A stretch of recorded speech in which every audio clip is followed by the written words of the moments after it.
Hi y'all, Justin with Kayak Catfish. We got a beautiful sunrise coming up right there. If I can get my finger positioned properly, you know where it's at back there, by gosh, you see it.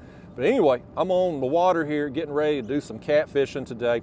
And this is going to be an unedited trip. Raw and uncut, you're going to see everything from the time my bait hooks to the time we pull out today. And when I say we, I mean we. I got a special guest here with me today. He's back yonder somewhere. He's coming, folks.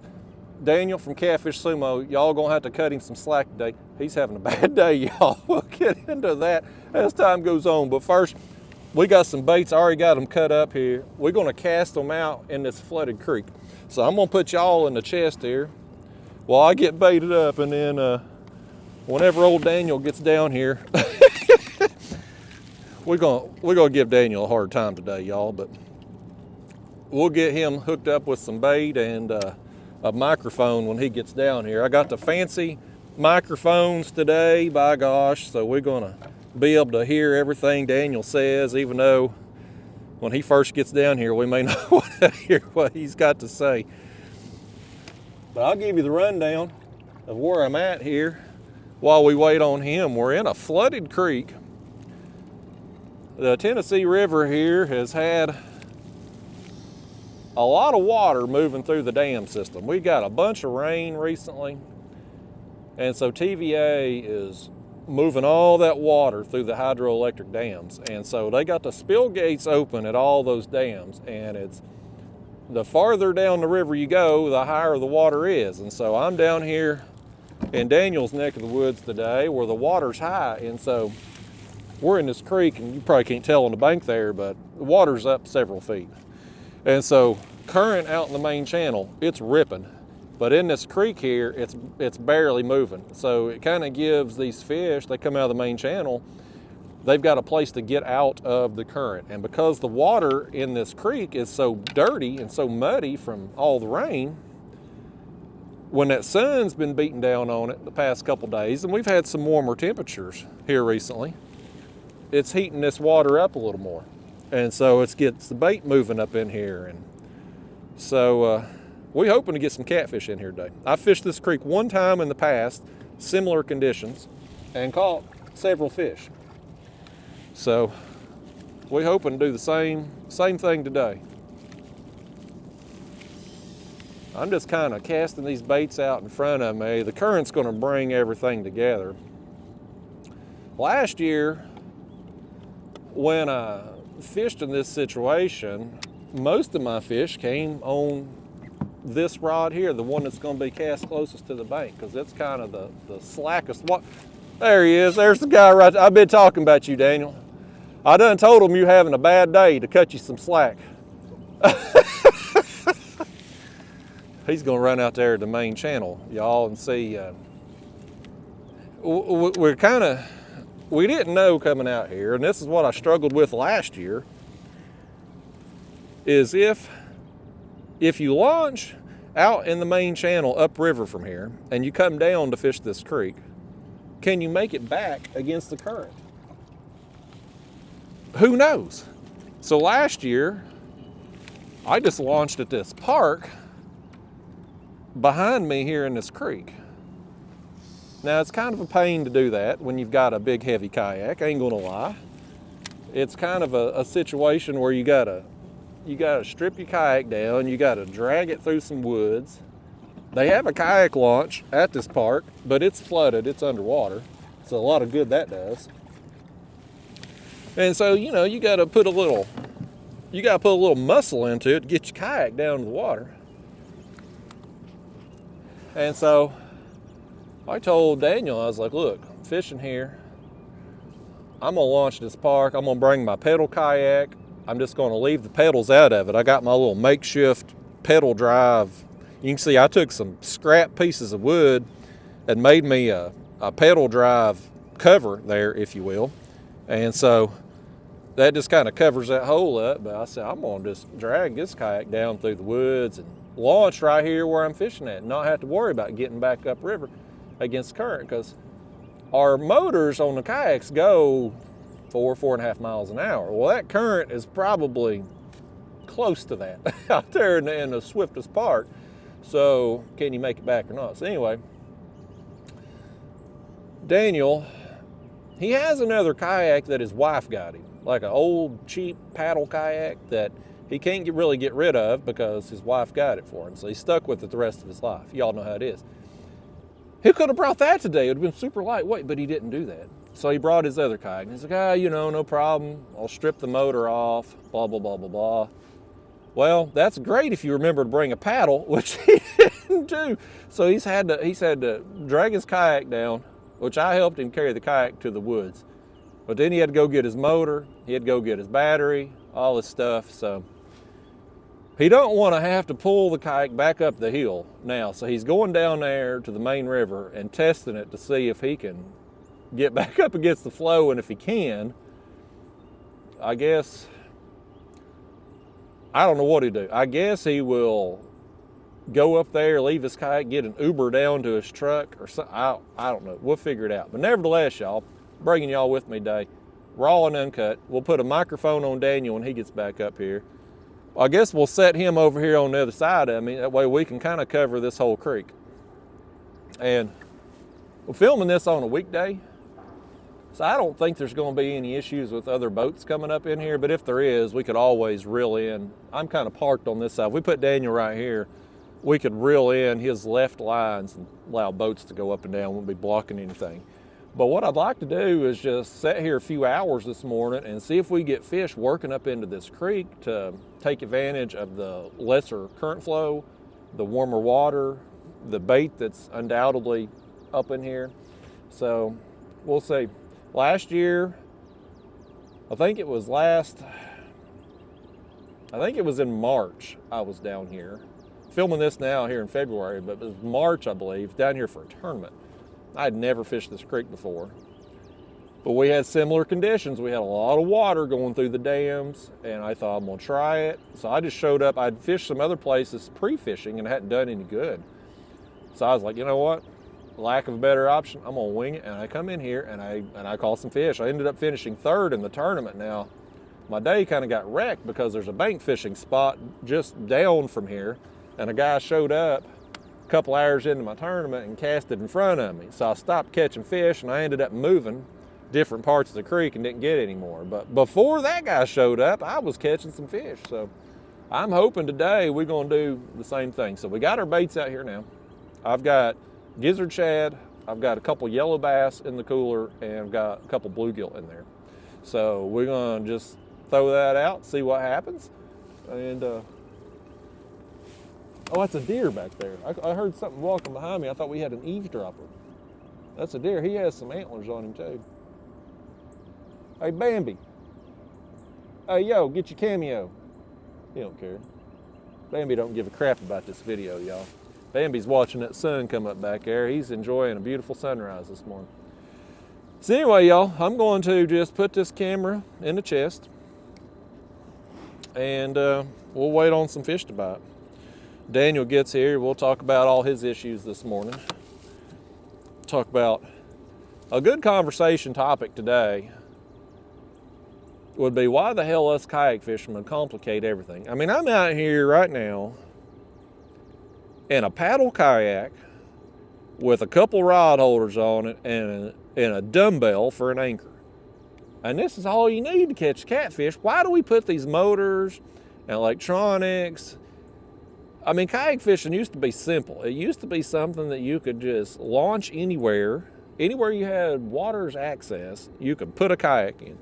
Now, you get a kayak like Daniel's, or like my other one, man, if you ain't got a boat ramp, you're second guessing your choices in life that's led you to the decision to fish that day.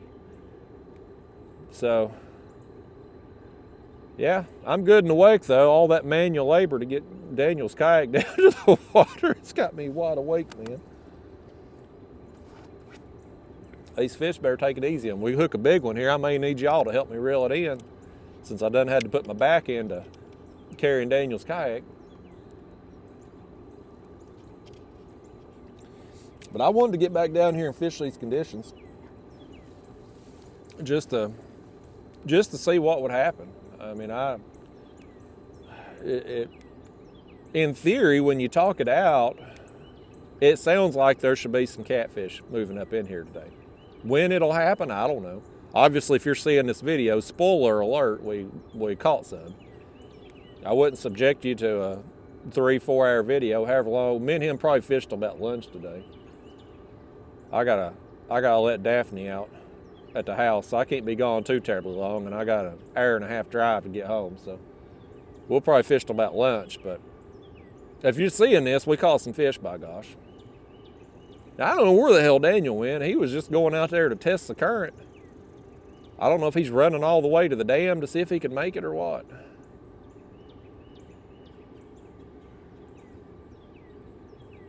You know what's going to happen is he's going to get out there and he's going to realize he can make it up to that next launch.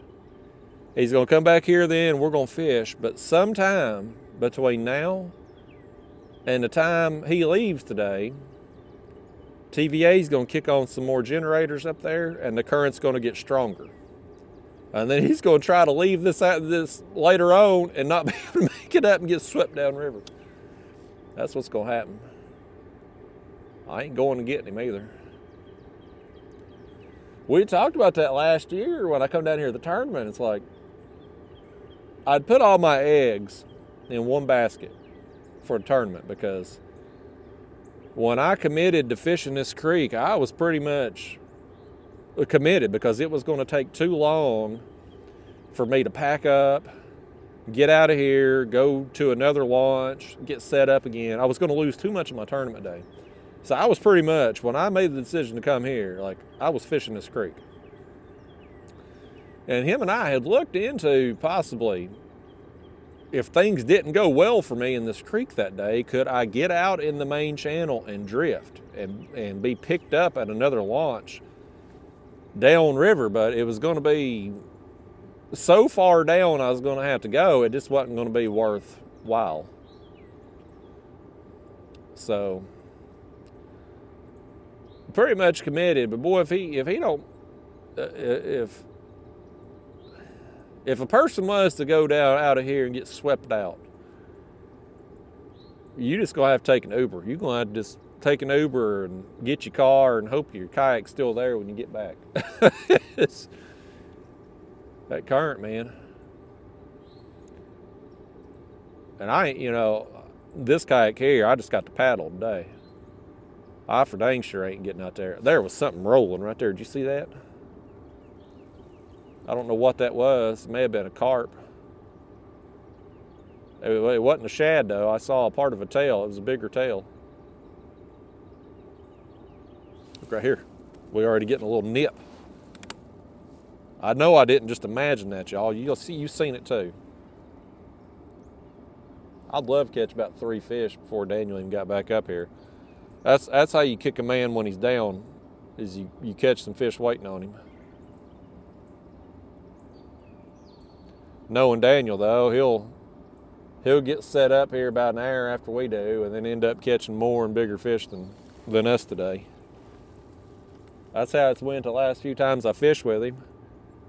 He's trying to show me up on video, and since we do an unedited today, if I get my words out, I can't edit out the parts where he's catching all the fish. So y'all just go, oh, here's a fish. Here's a fish. We got one on this inside rod here. Let's go around this. Buddy, this is how it was last year. The rod on the closest to the bank caught the fish. Well, this don't feel like a bad fish right here either, unless he's wrapped up in something. Yeah, buddy, man, we're a few minutes in here already hooked up, buddy. That's what I wanted today, y'all. One of you needs to go out there and holler at Daniel and tell him we're already hooked up here. He's missing out. If he had brought his other kayak, he'd already been set up a half hour ago.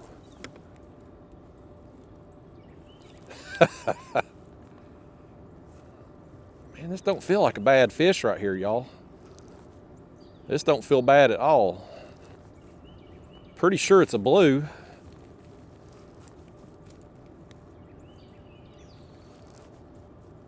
Come on up here, fish. Show yourself. Show yourself to these people, by gosh.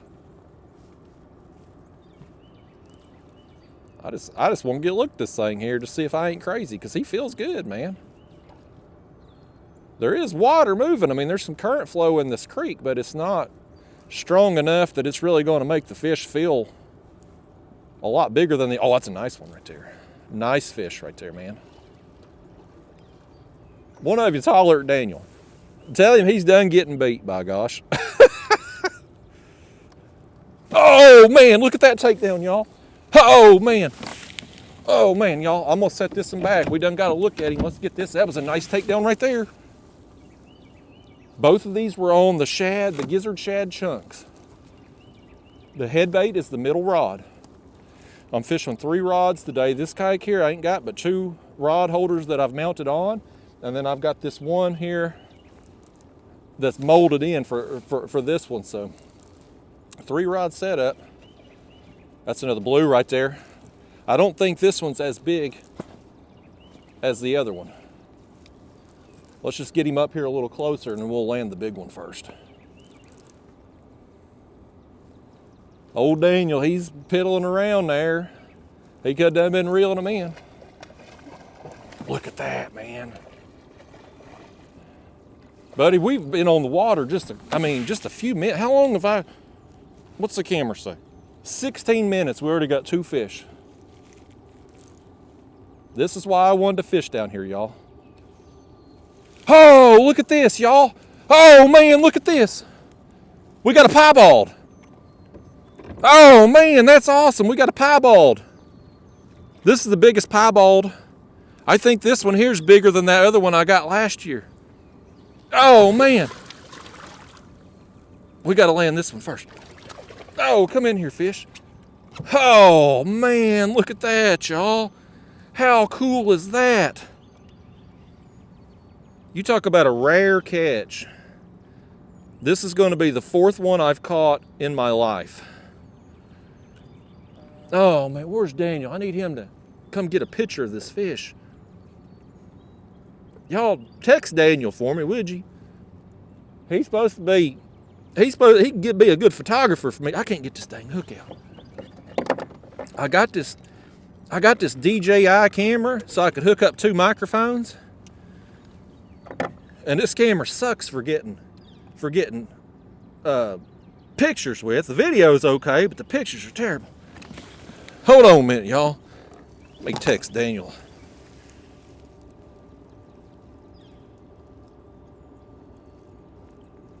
Daniel says, can you come pick me up downtown?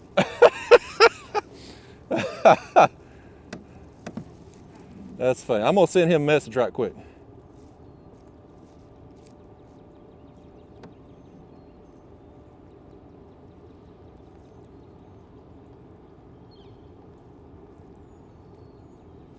Okay, I sent him a message. Tell him, well, I guess we just gonna have to, okay, there he comes. There he comes. Here, let's do this a minute, y'all. I hate having a fish out of the water this long, but I want to get a picture of this thing. I'm gonna rehook him here. How stupid is this? I'm gonna rehook him and put him back in the water. This is stupid. I'm gonna lose that dang piebald without even getting a picture. Let's land our other one here, though. Boy, if I had a fishing partner that was worth the crap, he'd already be up here getting some pictures. This is the big one over here, though. Boy, that's exciting, y'all. Get a big fish and a piebald in a double just a few minutes into the video. This is a good one, though, right here, man. This is a good one. I knew this was good when I was fighting him. I was like, man, he feels good. Okay. We're gonna have to work around this other rod I got set up. Let's set this one up here. That'll make life a lot easier for us. I don't really care about getting a picture with this one. He's a nice fish. I do want to get a picture with the piebald. Man, look at that, y'all. Here, let me set you up here. Can y'all see? I got this DJI camera. Hold on. There we go. Y'all gonna be crooked. I got that mount set up for the GoPro, not this dang DJI camera. Oh, I got problems, Daniel. Look, here's this one. Boy, he's setting up there crooked. We'll work on that in a little bit. That's a nice fish right there though, man. With the sun behind us. Nice. Let's get him going. Here's what I'm gonna do while Daniel's over there piddling around. I'm catching them left and right, Daniel. Where you been? I need you to do something for me though before you get set up. I got a piebald. I need some pictures.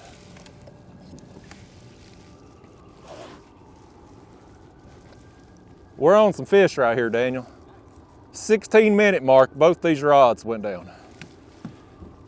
And I think the time was probably less than that, truth be told, because I started the camera before I was casting out. It's a pretty big one. Yeah, I'm gonna need you to be the photographer. My biggest one there came close to the bank. All right, come here, fish. You done been hooked twice today, fish.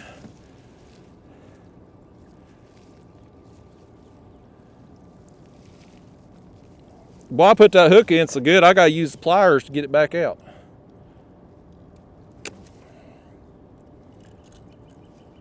Goodness gracious. Get that behind us here. Okay.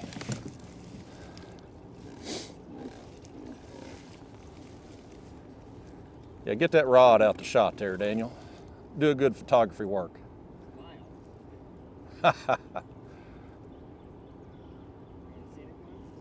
Yeah, get a scenic.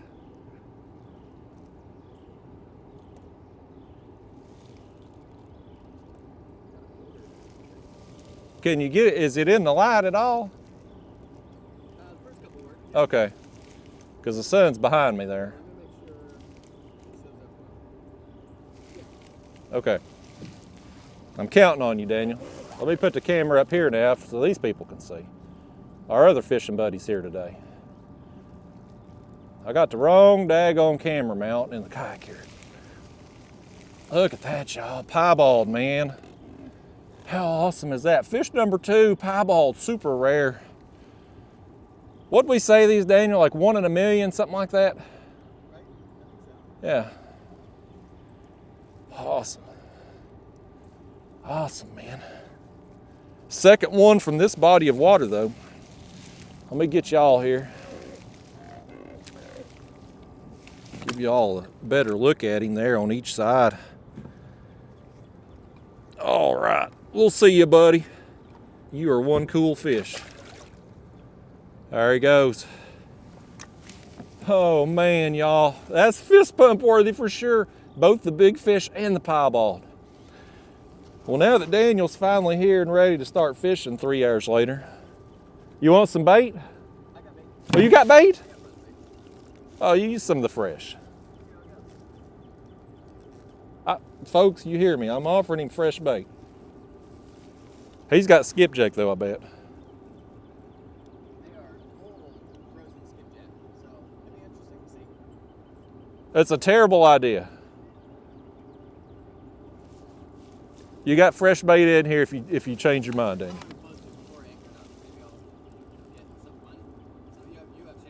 I got shad. I got plenty.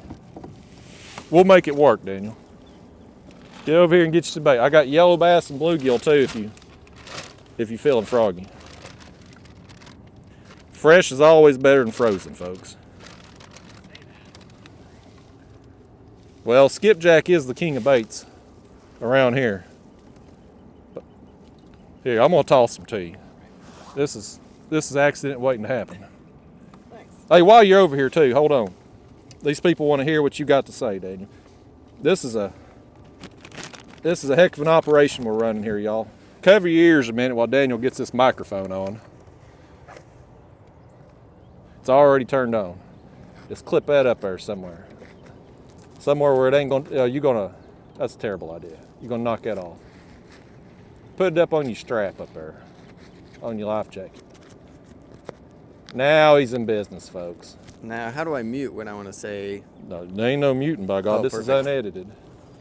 This is unedited, Daniel. They're going to hear all the trash talking I do to you today. All right, your anchor line's up this side. How far apart should we be? You know what'd be nice if we could cover this whole damn creek. Yeah, I'll go kind of your mirror on the other side. Well, don't get all the way over there, because then I ain't going to be able to hear you. These people will hear you, but I'll have to yell, and you'll have to yell, and then it'll be deafening for them. Focus on their needs, Daniel. Y'all high maintenance, you know. We got to position ourselves appropriately so that we don't yell into these microphones for y'all. I don't know why I put that bait up. I got to get another one out. I think I'm in your anchor. You're in my anchor? This is a daggone comedy show right here. You are in my anchor. I'm sorry. Okay, there it is. Is it just sliding? Have I got another rod hit? I thought I got hit. I'm gonna slide it, yeah. No, don't hit me in the head with that, Daniel. This is a daggone comedy. This is why I can't fish with nobody, folks. There. All right. This is... Now I'm gonna be in your front. Now you're going to get in the front line here, Daniel. Sorry. That's why I don't fish with nobody right here, Daddy. Oh, man. We're going to have some fun today, y'all. We got to get some bait out there. Here I'm catching fish, and we holding up progress with all this chatter. Both of them fish ate body sections. So we're going to do the same thing again. Both of them's kind of small, ain't they? Let me get one of these. I want a bigger piece than that. Let's cut the head off that one there, and then we'll take a big section of this gizzard shad. I did kind of have a hard time getting bait yesterday. Couldn't get any skips. I got some gizzard shad, and I got some yellow bass, and I got some bluegill, so we can offer a little bit of a variety today, but I think of the baits I've got in this bag, I think shad is our best bet, and obviously those fish right there was agreeable to it. Now let's get some more baits out here real quick, man. I'm gonna put the bigger one out toward the middle, and the smaller one out toward the middle, and we'll put the bigger one there by the bank.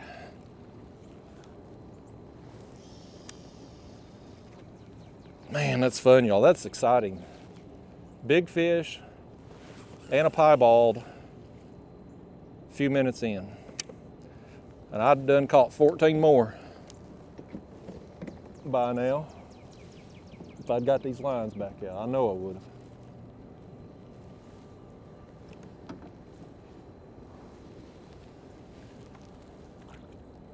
There goes this one.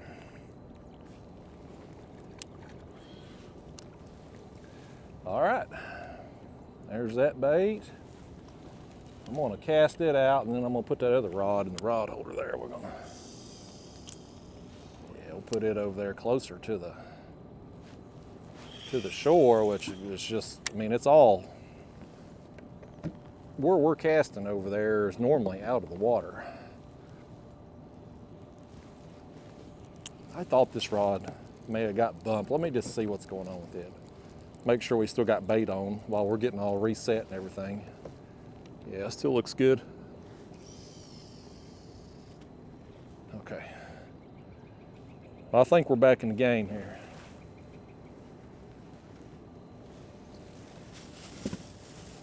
So Daniel, how was the current out there? It looked like it was moving, but I could still motor against it. Slowed down a lot. I was going about 4.5 miles an hour, speed over ground, down the creek. When I turned the corner, it dropped down to about 2. I moved out into the middle, and it was like 1.6. Okay. So a lot slower against the current, but I could have made it back up to that ramp, I think. So current's probably about 3 miles an hour then. Yeah.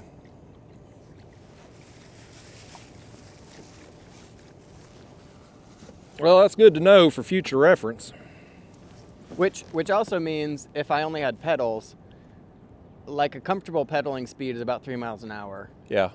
So it would have been work to get back up there with pedals. Yeah.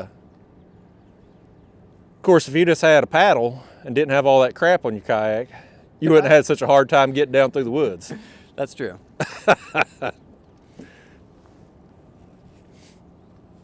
Yeah, I done told these people, you've complicated the hell out of everything.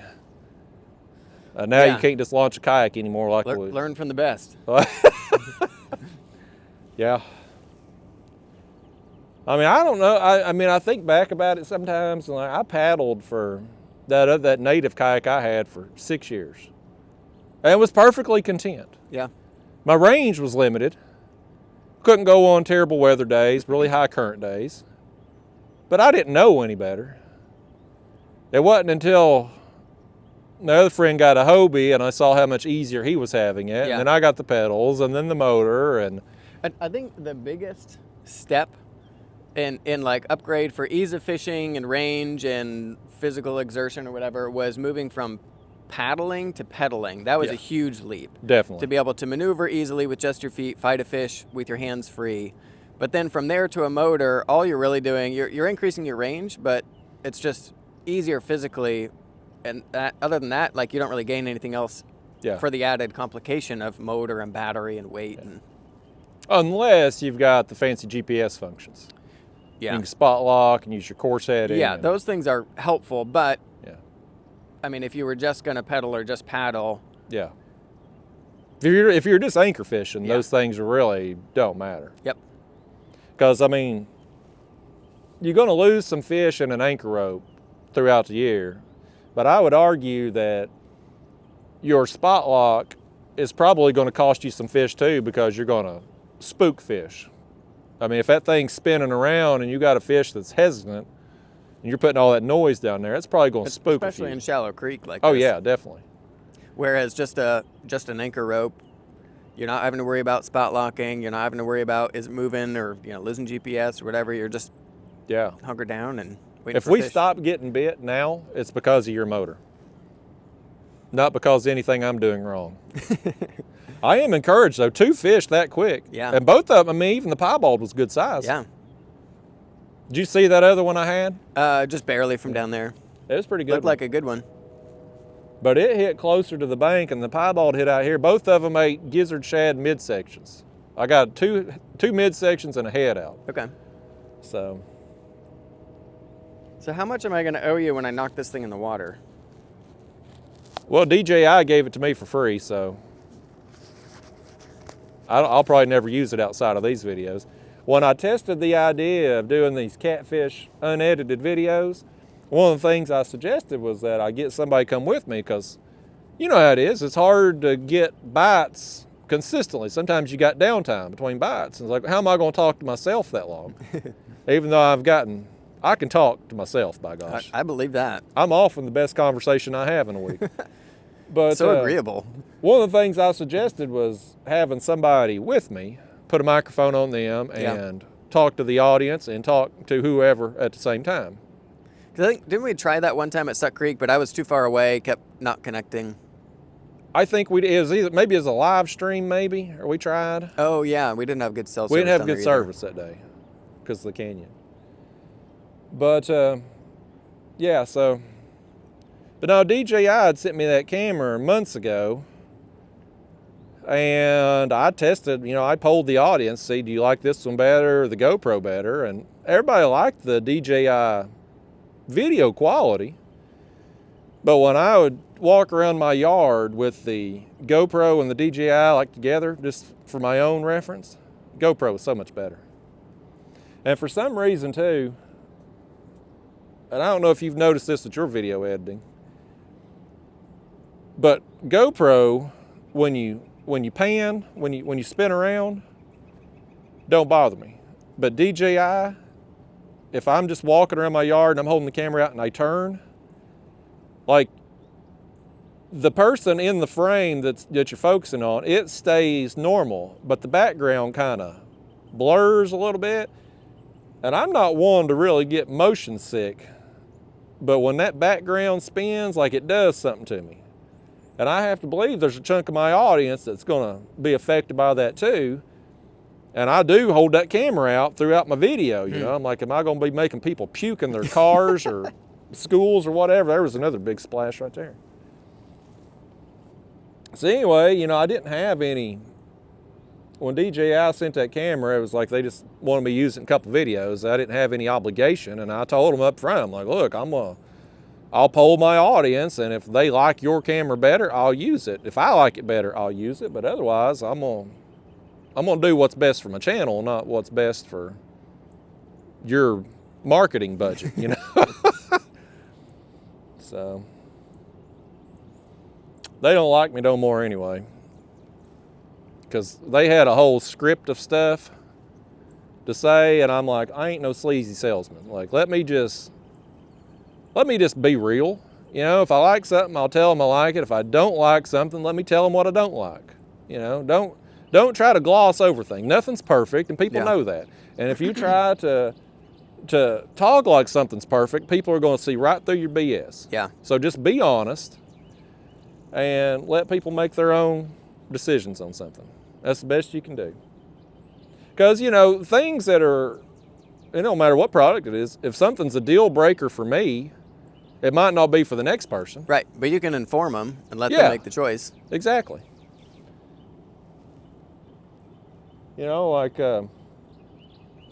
one of the things I don't like about this DJI camera that I really do like about GoPro, for instance, you can go in through the app on GoPro and get pictures. So like, you know, if I put that camera in the front camera mount, I can pull a still shot off the footage on GoPro. I can't do that with DJI. Now, for most people that's just using this as a video camera, they don't care about that kind of thing. But if you're live and you want to throw up but a picture. for me, being a fisherman, wanting a picture of the catch, that's like, well, that's kind of a nuisance. Why don't they have that in their app? Can you, is it connected at all, or is it getting all its data from your phone? I guess what I'm wondering is, if you were taking video with your GoPro, can you pull a still off of that and submit it through like TourneyX, or does it not have the metadata that it needs? I think you probably can, as long as your GPS is turned on in the camera. I would assume. Because I think most of the things for tournaments, it's got to be the original picture, which technically it would be. And you got to have GPS enabled, date time stamp. Yeah, that might be handy, especially if you have a fish that's moving around a lot, to just capture, you know, if you're just streaming or whatever, you're capturing it sitting there, and then you can go through and find the right frame of it laying flat correctly, all that. Grab that one frame. I think I've got my, I don't know about this DJI camera, but I think for my GoPro, I think I've got GPS turned off on it, because I think it adds to the, I think it takes away from the battery life, and I think it causes overheating more too. Oh. It's just one more thing working in there. So when you're streaming with one of those cameras, it's actually streaming through your phone, or it's streaming directly? I use my phone for the live streams. I tried with GoPro one time, and it was a disaster. I couldn't, my phone or my camera locked up. Like, it completely locked up. I had to take the battery out because I couldn't even turn it off. And so I was like, I'm just going to stream with the phone. But I like doing these videos here, these unedited videos. It's kind of like we're a live stream right now, really. We don't get the comments, but we don't have to worry about cell phone reception. Yeah. Because I don't care what cell area you're in, if you stream for 3, 4, 5 hours, you're going to buffer at some point. And every time it happens, you lose hundreds of people out of your audience. And it's hard to get them people back. Or you'll get somebody in the comment box, you ain't buffering, but they are. Oh, yeah. And then I start wondering, like, well, okay, am I buffering? Do I need to move? And you're forced to anchor. Because or bank fish, because if you try drifting or trolling, you're going to run out of cell range at some point during the stream. So these are kind of the same thing without the hassle of dealing with the phone and cell service and all that. Makes sense. The only drawback is you don't get that interaction. You get it after the fact in the comment box, but you don't get it live as it's happening. And so, and having the audience to talk with is nice when you've got some downtime between fish. Yeah. So there's pros and cons to both, but I definitely prefer this better than the live streams. Plus, if something happens and I say something inappropriate, which is always a possibility, with this I can just scrap the video. When you live, there's no do-overs, there's no takebacks. And at any given time, 25% of your audience wants your ass to be canceled anyway. They're looking for you to say something. You know, they're chomping at the bit, just hoping you're gonna screw up. So with this, I take away that opportunity. Did I tell you about that time I got demonetized on a live stream? I don't know. I got demonetized last year. I think it was the first live stream I done. Now they never would tell me why, but something I had said in there, and the only thing I could figure, and I don't even really want to say it now because I'm liable to get this video dinged too, but there was a guy and his name. Oh yeah. His name Sounded was like Michael, something. and the other word that you use when you are, say, going after deer in deer season.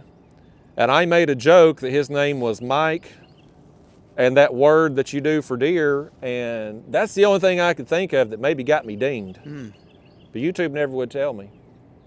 But see, with this style of video, I don't have an opportunity to see that person's name and be like, am I getting pranked right now, or is that really his name? So, yeah. It's the only thing I can think of that got me. How long do we go before I switch around and put my anchor down? You what? How long do we go before I put my anchor down and drop the motor? I mean, you do you, Daniel, but if we don't catch any more fish, I'm blaming you for having that motor on instead of having an anchor like a real catfisherman. If you had your other kayak, you could be spot locked and be facing your odds right now. I know. Y'all, Daniel bought him a new canoe last year. Technically, I bought it for him, really, because I had to go pick it up. But you used it twice? Yep. Just been sitting in the garage. Yeah, I thought it was going to be my winter project to rig out, and then I was looking at some of the new boats that came out at ICAST last year and thinking might get one of them, but then I just sat there in indecisiveness for the entire winter and haven't rigged it out. Yeah. So now you got the kayak you're in, you got the new canoe, and you got the other one that your wife got you that you should have brought today. Yeah, which I think I mentioned this earlier. That would have been really cool because this creek and that launch is the first place that I ever got in a kayak fishing with that sit-in kayak. Did you catch any fish that first time out? I don't think so. That was like 2 days after Christmas. It was freezing cold and the current was humming. And I don't even know what it was because I wasn't even paying attention. You know, at that point I had no awareness of even looking at that stuff. But I launched there, paddled down. There's like across the river there like a 90-something foot hole. I was like, I'm gonna go anchor either on the bank or try to anchor up above and fish that hole. And went across. I went up along the side right here and started across. You know, I got pushed down so far immediately. Finally set my anchor on the riprap over there, and I was just terrified. Anchored in heavy current, first time out in the kayak fishing, and it wasn't your smartest move. It was not smart. I didn't stay there long and then came back. I don't think I caught anything that day. So see, that would have been perfect if you brought that kayak today, got skunked on your first trip, come back and get skunked again. There's some really good fish. I know there's fish splashing in here, and I don't think they're carp. I think it could be cats possibly. That one did not look like a bass. We know there's at least 2 cats in here, by gosh. I have to believe they're moving in here periodically. I think it's just a time thing. You put time into this, you're going to get bit. Especially with as much current as pushing out there. Yeah. I mean, they got to want to get out of it at some point. And this creek's so muddy, I mean, I have to believe I've got my graph in the hatch there, or Jimmy rigged it on the other day, but I have to believe that the water's a few degrees warmer here than out in the main channel. Could be. Just as dark as it is and as shallow as it is. Because we've had today supposed to be 50-something, ain't it? And yesterday it was like 60. Yeah. And as close as to the dam we are, that water is pretty much pulling off the bottom of the lake and hasn't had much room to warm up. Yeah.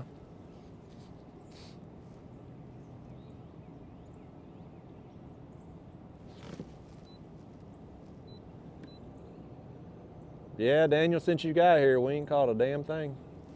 I was tearing them up. You brought your bad luck. You didn't stick a banana in my cooler today, did you? No, I forgot them. I need to dig through that cooler.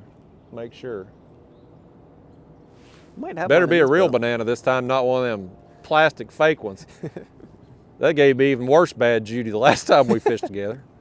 You don't even have enough sense to get good bad luck. You're getting bad luck. Right? I did have a banana for breakfast on the way down here.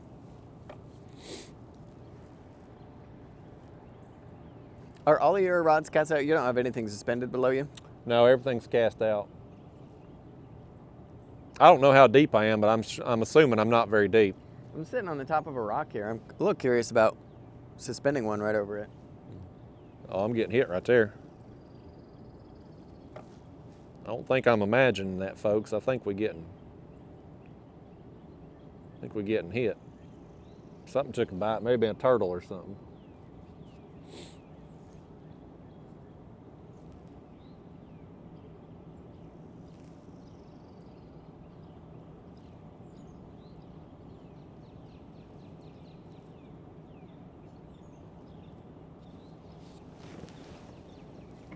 You got, oh, I thought you had one on over there, Daniel. What? Nothing. Oh. I made the mistake of thinking you might have actually got a bite. I should have known better.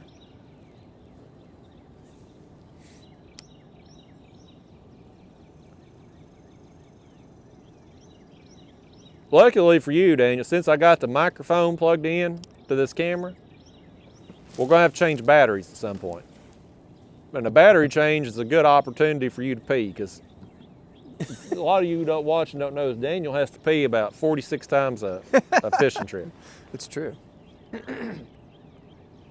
So I need to keep an eye on that too. Although maybe a little less today, because I brought my monster here, and you know the prong that holds your motor mount in? Yeah. Just set it in the crate and punched a hole in the side of this. Nice. So the only way to drink it now, because it's right at the bottom, I can't even turn it upright, is to do like the college kids and I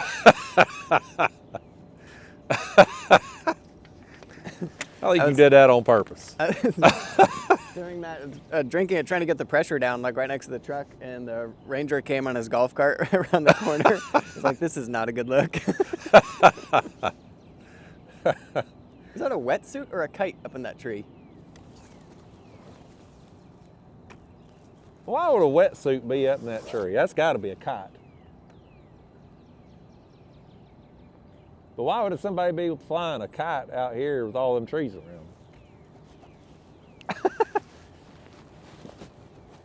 There's some stupid people down here, though. It looks like a kimono. A kimono? Like a... What the hell's a kimono? Like a dress that is basically like a sheet, like a toga. How do you know this? 6th grade social studies or something like that. I thought there might be a story behind that or something, of how you know what the heck a kimono is. Okay, toga I definitely know from 6th grade, because we had, forgive my lack of knowledge, I think it was like Greek day or something, and everybody wore sheets for the day. We did a bunch of activities. Your 6th grade teacher was a pervert. Why are you moving? I just got bit somewhere. What just happened? No, you're drifting. Your motor's going crazy. Lose GPS? You got your cord wrapped all around your motor there too. I swear to God, you just moved. I did. You drifted back 2 or 3 feet. That was weird. Don't even get me started on problems with Motor Guide. I'm still bitter about replacing my other motor. I got the new one on. Got my GPS moved over. Oh, you're getting to bit it. in the middle? Huh? Daniel's pointing at my rods like I'm getting bit. Tell him lies, Daniel.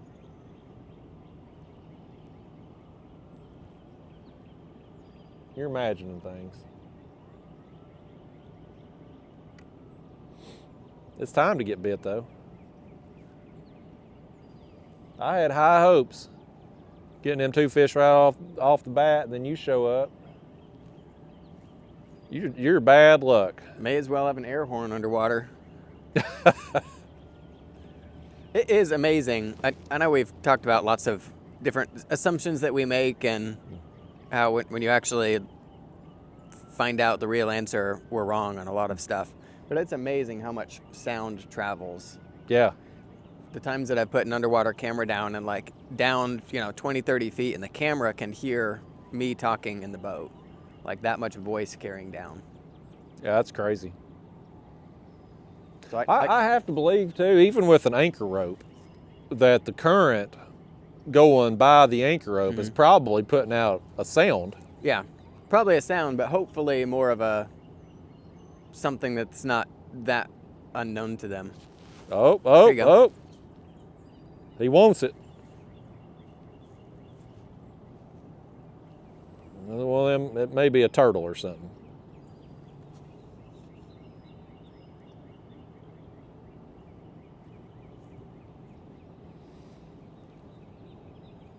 Yeah, I've wondered about that, though, a lot. I mean, not just sounds, but also sonar sounds, too, the pinging. And then I guess we have to ask, like, okay, yeah, and, you find out how much sound an anchor rope makes. Oh, there he goes again. That may be, well, I thought, I'm going to pick up on it. He may be hooked up or something here. No, he ain't. I'm going to have to check it in a few minutes. He's chewing it up. Then the does it matter question. Yeah. Like, oh no, your motor makes a bunch of sound. Right. Now the next question is, does that matter? Well, that's the thing. It's like you catch so many fish with the motor on and the electronics on. So is it a situation where it don't matter, or is it a situation where, yeah, you're going to catch some, but you could be catching a lot more, and because you're catching the ones you do, you don't ever really take it any further. Well, it's kind of like me for the longest time there, when I'd go drifting, I'd just drift. And then I got into the Buck Perry teachings, and I started focusing more on contours, and then I started catching more fish, and I started catching bigger fish more frequently. And it's like I was catching enough fish just free drifting that I could have made an argument to anybody, well, what do you need to do that for? Because I'm catching fish doing what I'm doing. Yeah.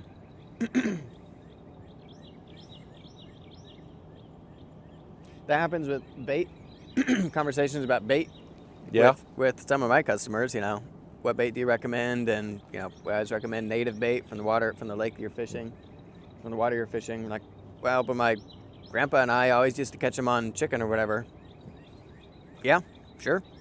Catch some fish. So if somebody's catching fish, it's hard to consider changing. Yeah. I do wish, that's my white whale, I guess. That unicorn that you can't ever catch is I wish there was some bait option that was readily available that just Worked. Caught big fish in every body of water. I'm always so envious of my bass fishing friends who they can take the same tackle boxes and fish bodies of water all over the country. Because a spinnerbait, a crankbait, chatterbait, it catches fish here, it catches fish in Texas, Maine, New York. Anywhere they go, they can catch fish on them baits. But with us, we catch fish on skipjack here. You go somewhere that don't have skipjack, you can't even carry skipjack into the state because that's illegal. So you automatically got to go get different bait when you get there. Yeah, you're talking about 2 fishing trips Yeah. every time you go. Yeah. Fishing trip for bait and a fishing trip for catfish. And what if you don't get bait when you're there? Yeah. So, I mean, that's the thing I would love to figure out. That's why I had such high hopes for live scope, is if you could figure out a way to get those fish to hit an artificial, then you could just learn that technique and be able to apply it everywhere. Because, I mean, we've seen, hell, when Elias come here and fished with us there last year before, whenever it was, I mean, he caught fish on his jigs. Now, we did better with the cut bait. We got more and bigger fish, but he proved that you can do it. So if you could take what he was doing with that artificial and refine it and get it to where you could dial in a pattern with it and then apply that everywhere you go, well, then you can eliminate the hassle of catching bait. Because, I mean, if you think about, just my own time on the water, how much time throughout the year do I spend just catching bait? Probably 20, 30% of my time, maybe more depending on how hard bait is to get on a given day, week, or month. That's a big chunk of my time that could be spent catfishing. But you gotta have bait to go catfishing. So, I think when live scope gets better to the point that you can move faster and get a better reading on the bottom, I think we're going to have an opportunity to do that. Yeah, if you could see at 60 feet the detail that you can see at 12, yeah, that would be amazing. And be able to figure out if a fish is laying on bottom, just belly to the bottom, no space in between it. That's impossible when you're moving. Yeah.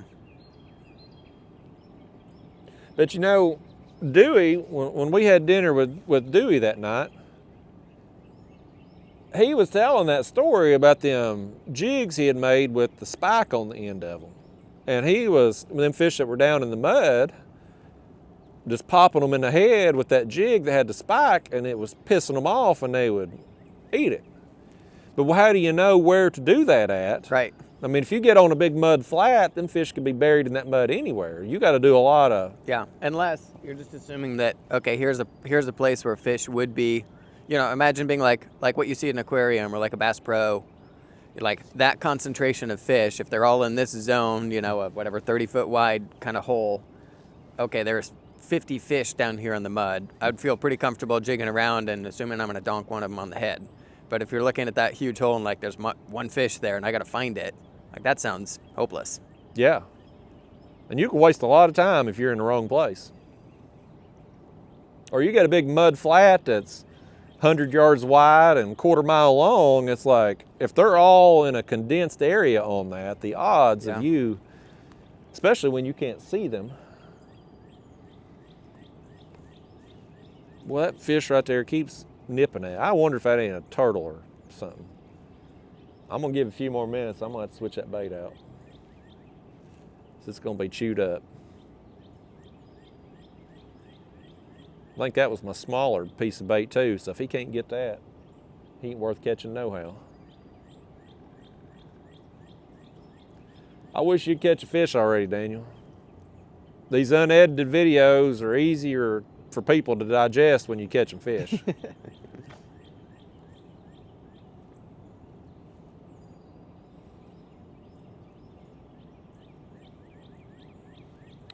That's something else too. I know you have talked about that off camera and stuff, but you take something like the gulp I use on my ultralight trips, and you can catch fish 365 days a year on that. Now, I don't do much of it in the winter because fish are typically deeper and I don't have the patience to let that jig sink down as far. But if I did, then you could. And spring, summer, fall, when fish are more active, you can tear fish up on that all day, every day, any body of water. I'd like to find that for catfish. Because, you know, when I'm throwing that gulp, most of the time you're catching smaller fish, but I mean, every year I hook some nice bass.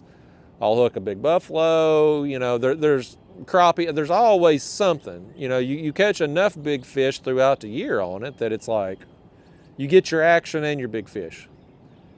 Need that for catfish, where you're constantly getting action, but then also catching enough big fish too. Now, I don't know what that is. Drifting's kind of like that in the warmer months. If you just downsize your baits, you can get a lot more action, but that's not a I think probably year-round thing. If you fished in the smaller water with, you know, punch baits and that kind of stuff, you could probably increase your consistency of catching fish. You're just guaranteed to catch smaller fish with the occasional bigger one in there, but it seems like, you know, I was just wondering about a different food chain, something like a desert or something. Like there's lions, fish, or like hunting in certain areas, they're top of the food chain, hunting in certain areas. You could catch something a lot more frequently. It would just be smaller. That when you're looking for the peak, you know, the very pyramid, top of the pyramid fish, there's fewer of them, and where they're hunting is less. Well, I mean, call me a jerk, but I want it all. I want numbers and size, damn it. You want lions to be taking down elephants every day. Yes, that's exactly what I want. I don't think it's asking too much.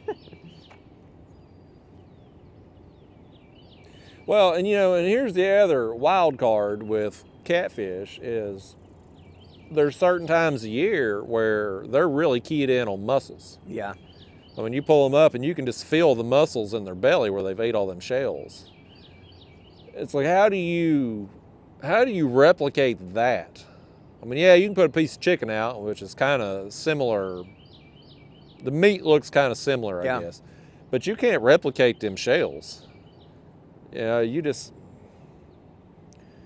I don't know. I mean, a lot of people fish the mussels beds during that time of year, and they'll eat the cut bait on it, obviously, but I have to believe there are some fish that are so keyed in to the mussels that time that they're just not going to eat nothing else. I mean, talk to trout fishermen, and that's what they'll tell you. If there's a hatch going on, yeah, you can throw a worm or anything else that works every other place or every other time of day, but if they're keyed in on that hatch, that's the only thing that they're taking. Mm-hmm. And even if you give them something delicious that they would otherwise eat, if the hatch wasn't there, they'll ignore it.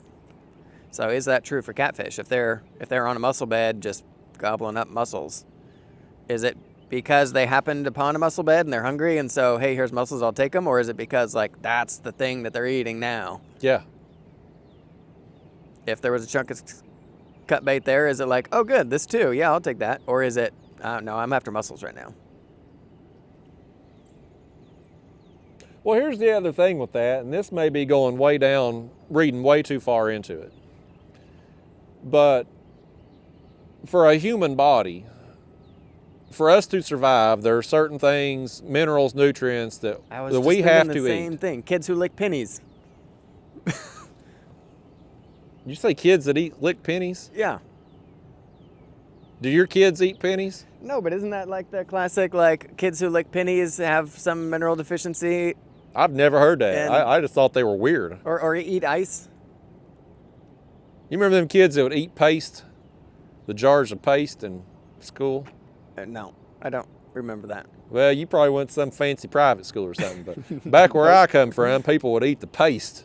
Like rubber glue? Like rubber cement? Yeah, like the glue. You used glue in kindergarten. You had the jars of paste. They had the little stick. They'd put it up their nose and eat it and stuff.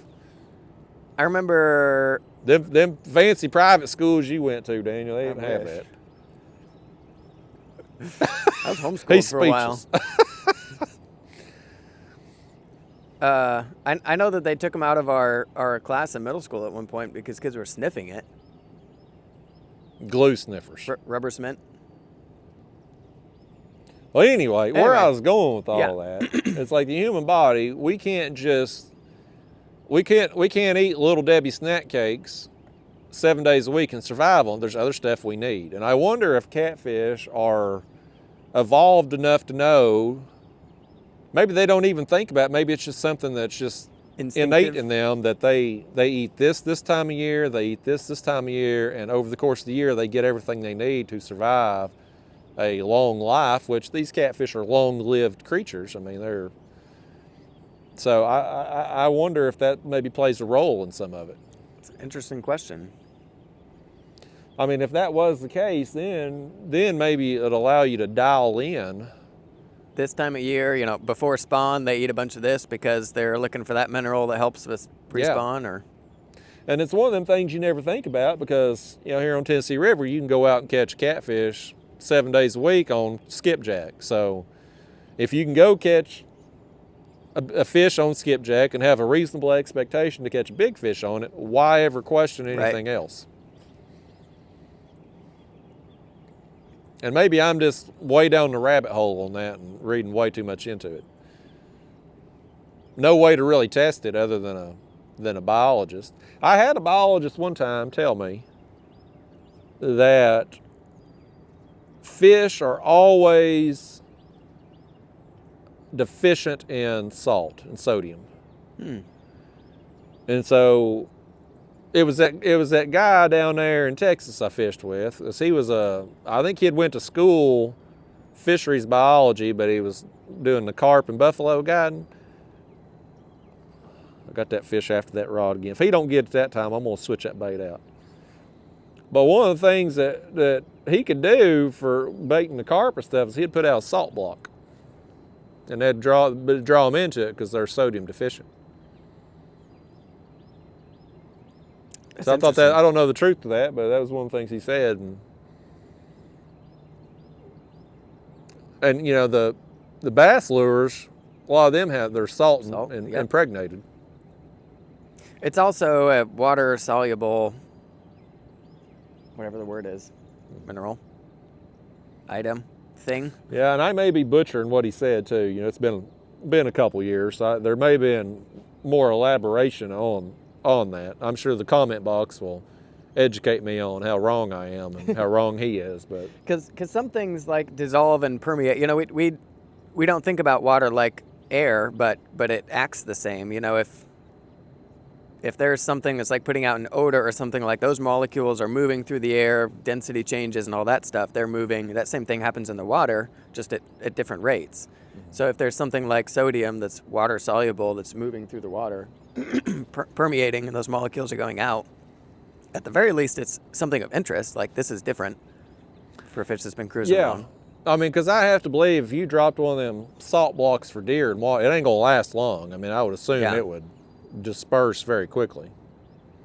I ain't never tried it. When I've done the carp fishing, I just throw out. When you think quickly, what are you thinking? I mean, I would think if you got one of them big 10-pound blocks of salt, I bet it probably wouldn't last 10 minutes. Oh, I was imagining a lot longer, but I have no idea in reality. Oh, so I mean, it's just packed together, right? Condensately packed. So you would think once the water started to wear off it would just continue to you basically have a pile of salt on bottom would be what I would think, and some of it would disperse with the current or the wind or whatever was moving the water. But I wouldn't think it would take very long. Because I mean, if you think about it, like sometimes when I'm carp fishing, I'll throw it in cattle cubes, and they're basically just grain and molasses and stuff like that that's condensely packed into tight cubes. You throw one of them in the water in 10-15 minutes, it's broken up. Yeah, the packed versus solid probably makes a big difference. That's the difference between whatever ground beef and a steak. Like, there's nothing, no fibers or anything like holding it together. Yeah. So you stick a donut in water and it just instantly, or a loaf of bread and instantly just falls apart. Yeah, I mean, I guess if you threw out like an unrefined block of salt, like a rock, that would be different than something they make for deer.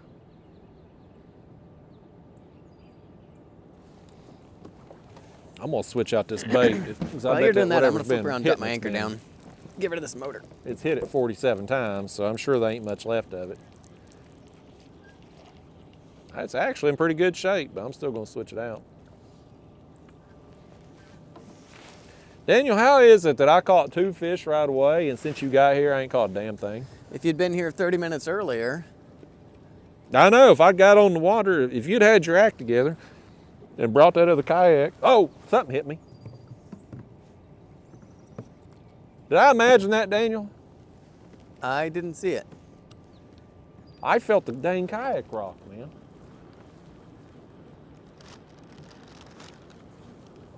I kind of want to try a different bait. You want some? I'm going to throw a Mural from bluegill on. Skipjack? I'm going to put a chunk of bluegill. Y'all, we're going to try the bluegill on here. It can't hurt nothing at this point. Daniel's brought us so much bad luck, we can't even get a catfish to eat a shad at this point. So, we'll try this bluegill. If I can cut the dang thing. There we go.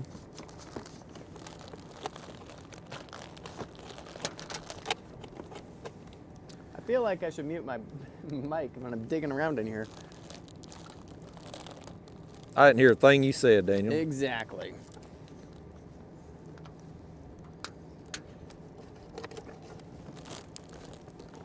Boy, I can't get that dang thing cut for the love of money.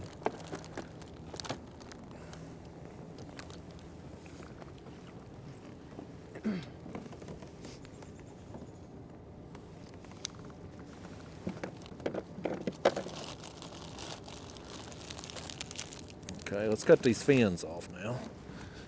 Now we back in the game.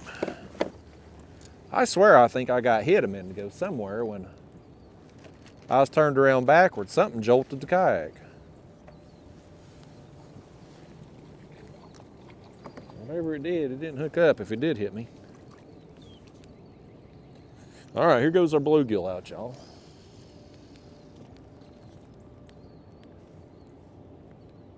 Now listen, y'all, you let me know in the comment box these unedited videos y'all have seen. I think this is my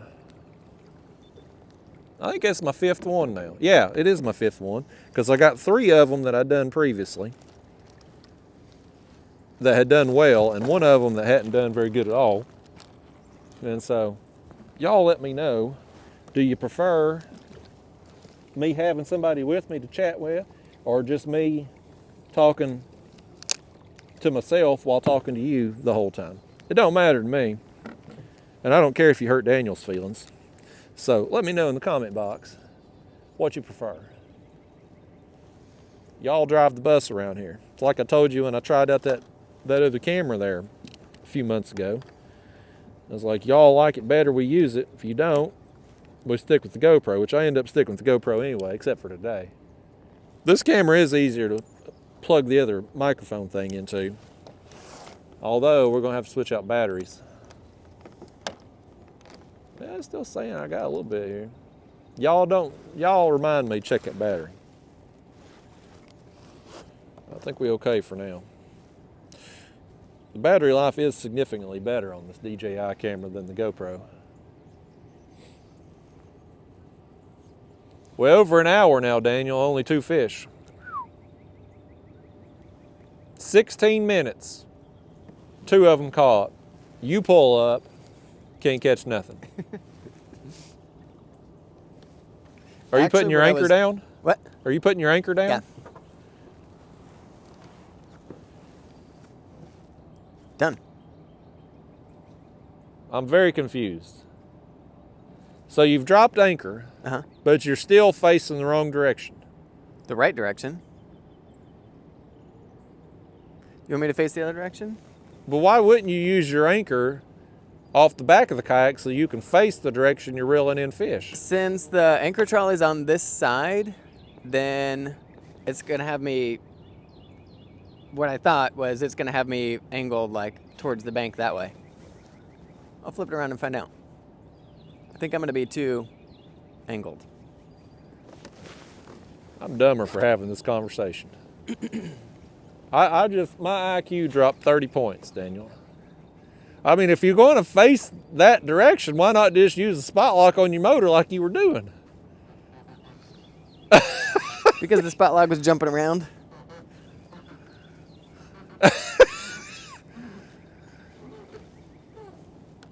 My IQ's down 45 points now. All right, now just wait for it. Wait for the current to turn it around. Or I guess I can give it the assist. I mean, there's enough flow in here to keep you.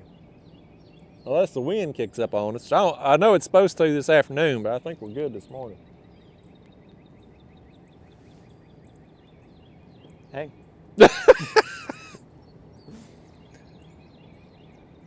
Can't take him anywhere, folks. Make you happier now? Well, I mean, I was just failing to understand. Maybe I can control it some with my rudder. Since, you know, here's your boat. You're pinned on this corner. Yeah. The water's current's pushing this way. I was expecting it to angle my boat a bit that way. But apparently in reality, I'm actually angled the other way. Maybe use my rudder to catch some of that current and push the boat over. Well, you can't raise your rudder on that kayak, can you? Nope. It's just permanently down.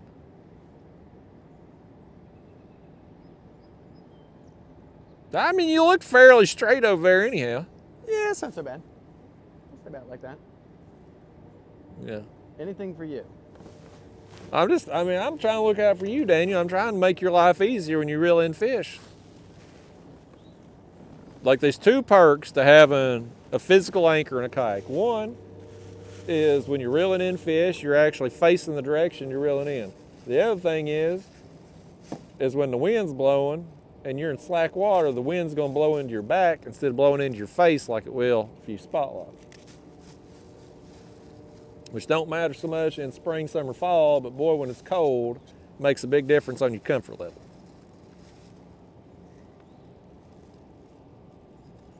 You putting on that frozen bait over there? Is that what I see you doing? I'm gonna put one on one piece of shad on.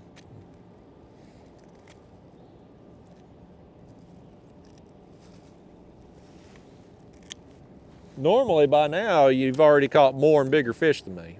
I know. My day's made regardless because I got that piebald. But I'd hate to subject these people to a long video and that's the only fish we get. This is a strange turn of events here. Yeah. For you to be out fishing me. I know.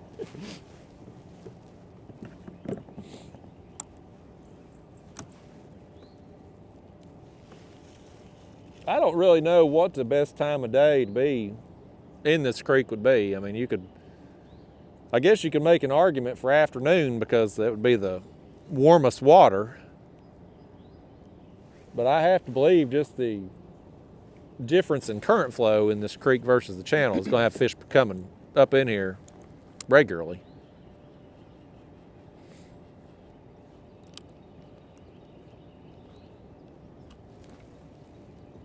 But we're positioned as such. I mean, any fish coming in or out, it's going to have to go through our baits. They're going to at least get the scent of it. Yeah. I mean, this creek ain't that wide.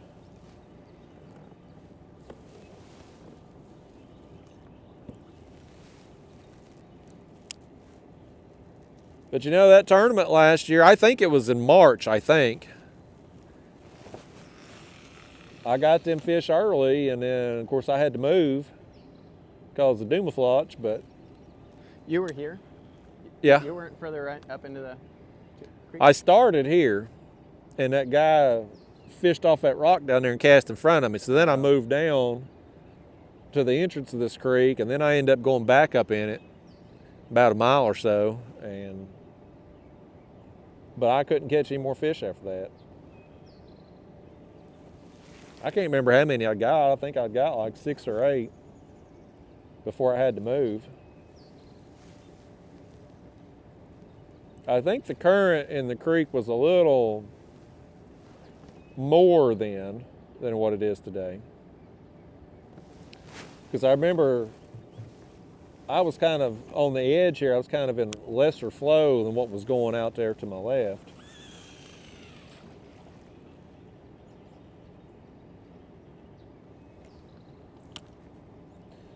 We need to figure out a time at some point here probably next couple weeks, go down to Alabama because that first tournament of the year is coming up. I think it's 15th, 16th, whatever that weekend is. You want So- to fish a bass tournament? No, the catfish tournament, No, do you want to fish a bass tournament? maybe. There's one on Chickamauga, a kayak tournament on Chickamauga, March 2, that Native is doing. I almost saw like a glimpse of the poster. But Oh, is it that big bass challenge thing? yeah, something like big bass every hour gets $1,000. Yeah. Yeah. The likelihood of me being successful in that, very minimal. But you get, I don't know how many hours long it is, you get that many chances to be the person to have a big fish that hour. Yeah. They some really big bass on Chickamauga. That's where my bass fishing friends back home, a lot of them go down there to catch the big ones.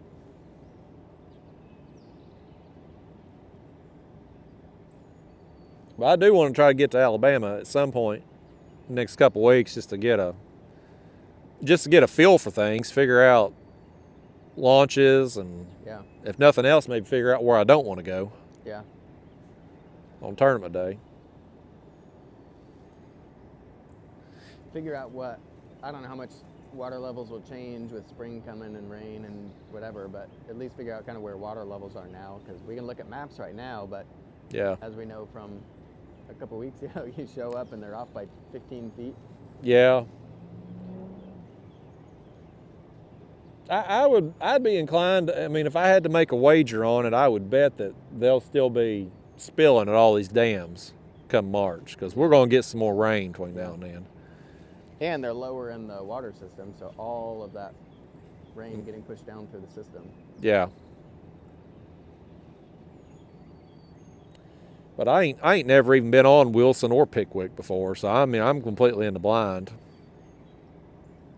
I mean, I can look at a map and think, well, fish ought to be here this time of year, but until you go out there and try it, it's like, who knows? And I can't be going out in none of these tournaments and getting skunked or nothing, because I'd never hear the end of it. Yep.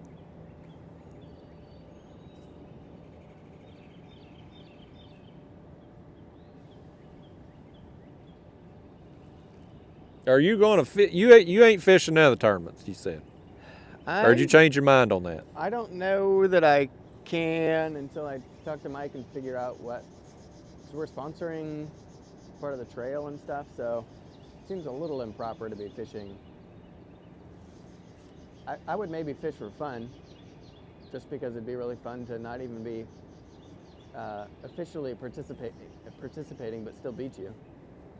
Well, yeah, but then you still got the expenses of traveling to a tournament, and That's true. Without part of the expense, perks of getting it. winning is you turn a profit on your time and expense. So Catfish Sumo, you're sponsoring the entire tournament trail, not just the 2 Tennessee tournaments that you did last year. I think the way it's going to work is me and one other sponsor are going to kind of cover the whole trail. There may be some stop sponsors and some other smaller brands maybe covering like a Big Fish or Mystery Fish or something like that. Because I mean, I was thinking like if you were just sponsoring the 2 Tennessee tournaments, Yeah, then any of the other tournaments you fish, there's no conflict yeah, there. and that's what I did last year. But if you're doing the whole trail and there's a questionable decision, Yeah. somebody inevitably is going to be like, "Oh, you're getting Yeah, special I treatment don't because you're wanna create sponsoring it." any potential for discomfort. Well, that sucks for you though, because if you do travel somewhere to fish, and you get enough fish to win, then you're just moral victory, I guess. Moral Yeah. victories, I ain't never seen a moral victory pay anything. I just get to have all you guys sign my boat or whatever for not officially entering and still doing better. Well,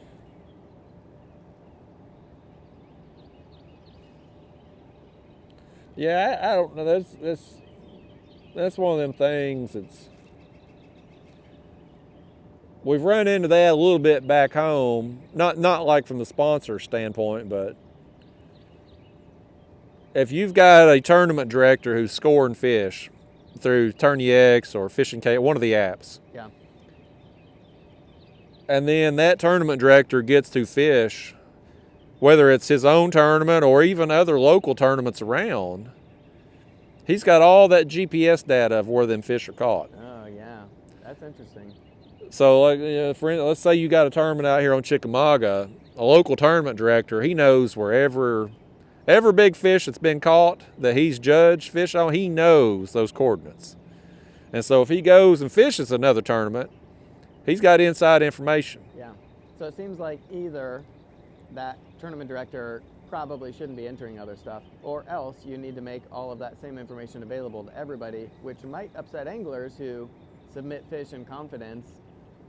Oh yeah, I mean that's tournament suicide right there, because if you say you're going to publish spots, then people don't sign up for the tournaments. Yep.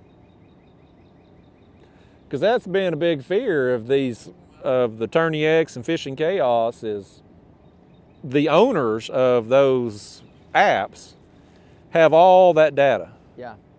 And so if they were to ever cut loose of that data for a fee Or sell it to FishBrain or wherever, then anybody that's ever fished a tournament, your spot just got burnt to the ground. Yeah. Especially if it posted like dates, times, not just generic, like, you know, this point here has been X number of fish caught, but it's like dates, times, yeah, conditions, anything like that, then you could really dial some stuff in.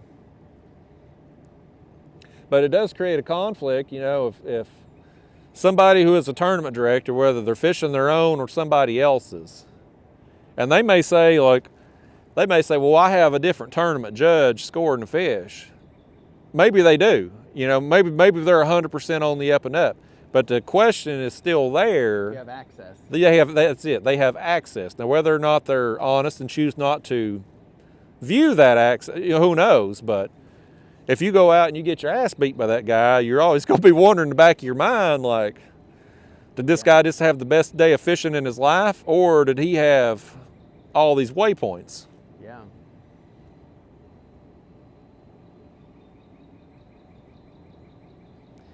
And we had that, well, I don't know if I should be saying this on camera or not. I guess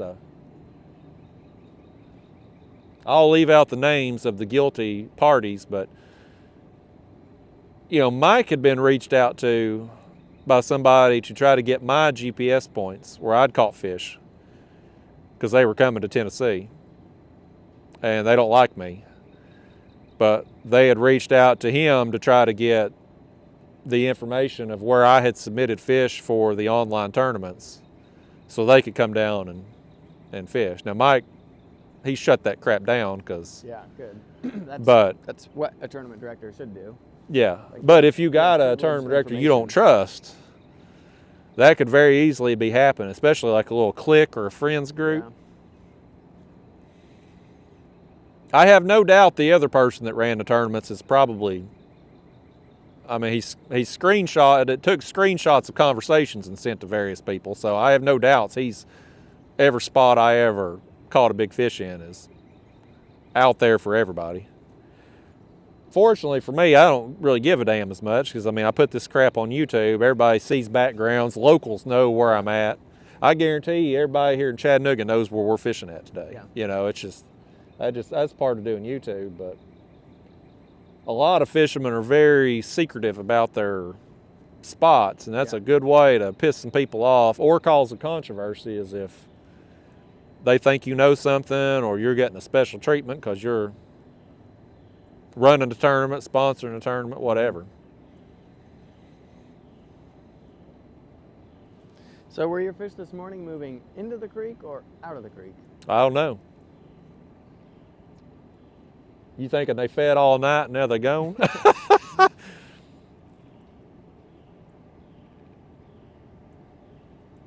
Well, if you had brought your other kayak, we'd been fishing an hour sooner. I mean, again, it all goes back to being your fault, Daniel. An hour.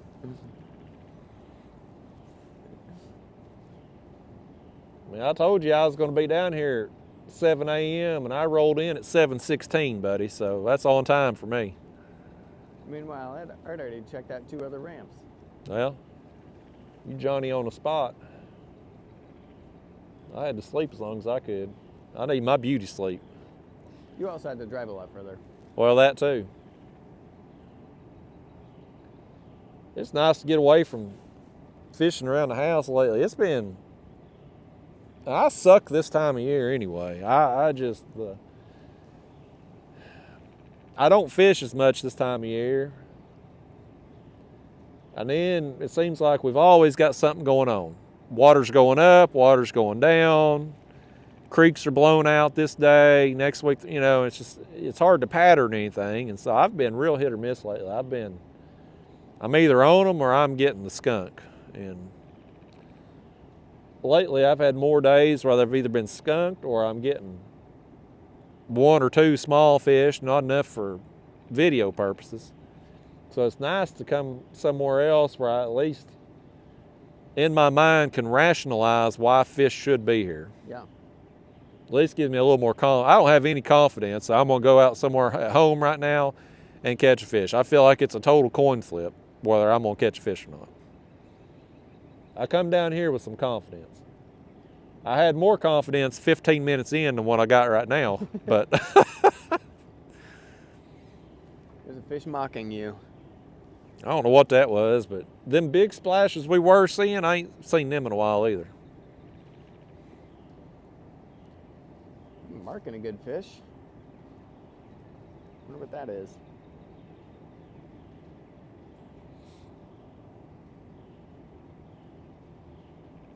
I gotta get me something to drink here. All this talking's got me parched. I got the cotton mouth.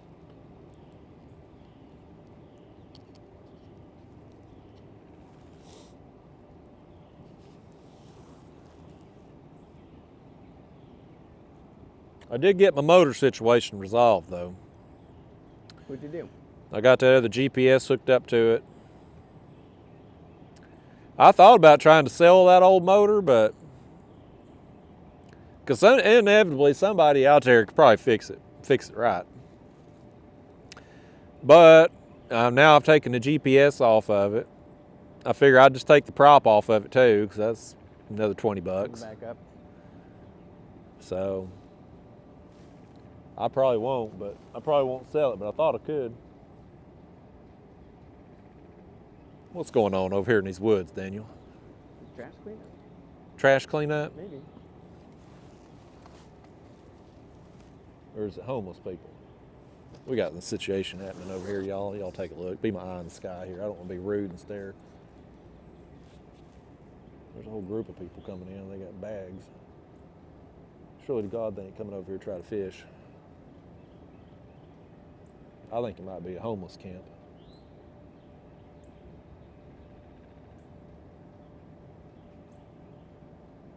Because there can't be that much trash here in the woods. I mean, it's thick brush right there.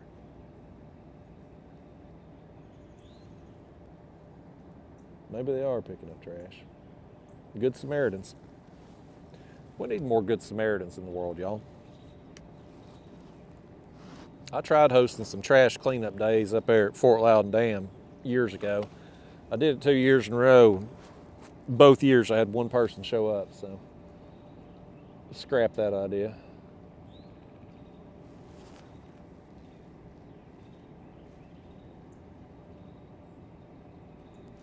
How much trash is in them woods, Daniel? I mean, they're getting in the thick brush right there. They're gonna get ticks. You know, I got a tick off me the other day. Really? February. Got a damn tick off of me. I was playing Frisbee with Daphne the dog. I accidentally launched it over the fence because I've got superior Frisbee throwing skills. And I had to go out there and get it, and I had to go down the woods, and sure as the world, I had a damn tick on me. I mean, it was 50-something degrees in the afternoon. I mean, it was warmer, but still, it's February. They're popping out. You don't think about ticks. And I would have thought, too, with as cold as it got during the polar vortex, we'd have killed a lot of that stuff. Mosquitoes and ticks both. Shows what I know.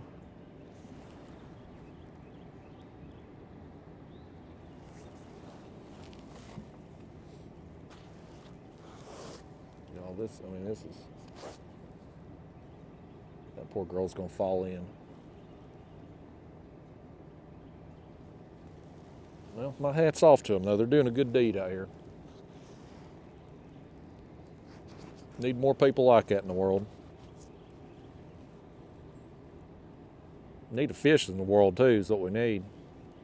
We an hour and a half into this ain't got but 2 daggone fish. I'm still going home happy because I got that piebald. But I want to go home having caught more fish.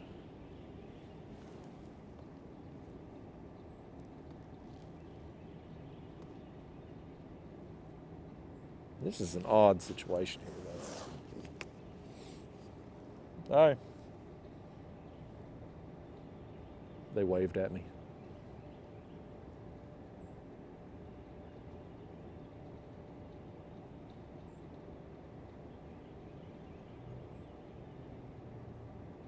Yeah, you can see how thick that brush is right there. They plowed their way into that one little area, and now they're walking right back out. Like, I don't see it being littered with trash right here, but I ain't gonna say nothing though. They're good people doing what they're doing. Hell, I thought they was homeless for a minute. Oh, Daniel, we got 9% battery here. Y'all bear with me a second. I gotta pop a new battery into this camera. When I turn it back on, I gotta figure if our microphones are still attached. Bear with me a second. The video, you're not gonna notice the disruption anyway. It's gonna just, we just gotta switch out a battery. We're back in the game, folks. New battery. Now, what is that smell? I don't know. There's a bunch of manufacturing up and down this. There's a bottler and a plastic molding company and stuff. But it gives me like memory flashbacks. So I ran a train for a marathon like 15 years ago, 12 years ago or something. You were a marathon runner? You were one of those people? I was not a marathon runner. I set the goal of running a marathon once, and then I trained for it, and I ran, and then I basically haven't run a mile since. Did you finish the marathon? I did. So you're a marathon runner?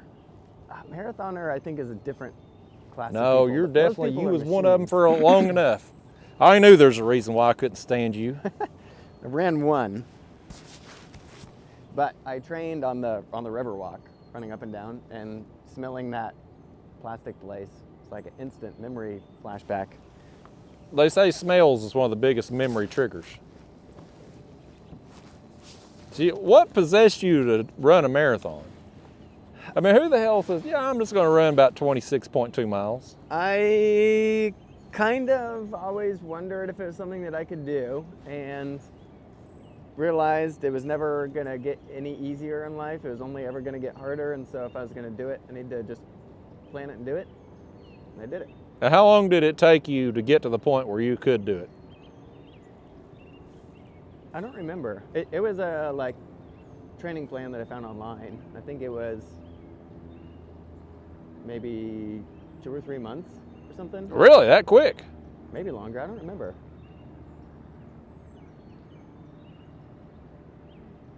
But you ran a damn marathon. 3 months. I think it was a 12-week. Was this before or after you got married? It was the year after. The year after? Yep. Because I can't believe, well, it's a good thing, because I was going to say, I can't believe your wife would stay with you after you decided to be a marathoner. That's grounds for divorce. Did she run too? Or she just watched you make a fool of yourself? She didn't run the marathon. She's run her own stuff. She's run what? Her own races. But she didn't run that one with me. Because that's their own clique of people. Yeah. Like, that's a whole different. Yeah, runners are machines. Mm. We have the Ironman that happens here. And a couple of years we've helped one of the water station booths. And the station that we help at, actually it's right in the neighborhood right across the river over there. It's a loop that they run for the marathon, so it's swim first, then bike, then run. and by the time they're running, they're tired. But the loop, the station that we worked was like at the beginning of the loop, and then the point right before they come back together. So we'd see everybody twice, and still, like, they're obviously more tired when they come back around, but especially the first half hour of people that come through, and you know, there's like 2 or 3 out front, and then you don't see anybody else for a long time. Like those first place people are, yeah, like, they're truly, all their bodies popped are up on machines. HGH. Yeah. Yeah. They're something else. But just Lance Armstrong. Everybody who does that event, they're just incredible. It's incredible watching those people. That's all. They're amazing athletes. I mean, what's going through your mind when you're on, like, when you're running your marathon and you're on like mile 15, where you've still got a ton of miles to go, but you're so far into it, like, what do you even think about? You try not to think. Oh, you got one. There you go. Oh, look right here. Oh, we finally got another fish, y'all. Well, that's another, that feels decent. Oh, Daniel, he come free. That's on that old head. I need to switch that thing out. It still looks okay. I'm gonna switch it out. That felt like a pretty good fish when I picked up.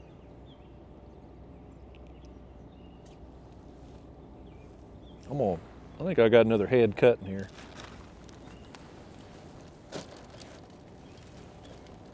Dang. That's our first chance at a fish in a while. I botched it. I'm over here, I just learned something new about Daniel. He's one of them dang marathoners. I'm totally judging you too, by the way, Daniel. This was supposed to be a story about scent and how powerful of a memory trigger it is.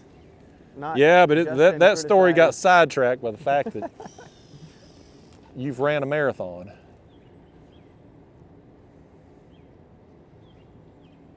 You didn't wear them silly shorts, did you? You know, them shorts, they come down about as far as your ball sack. No. I did not feel the need to wear those. Well, that's probably why you didn't win. That's probably it. Because I think all the people that win have them silly shorts on. I think the difference in wind drag and stuff with me wearing those versus the clothes that I wore would not have made a lick of difference for me. I'm not such an elite performer that something like that would mean big impact. I bet you shaved your legs for it though, didn't you? Nope.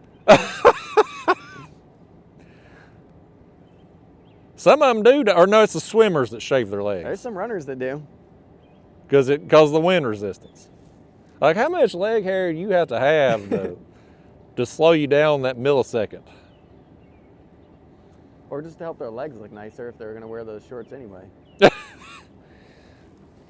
Well, if you see me running 26 miles, you better believe the damn cops are after me, and I'm in trouble. That's about all the running I'm gonna do. Something's chasing my ass.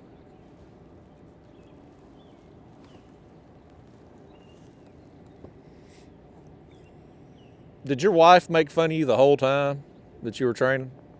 No, she was very encouraging and motivating. To your face. Yeah.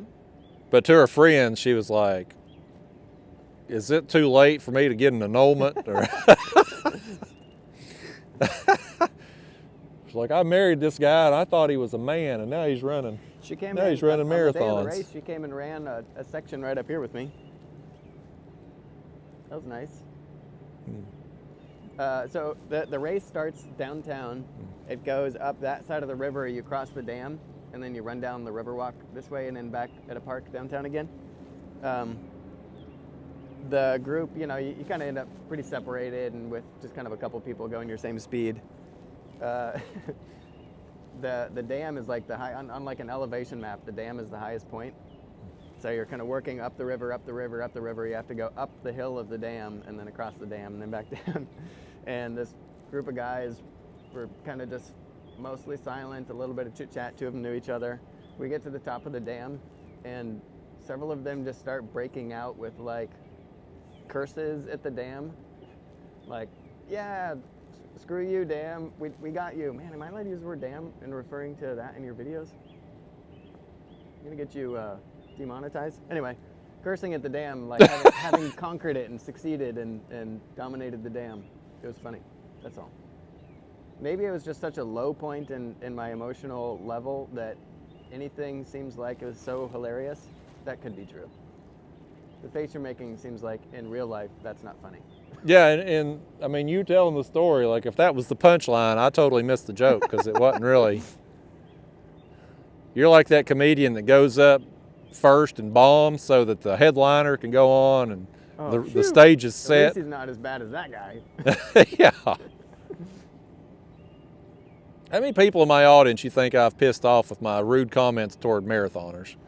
I guarantee somebody's going to say they've unsubscribed because they run marathons or their wife runs marathons. And they should.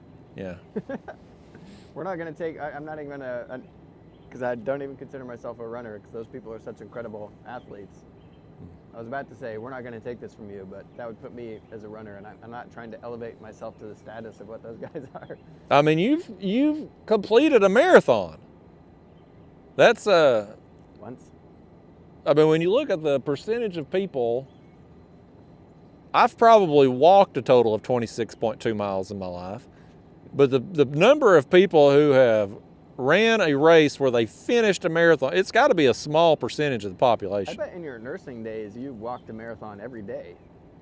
Yeah, I usually walk 5-6 miles a shift usually, at least based on the thing on your phone. Yeah. But I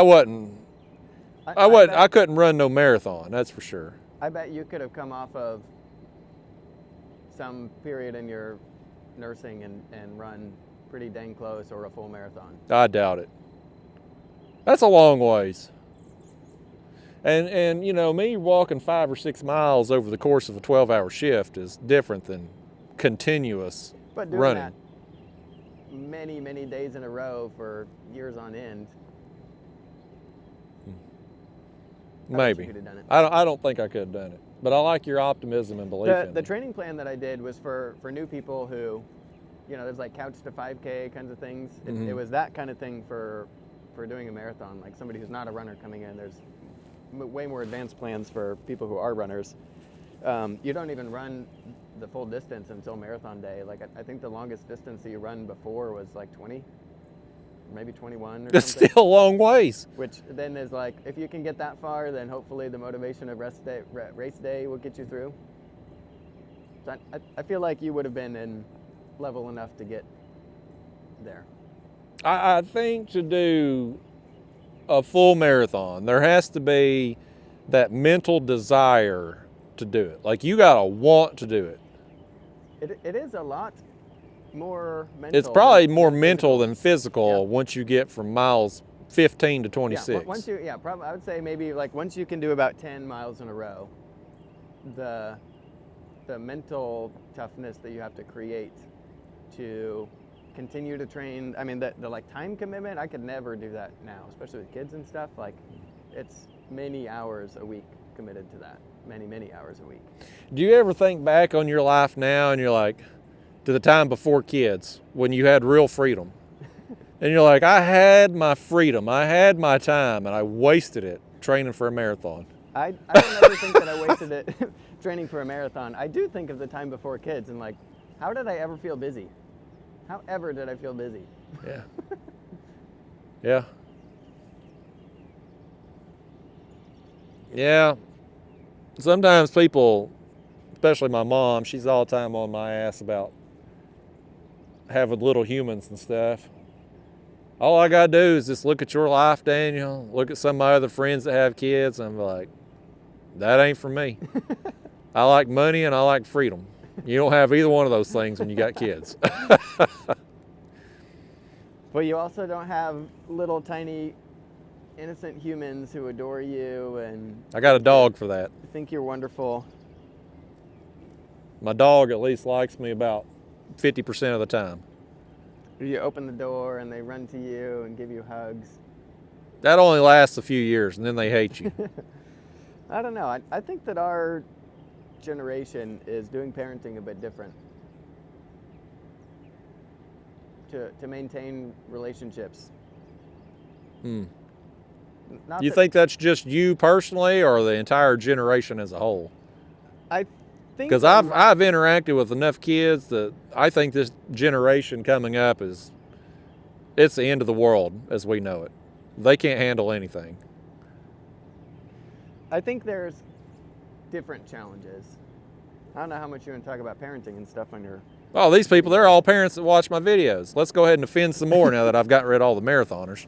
I don't think I would. Got to do offend them. something I until we think I kill would time encourage them. to catch a fish here. I think that there was to draw very broad strokes and generalizations, not to put any particular person in a class. I think that just looking back as far as like our grandparents or maybe great grandparents, that there are pretty distinct kind of like time periods in what parenting looked like. That coming out of like the Great Depression and stuff, so Great Depression parenting was basically like survive, like truly actually like survive. Mm-hmm.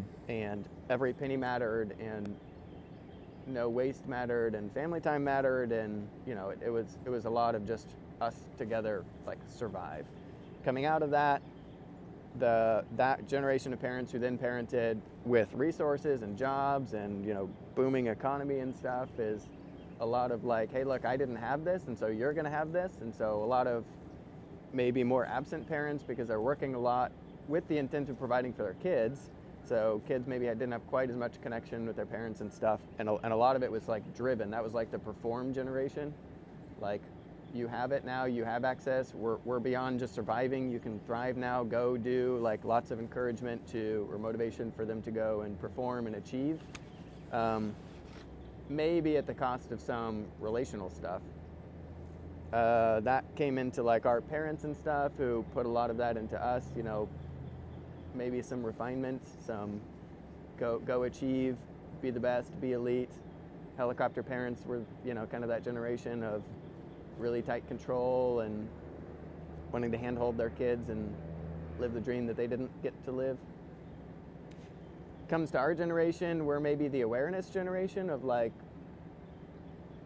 if the ultimate purpose is for kids to like perform at their highest level and achieve and amass wealth and pursue careers and all that kind of stuff, like there's, if that's the only factor, then that's great, but it maybe came at the cost of a lot of relational stuff. And so we have our generation, which is like flipped, that's like millennials and then Gen Z and stuff, who's kind of flipped to the opposite of that, like probably too far flipped, that nothing matters except relationships and feelings. And So you're saying our generation's spoilt rotten.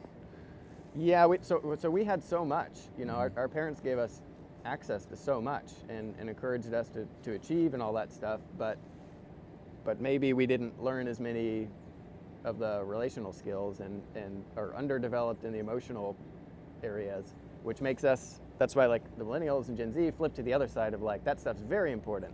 And I don't care if I have a job or don't have a job, as long as I have relationships, that's the most important thing. And that's why I think they're stupid. So somebody who's still in like performance and achieving mindset sees that as, pointless, and somebody who's in the Gen Z camp would say, it doesn't, what's the point of having a job and a career and the best house ever if I don't have any relationships? A lot more therapy. So they want to be homeless with their best friend. Yeah, and perfectly content. That's why this country's went down the crapper. So then what's exciting is for Gen Z's kids, because Are they having any kids?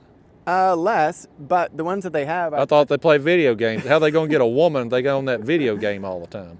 but what they're putting into their kids, I think, is an awareness. So they're like the awareness generation. Like, hey, there's different things you can motivate. We've talked about like tokens in the past. You have so much time or whatever, so many things you can teach your kids. But what we're teaching our kids, hopefully, is there's going to be gaps. We're going to screw some stuff up. But if we can teach our kids to identify those, and then like, hey, when you realize that there's something that you feel deficient in, go learn it, go improve it, go build relationships if you feel deficient there, go build a career if you feel deficient there.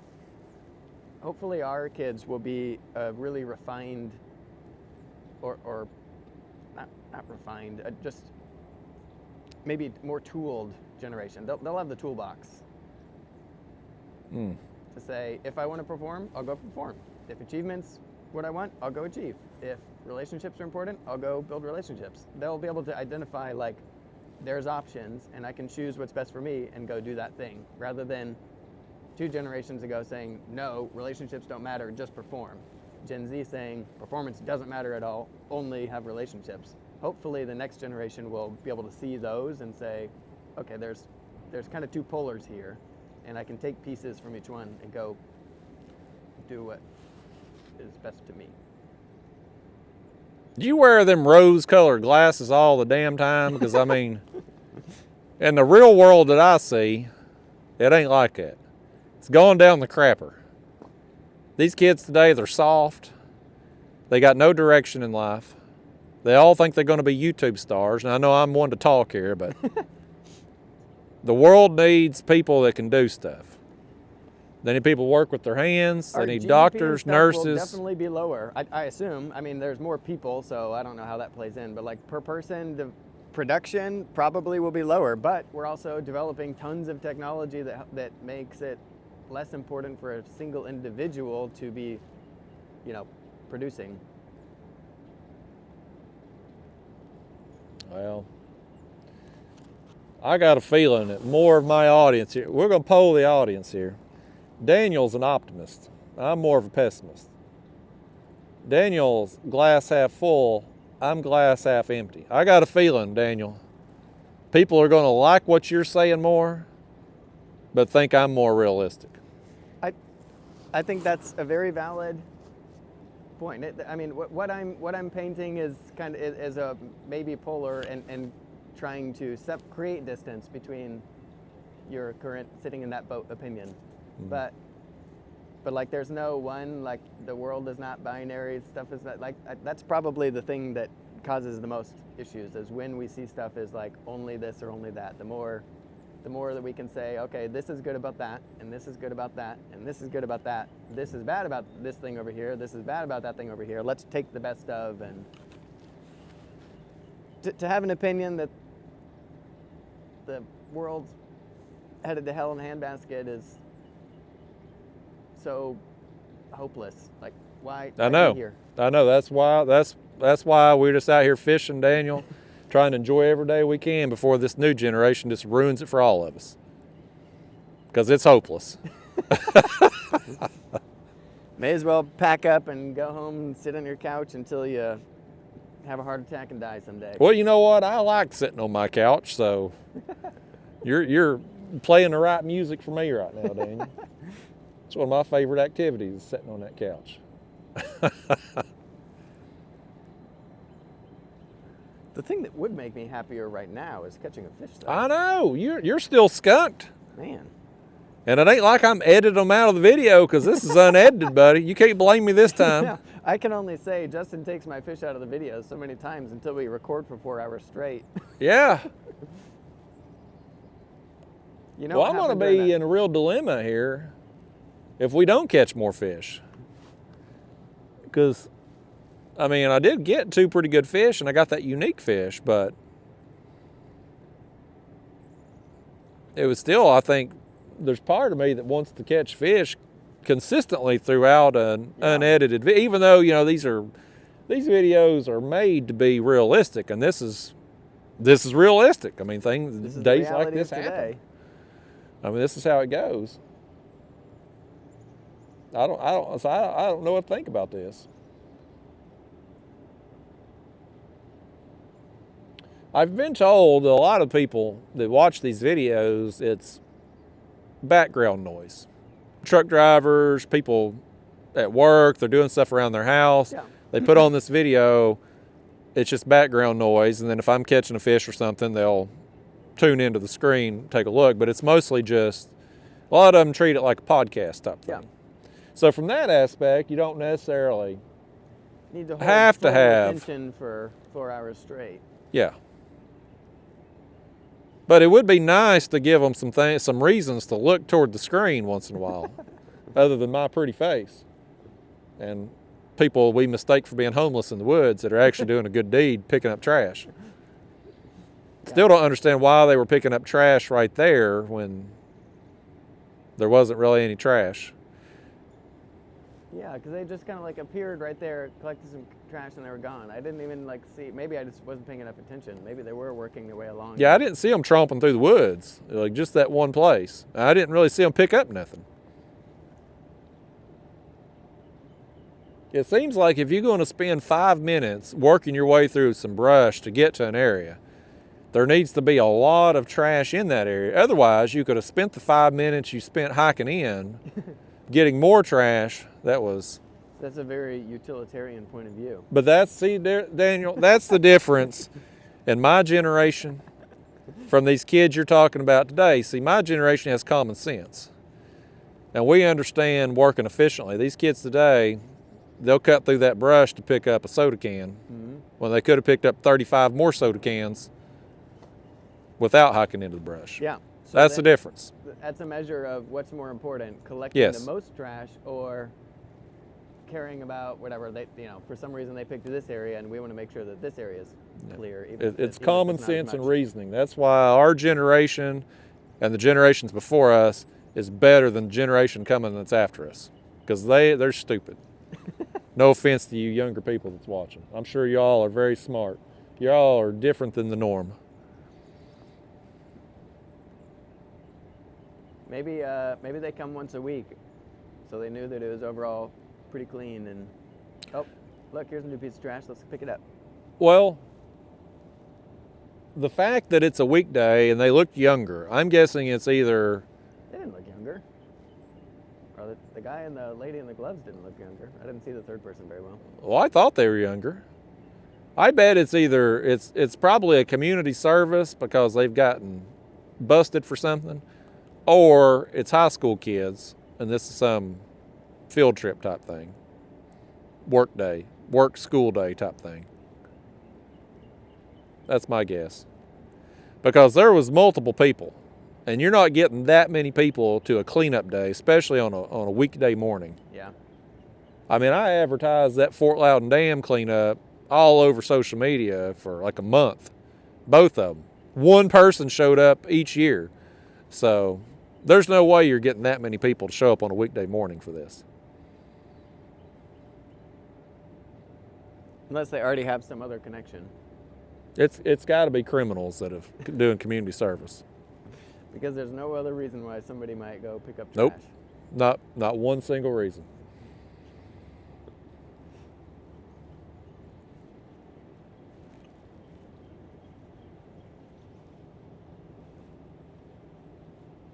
Maybe they're park interns, like from the college. There's Chat State's right there. Oh, now that's an interesting concept. Yeah, that's plausible.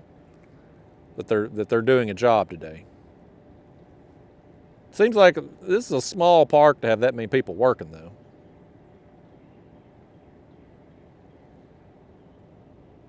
I'd like to have me an intern. I think me and you have talked about this, but get me some high school or college intern in some video department and have them edit my videos and stuff for free or for minimal wages.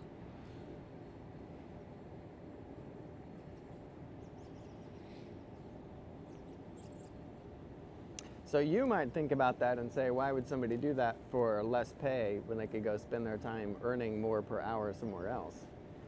But the right person would look at that and say, oh, I can get the experience and practice and build my resume even if it pays me less per hour than what I could go get at this other place.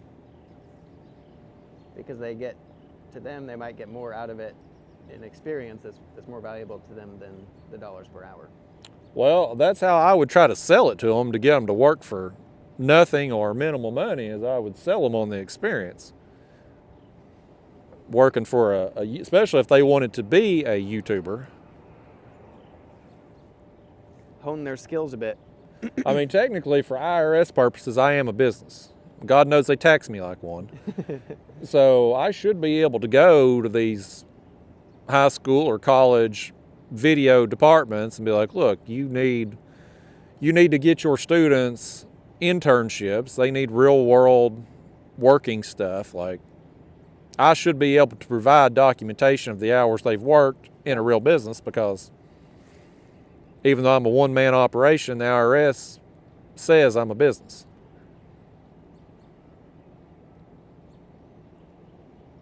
My biggest issue with that is I don't want to deal with some high school or college kid, because I know what I'm getting. They might ask you how you're doing today. Yeah. Yeah. And I'm going to be like, oh, you're wanting to know how I'm doing today, so you're wasting time on the clock. That's what you're doing. You're killing time when you should be working.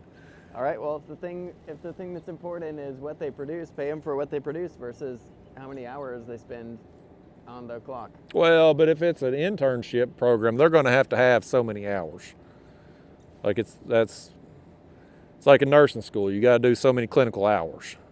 It ain't how many shots you give today. That's on them to log the hours that they spend on it. Well, if you're paying for, still got to sign off. This much per finished, or this much per video of finished video. So you're saying I would create a new currency system. Like if they need hours, then I'm going to say you do 2 videos, that's going to count for X number of hours. Well, let them log the hours, and if you just whether it takes them 15 minutes or 2 days, they get the same number of hours per video. I guess the potential negative incentive that creates is if they're getting paid per minute of finished video, to leave some stuff that you would have cut that's not exciting or something.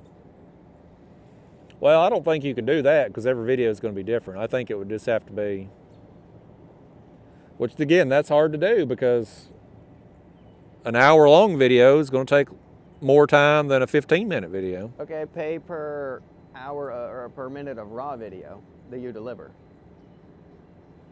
Then you can separately evaluate, hey, I like how you did this video, it's good.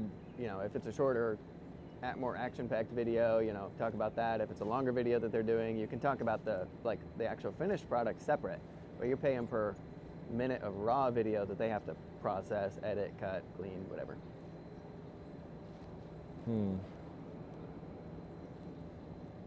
know what the easiest way around all this is? Just do unedited videos. Don't edit a damn thing. Then I don't need to hire nobody. Takes it off my plate. Yeah, but you're going to have to figure out how to catch some fish today. Yeah, that's the thing. I have to figure out a way to catch fish.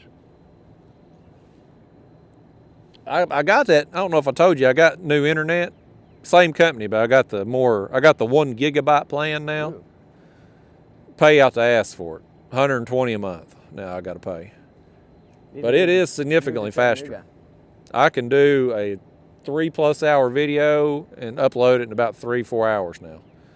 Compared to before, it would take all night. It still takes you 4 hours to upload a... These are big files. How many gigs are they? 35, 40 gigs usually. And that's with 1080. That's not even like 4K. Still be able to upload that in minutes. Well, by God, I tell you, it takes 3 to 4 hours. Is that for it to process or for it to actually upload? For it to upload. No, it takes my computer about an hour to process once I move the files over to the computer. It's a big file. Have you done a speed test? Yeah.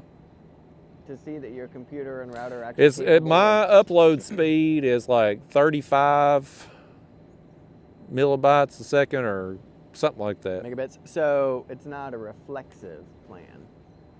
No. So download speed is like, it says 1 gig, but it's actually like 800 and something.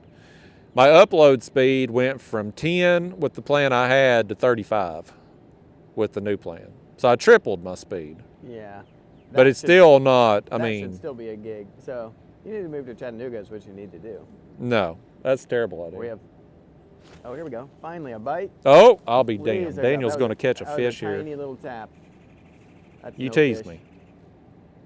You tease me, Daniel. I was getting excited. I'm like, there's hope that I can post this video after all.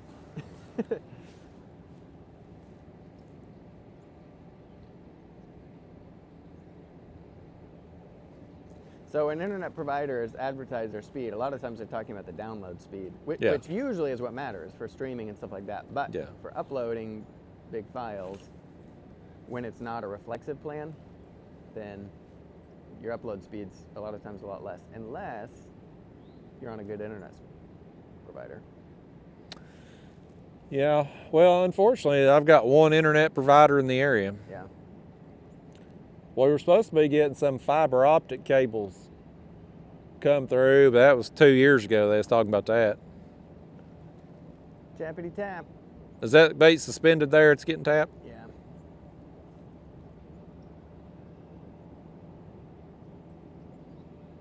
I'm going to give a few more minutes. I'm going to switch out all my baits, I think. I may try a piece of yellow bass and put a new shad on.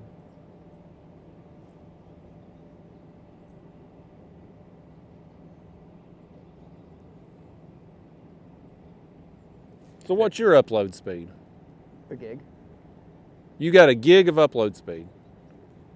And they just started offering a 2.5 gig plan, which I don't have any use for, but So I mean, if I had your internet, I could film these long videos in 4K and have them uploaded in minutes. 30 minutes. That's ridiculous. Yeah, it's Chattanooga was like I think the first I don't know the right words. The first public utility to provide fiber to the community versus, a private company like Comcast or somebody putting it in, which has caused some conflict. It was great initially. I mean, as a consumer, I think it's still great because it's subsidized. So, because it's a public utility, it gets subsidized to put it all in. And I'm sure that if it was a retail company, we'd be getting charged more. But the bigger companies like Comcast and stuff have had problems with it. I think they've sued a couple times because they're saying, hey, you're competing directly with us. You're getting subsidies. We don't. So it's not really a free market for us to come in as a third-party company and try to provide service to to customers in the area, because you guys are getting government subsidies to go put this in that we're having to compete with at our own cost. Well, as a consumer in a town that has one option, I will tell them to cry me a damn river because they price gouge our asses because they know we have no other option. Yeah. So. Yep. What do you have to pay for internet? 60. I think it's going. I think we just got an email that's going up to 69. It was 60 a month for years. $69 for the fastest internet in the world, and I got to pay $120 for 35 megabytes a second upload. Or minute. 35 something seconds, minutes, megabits something. You know what I'm trying to say.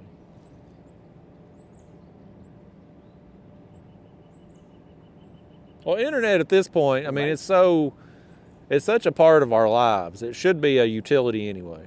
Everybody should have access to it. I have thoughts on both sides, and there has to be some other place, like when when power first started getting served, or water or something, there has to be some other place we can look at to see how it played out. Because generally my opinion is that government entities aren't as efficient. Like, they don't have any incentive to be as efficient because they're not checked on. Even though it's like public utility, owned by us, managed by us, whatever, there's not much incentive for them to be as efficient as possible. Not the same incentive that a retail private company would have, or even publicly traded company. Well, private company don't have incentive either unless there's competition. Unless there's competition, right. So when there's a utility, like public utility, that's offering it, and there's no competition, there's no, then you have the government entity having the same issue that your one internet provider has. When there's no competition and no incentive to do better, why do anything different? Why charge less? Why provide better speed? Why provide better service? So I want there to be competition, but also I enjoy there being a subsidized plan that gives me incredible speeds right now. But I also realize if all the private companies went away and said, forget that, we're not going to offer any service there, it's very possible that the government plans, the public plans, become way more expensive. Well, maybe the kids from this new generation could go in them corporate offices and they can talk about their feelings and they can come up with a solution for us. Might be able to.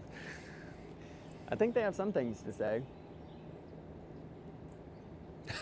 I want people to have an incentive to do better. Yeah, you definitely, I mean, that's why capitalism always wins out, because it's incentive. Until the ultimate, I mean, then there's the ultimate conversation of like, okay, how much, but is there a cap on how much you should get rewarded? And that's where competition helps. You know, if there's one, let's say one new private company comes in, they provide a good service, they make gobs of money, good for them. Their consumers are voting with their dollars by taking their service. But then they get so big that, you know, nobody can compete with them. They can do whatever they want on prices. They jerk customers around, change plans, whatever. Meanwhile, top execs are getting whatever, $80 billion bonuses and stuff. Is there a point at which now you guys are getting paid too much, you should lower your prices some or offer better service or something? That's why competition helps, because competition helps keep that in check. If there's a company that pays themselves top bonuses and screws their customers over, a competing company can come in and say, nah, we're willing to make a little bit less or whatever and offer a better service. But at the point that one company Well, is yeah, still I so mean, big, if they're making big bonuses and screwing the customers over, as a consumer, I have no problem with some CEO making as much money as possible as long as I'm happy with right, exactly, the company and service and whatnot. More power to them. Make as much as you can. Where it gets uncomfortable is I don't have another option and you're still paying yourself that much. Yeah. If I'm not happy with the service and you're paying yourself that much. Yeah.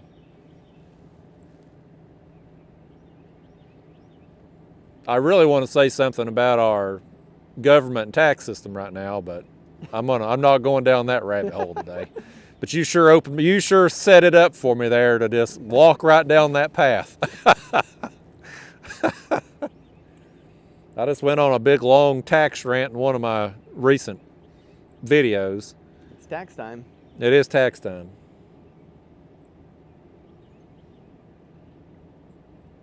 I got my appointment coming up with my accountant here at the end of the month, and I just, since I've been doing this YouTube crap a few years and I've kind of been my own boss,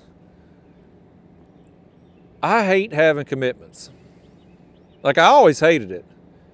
But now that I've been out of the real workforce for so long, because, you know, when you're working a real job, you've got a schedule.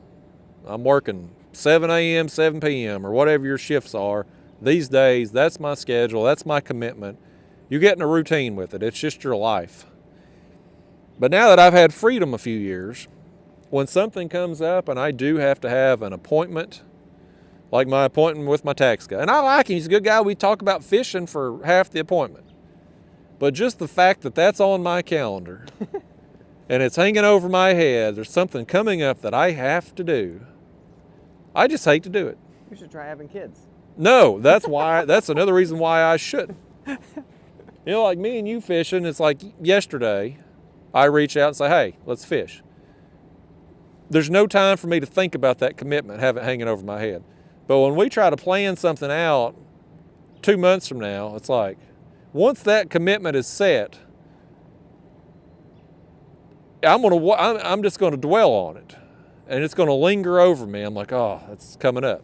Even if it's something I'm looking forward to doing, it's just the fact that I'm going to have to do it, it changes something with me. You have no idea what I'm talking about because your whole day is planned before you wake up. A lot of it is.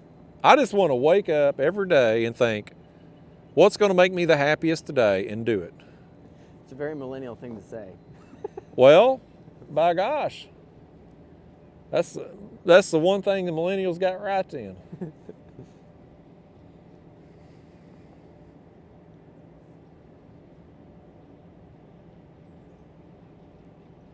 You know what'd make me the happiest right now? Fish. Catch a fish. A fish and maybe a cheeseburger. Yeah, I could eat. When are they going to start dropping cheeseburgers with drones? I've been eating super healthy lately. Ugh, why? As accidental. During the polar vortex, I had to cook for myself. And I was stuck at home there for a week, so I kind of got in the habit of cooking for myself. So now, unless it's date night, I fix my meals at home. Good for you. So now I eat steak every day.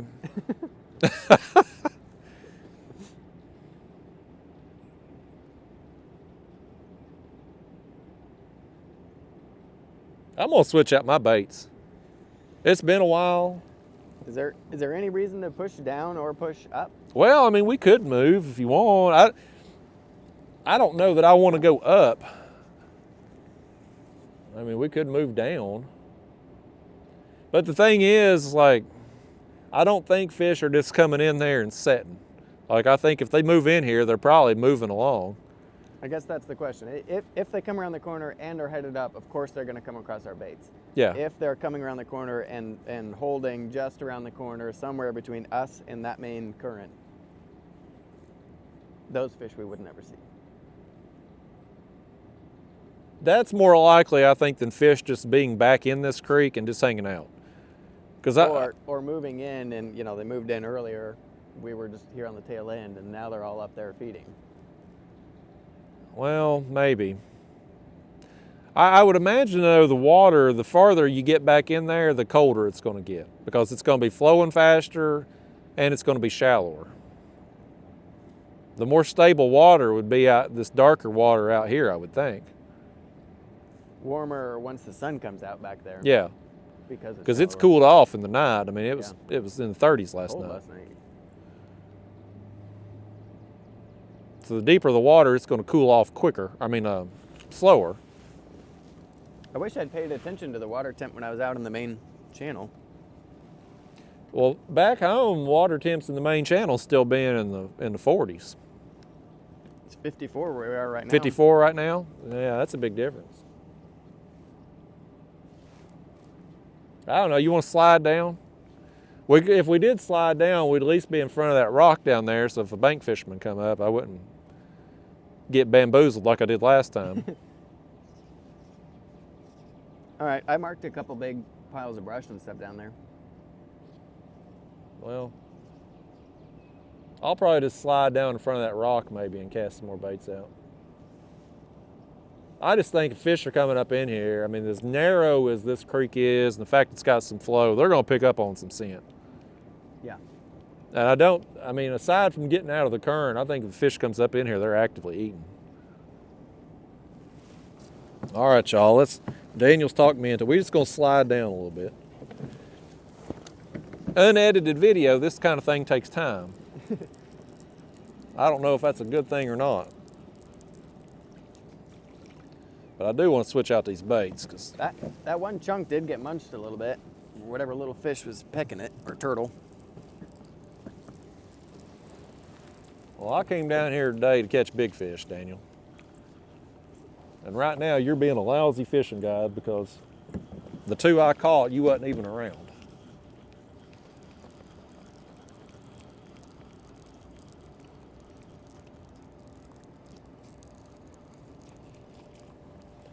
All right, there's our baits. Now let's pull our anchor here, do some manual labor. Oh yeah, I have an anchor.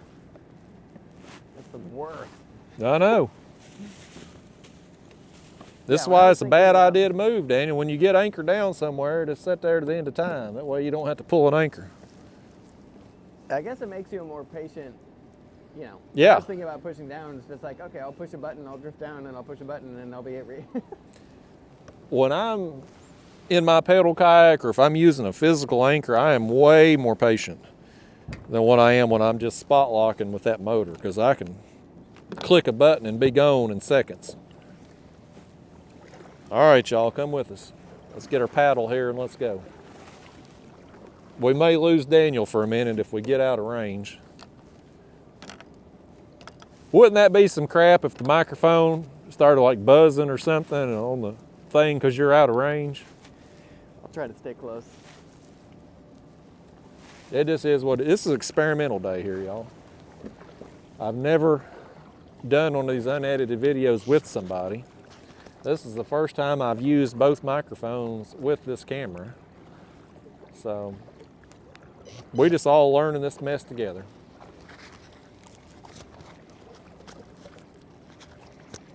If I had tried using my other microphones with my GoPro, it would have done overheated 6 times by now and probably had the screen lock up. That's why I quit using the microphone with it, because it was every day was a problem. You'd have to, screen would lock up, you'd have to take a battery out, put it back in. You'd have overheating issues even when it wasn't hot outside. This DJI camera, one of its big things is it don't overheat. So you don't have to worry about that. Temperature's cool enough day, we ain't gonna overheat nothing anyway, but yeah, this rock down here is a good opportunity for somebody to bank fish. But I don't think being a weekday morning, we're gonna have anybody out here on us today.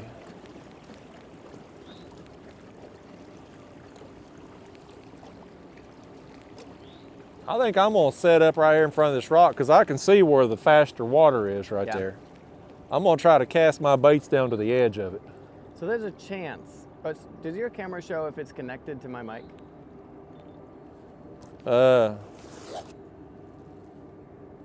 Yeah. Why? Should there be a light on my mic? I think it's a green light. So I went to tilt it and I think I pushed a button and then I pushed the button again and then a light came on. So I don't know if it was off before or on before. There's a red light that says record. Is that just for it to record local? I got a red light by mine. I got a red light by one and not on the other. Y'all, Daniel's done messed it up. Let me turn the camera off and then turn it back on. Where does it show right now? Oh, yeah, so it's green on this side. Maybe that's just whether it's recording local on this, a backup copy. Yeah, I had a red button on, now that red button's gone. So I think I can make Daniel that turn on or off. How about you just not hit buttons? All right, well, I don't know whether this light was on or off before, but it's off right now. There's a green light. Green is good. And then on the other side, there's a record red light button. Okay. Well, you don't need to record because it should be going right into the camera. Okay. And if it ain't going into the camera, we out of luck anyway because I don't know how to. Probably like whatever those other ones are called, those square ones. The road mic? So those can either broadcast back, but they can also record a local copy in case anything ever glitched. Yeah. Well, if I glitch something, it's just tough break. I don't know how to do all that stuff in the editing after the fact. I'm gonna try to just slide over here. I want to cast the baits down right here on the edge of this where the faster current meets. All right, let's take our dumbbell here and drop it off.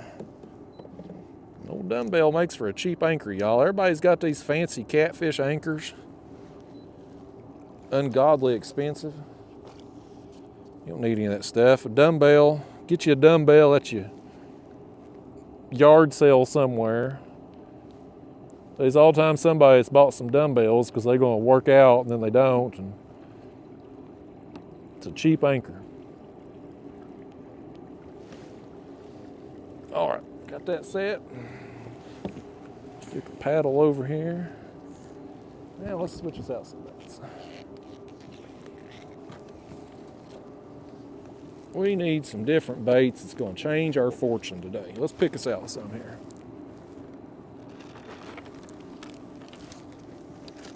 All right. Definitely want some shad. Do a shad head, a shad body. And then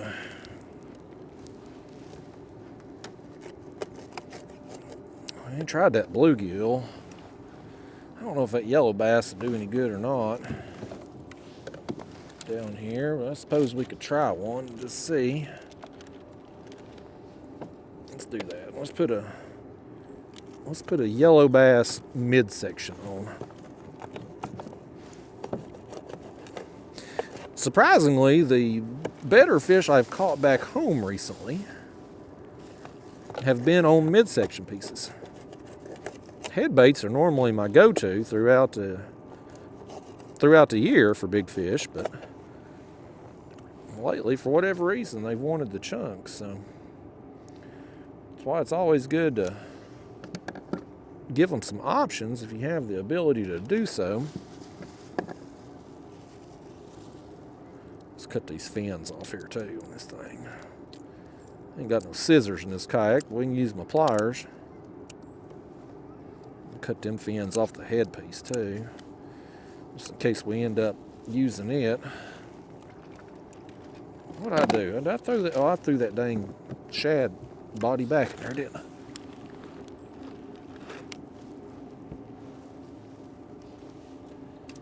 All right.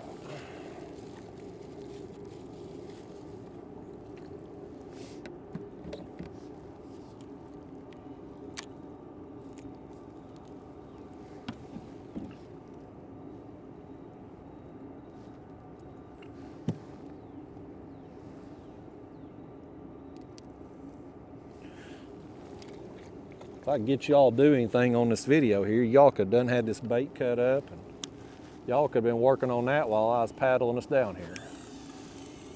Can't get you to do anything on here. I had to go catch the bait myself. Now we got a backlash you'll make me pick out.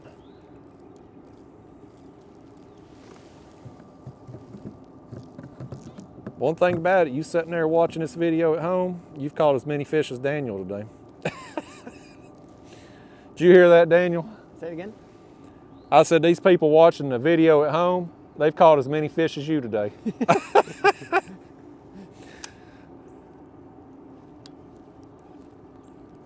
And they didn't have to drag a kayak through the woods. Exactly. They didn't have to do the manual labor.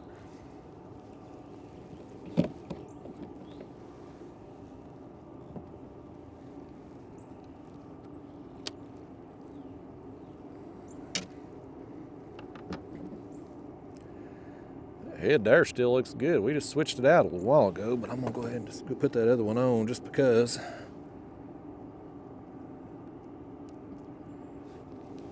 I just ain't been able to get no skips since all that rain come and places I was getting them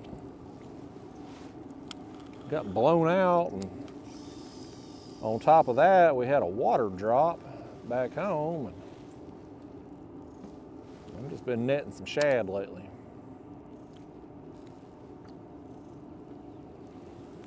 Good time of year to be using shad anyway, these colder temperatures. In the water temps in the 40s is when I found the shad really excels anyhow.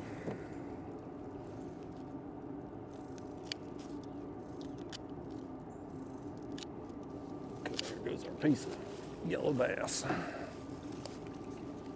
My rig's here, I don't know if I mentioned it in the opening or not. Probably nobody still left watching that would care anyway, but I got a 10-aught size circle hook and a 2-ounce no-roll sinker there. That's Daniel's sinkers, actually, Catfish Sumo brand. His sinkers, you see that green piece right there? I don't know if that's showing up on camera. There's an insert inside these Catfish Sumo sinkers that protects your line, keeps it from getting abraded by the lead. There's Daniel's plug for the day. You're welcome, Daniel. I'm over here plugging Catfish Sumo products while I get baited up. Nobody's going to believe you. That's his fishing line on there too, 40-pound Catfish Sumo line now. And he also makes my signature series rod, the Golly Whopper here. Best kayak fishing rod on the planet, if I say so myself. I'm not biased or anything.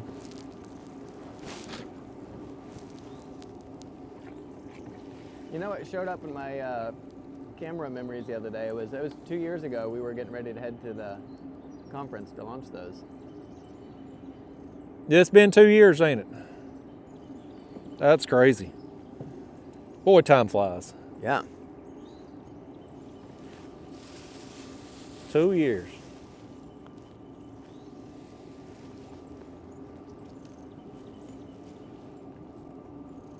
To my knowledge, I don't think there's even been any new kayak rods come out by anybody.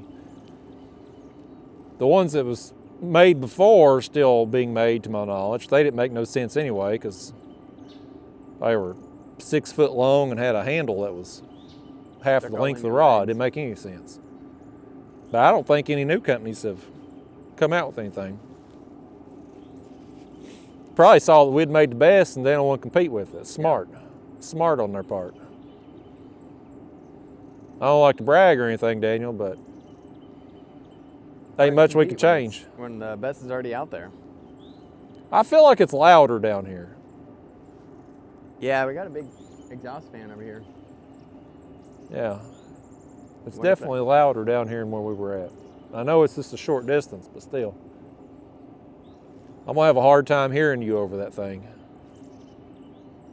Does your camera pull the mics in separate? If I'm yelling to get to you, you may have to lower the volume on this mic when you lower. No, I think it's set up to merge both of them. Because if you set them up, I ran into this problem before with the Rode mics. Like left channel, right channel? Yeah, it plays on one speaker or the other, and it's weird.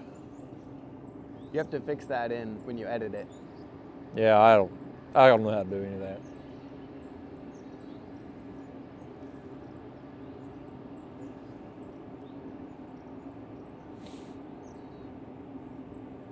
And I had that conversation with the girl at DJI about the cameras and stuff. She was asking me questions about my editing process and all this. And she was just blown away by how,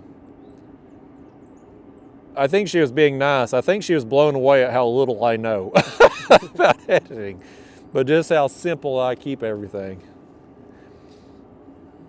She's like, your channel has gotten that big and you use iMovie? That's how you edit? I'm like, yep. Like, guess what? Your audience don't care about what editing software you use. They only care about the finished product.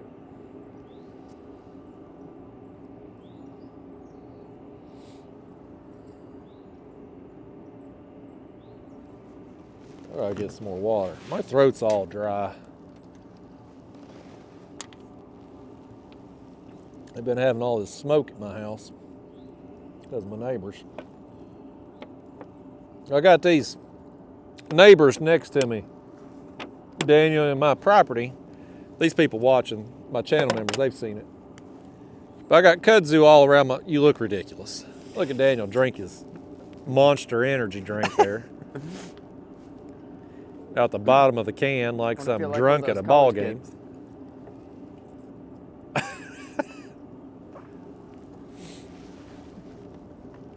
But anyway, I got all that kudzu around my property. It's on all sides. And my neighbor, one of my neighbors, I got about 100, maybe 150 feet of fence line with them, and it's all grown up and everything. And I've spent the last 2 or 3 years making me a path on the outside of that fence so I can keep everything sprayed, keep it controlled best I can. Well, they got the bright idea that they was gonna have all that cleared off. So I come home one day and they got a guy unloading a bobcat, and he worked about an hour before dark, and I got home the next day and he's out there working some more. And I mean, I clearly know nothing about running a bobcat.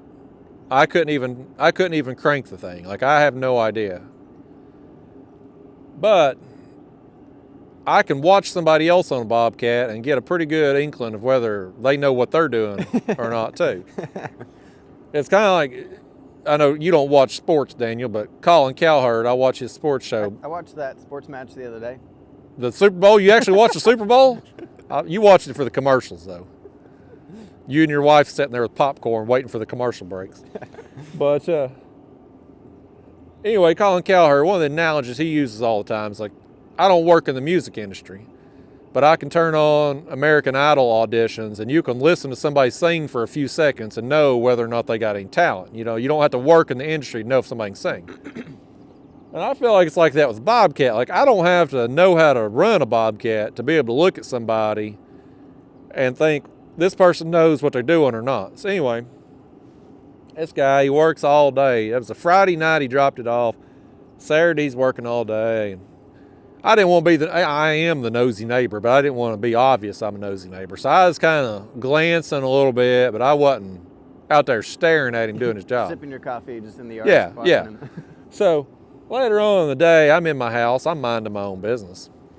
And I hear some commotion going on outside, some yelling and screaming. And at first I think it's the other girl that lives down in front of me, because her and her lover, they've had some real spats down there. I mean, it's like Jerry Springer live when it goes down. I'll be out there in my carport watching the show, them cussing each other and slamming doors and stuff. I mean, it's amazing. So I thought it's her. So I go outside, I'm gonna sneak around in my carport, try to figure out what's going on, because just watch, you know, entertainment. But I realize it ain't her. It's the other people that's hired Bobcat Man. And there's a woman out there, she's giving him the how-to. And I couldn't make out all of it. But I mean, they were obviously yelling loud for me to hear it in the house over the TV. But I heard, one of the things I heard her for sure say was, "You've been out here 8 hours and this is all you've got done?" And like I said, this guy, I could tell he didn't know what he was doing, because their house is they got a little yard area and it's brush on all sides. He'd do a little over here, and then he'd come back, he'd do a little on the fence, and then he'd do a little over here. Like, he wasn't taking any one section of it and doing it all at once. He wasn't working it like a grid. You know, it didn't make any sense what he was doing. And he was piling this stuff up, and they're trying to burn it, and everything's been so wet because we've had all this rain and snow and everything. Like, you can't hardly get nothing to burn anyway. But he's got all these individual piles of debris. Like, he works a little bit over in their backyard, and then he piles it up here. And then he takes the fence and he piles it here. I'm like, am I getting bit? Maybe you're Are you playing with me? You playing with me, Daniel? Or is that rod really getting hit?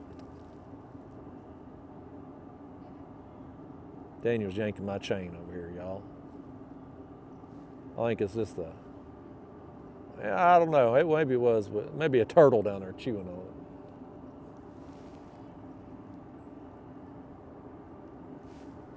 Is it a turtle or is it a fish, Daniel? Tell him to eat this thing. I got a story to tell. These people are dying to know about Bobcat Man. The 3 of them still left watching. As slow as this day has been, I'd take a turtle or a bite from a turtle right now. Yeah, it would be, at least it'd be another catch if we could reel in a turtle. I don't really want to catch one because they're such a pain. I'll just take a bite. I wouldn't mind catching a slider. I don't want to catch a snapper. There's something down there munching on it, though. It's just chewing it up. I can't remember what cut of bait that was. It may be I think that was maybe the gizzard shad head. I think I got the chunks on each side.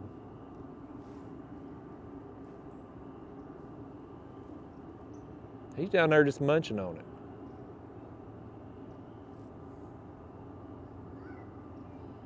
I'm about ready to pull it away from him because I don't want him chewing up that bait. I just put it out.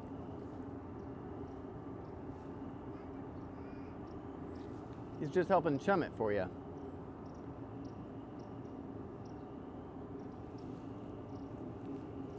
This dang fish. He's probably picked my hook clean. No, he was coming at me, Daniel. I got him right here. He was swimming at me.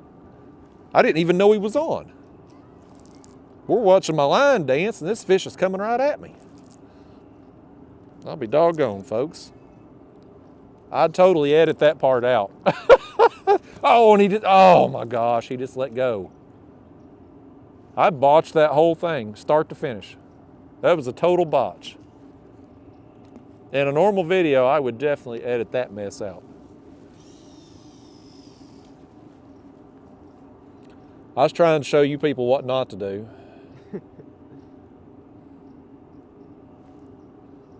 Doggone, Daniel. I butchered every part of that.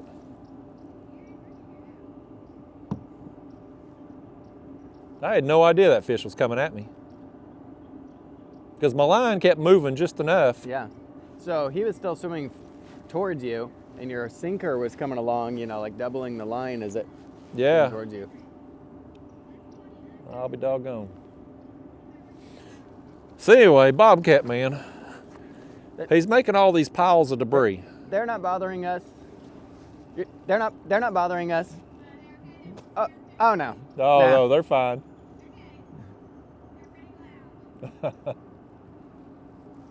Y'all, we got kids over here beside us. I ain't gonna put them on video because my channel will get dinged probably. YouTube's big on that kind of thing.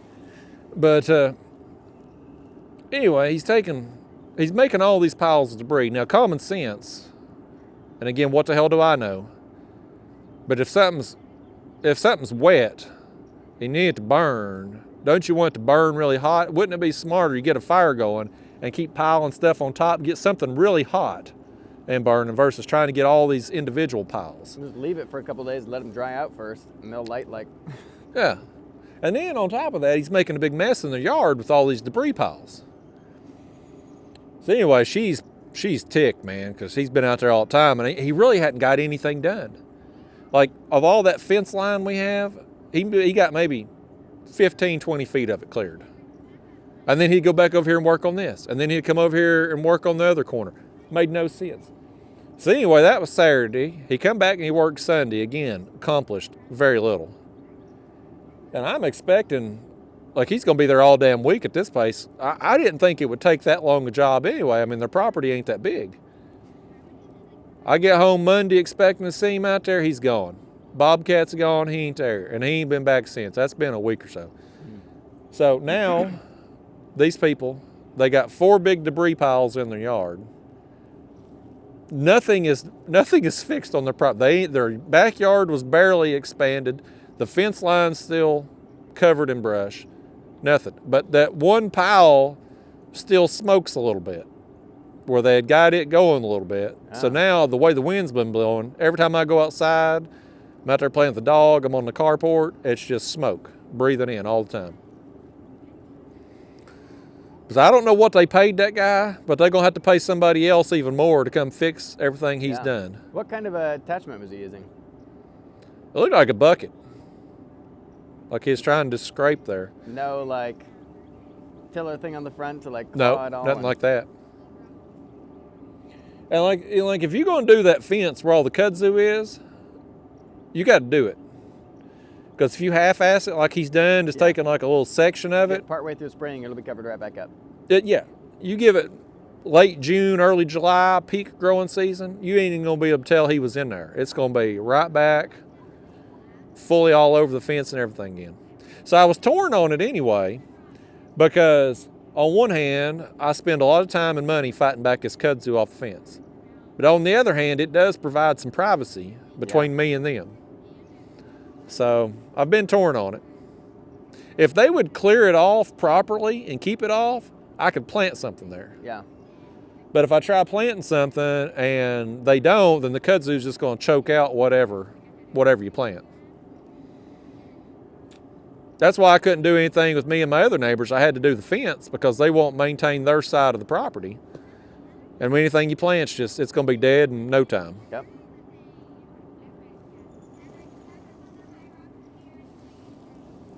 These kids over here ain't very annoying, but the moms talking at the top of their lungs kind of are.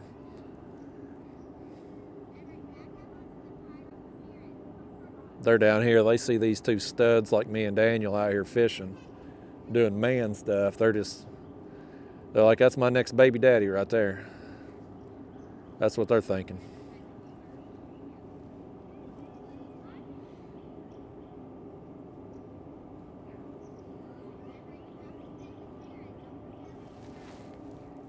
We're going to end up saving the life of one of these kids falls in the water over here.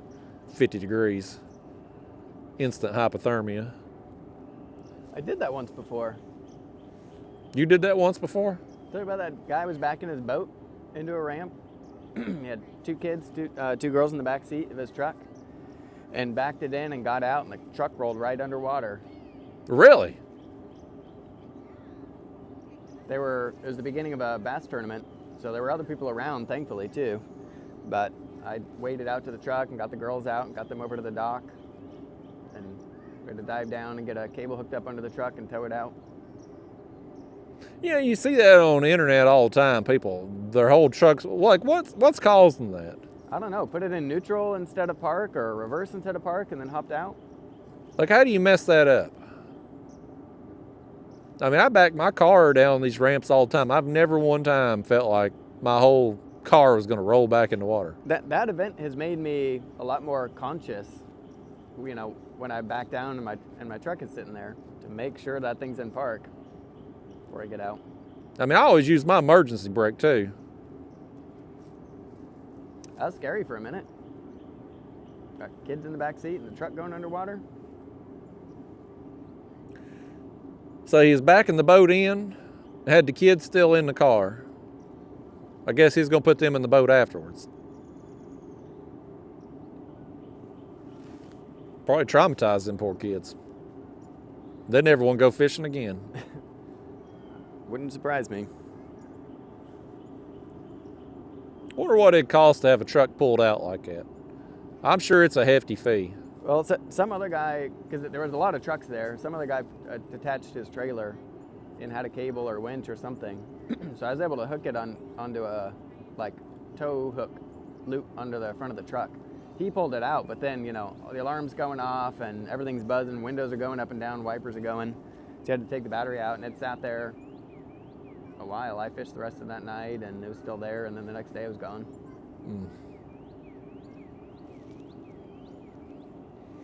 That probably won't show up on the Carfax report. If I was him, I'd have drove out of there, went right to the dealership and traded that thing in.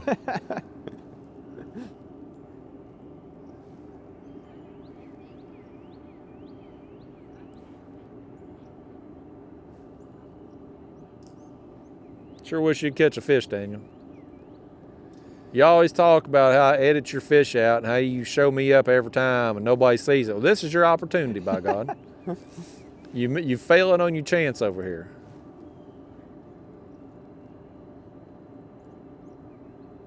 You should have went and ran your marathon today. If you got a motor, we could go over to that deeper hole. Yeah. I don't know. I mean, there might be something in it today. I don't know.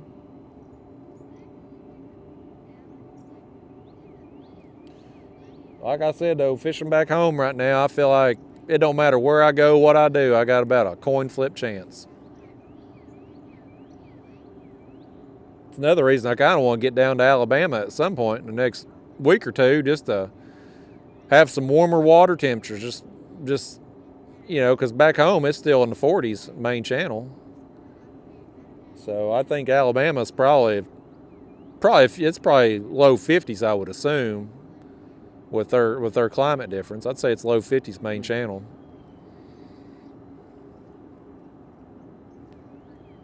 It seems like I've noticed in the past, and maybe it's just my lousy fishing skills, but it seems like once you get mid 50s, especially once you hit that 60-degree water mark, it's a huge difference in activity level. Yeah. Once we get in the 40s, it's like I feel like I got to be on them at the right time to. And I don't know why that is. I mean, they eat year round. But I don't know if it's just maybe they get more concentrated in the winter and maybe they're more spread out in the warmer water. I mean, if they're less active for temperature reasons, they're not having to eat as much.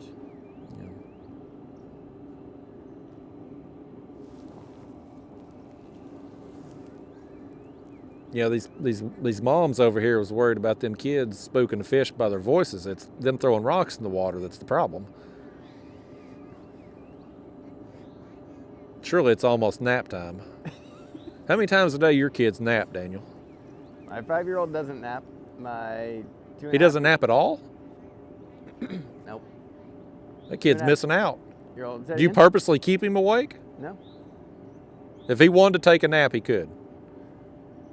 If he wanted to take a nap, he could go take a nap. I don't know if he's running like some child labor thing. If you've got him tying catfish sumo rigs in the basement or something.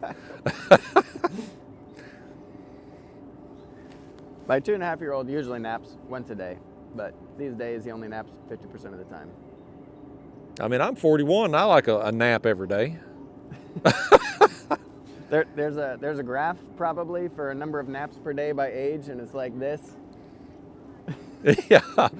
Yeah, definitely the older you get, the more it goes back up.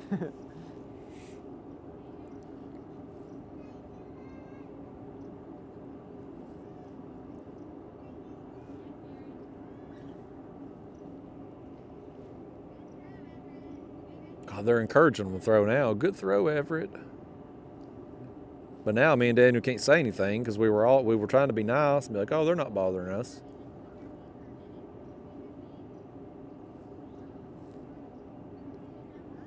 Plus, I feel weird talking too loud on camera because I know they're going to be over there eavesdropping.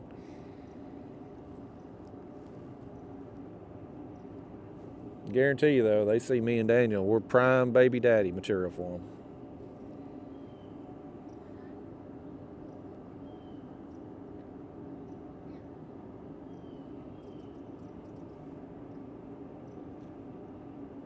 There was another big splash behind us there, Daniel. If we'd stayed where we was at, we'd have caught that fish.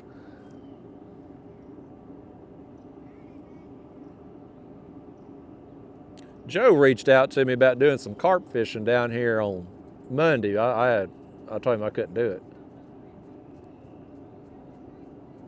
A lot of the times when it's rained a bunch, he's higher up in the creek catching carp. Yeah.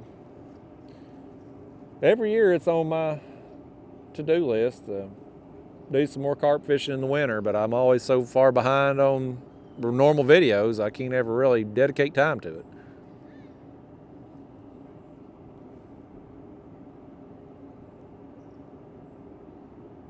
I am going to try to do an unedited carp video at some point in the spring. I'd like to do it during the spawn when you're getting constant fish. Yeah. We still got to break your PB carp too at some point this spring. It's not going to take much. I know, that's what I'm counting on. That's how you got to do it on the YouTube. All these people, new PB. You just got to take somebody with you that ain't never caught a fish before because everything's a new PB. I'm on to those YouTube games. You know, that's one of the things that's amazing about these unedited videos. And I'll say this, and this one will tank, but I try to clickbait my edited stuff just because if you don't, you're not going to get any views. You got to have a catchy title, a thumbnail, whatever. But these unedited ones, man, I'm going to put however long we fished today, hours, raw and uncut kayak catfishing. That's going to be the title. And it's going to outperform these edited videos that are clickbaited to hell. It's amazing how that's working out. Like the first one of these unedited catfish videos I posted bombed. It did terrible. Don't know why, but it did awful. But the ones since then have outperformed my edited ones by a long shot with the most generic titles. Daniel's over there casting that plug. He's going to get wrapped around that tree and not be able to get it back because he's anchored down. And then I have to pull up my anchor and... Did you try catching skipjack at all, or did you just see that it was flooded? No, I was out there about an hour and a half, almost 2 hours last night.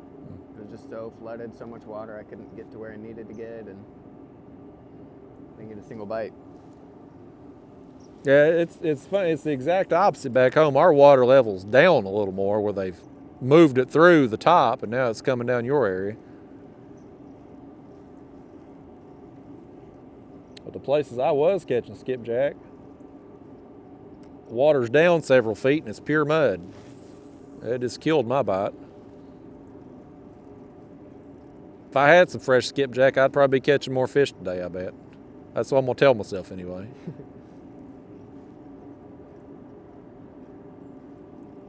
Y'all, we hurting in a bad way. I mean, it started out with so much optimism today. Oh, good, the soccer moms are gone. I'm going to start believing those two fish you brought in the cooler. I mean, you think that was the only two fish that were coming in this creek today? Can't have been. I mean, they hit so quickly.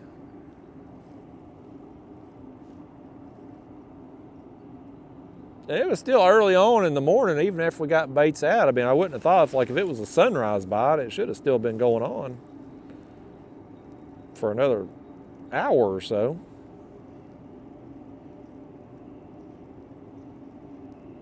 I don't know, it's one of them things we can sit here and second guess ourselves till we're blue in the face. But I know my confidence went from sky high after 16 minutes into this trip, and we're bottoming out here now. That's been, I don't even know how long it's been. Since we had to redo the camera battery, I don't even know how long we've been out here. I think the other camera battery made it about an hour and a half.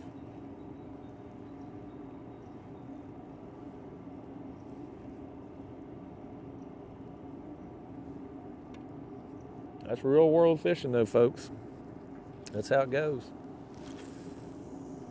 I said that too that last year when I fished the tournament here. I'm like, when you fish a spot like this, you're pretty much committed to it, because I ain't paddling out there in that 3 mile an hour current and expecting to make it back.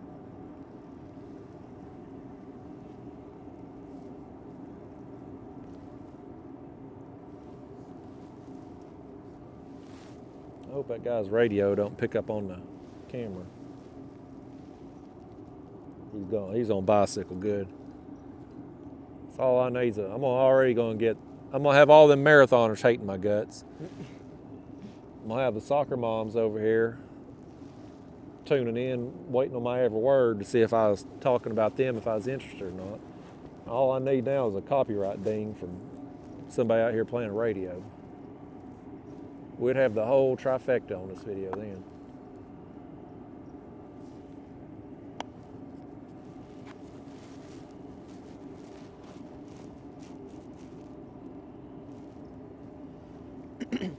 You know what you could do sometime on a day where there was a lot of action is if your guest had a GoPro on too, and then do 2 square videos side by side. Show both angles, same screen. If both of us were catching fish pretty constantly or whatever, then split screen, both boats, chest cam. That's interesting. Right now it would be pointless because all you'd see is the mirror of yourself and us talking. Yeah. And not catching fish yet. Yeah. Yeah, I tried that a little bit last year, filming my live scope screen while I was catching them fish with the jigs. Yeah. Same concept, we just have split screen. Mm-hmm. I could probably make your part of the screen a lot smaller since you catch smaller fish than I do. Right. Yeah, yours would need to be bigger to make the fish you catch look bigger. Exactly, yeah. In scale. And then you could both stand there, like this, like a video game, like first person. You think, what you're saying in theory, if you're having a day where there's a lot of, do you think at this point I'm ever going to have another day with a lot of action again? Because I'm losing faith that it's going to happen. Of course you are. Maybe in about April or May.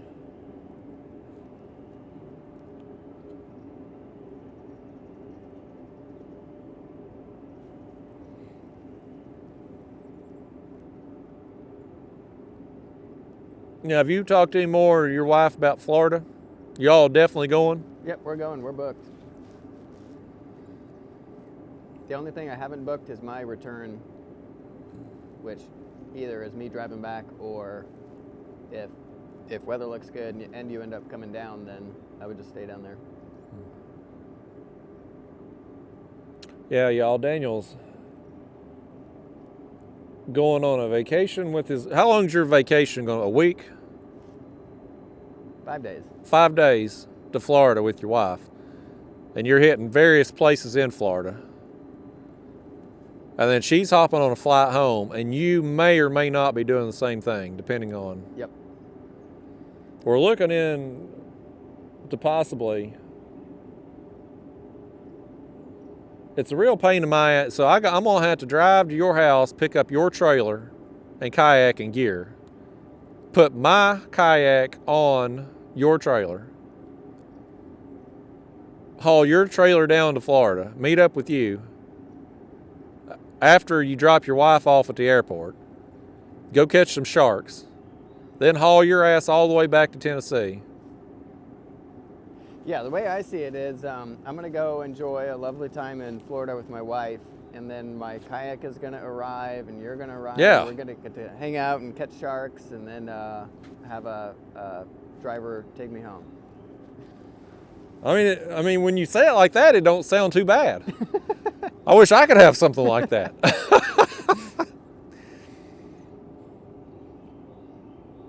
I was thinking, just moving all the puzzle pieces around, like, what if I flew out of Knoxville going down and drove my truck there, like dropped it off either at the airport or at your place. That way at least it gets there, and then when we come back, then my truck is already in Knoxville or whatever. Drop your boat off the trailer, I take my boat and the trailer back here. No, wait a minute, you're saying you would drive down with your gear? No, I would just drive to Knoxville and drop my truck and trailer with you. I would fly out.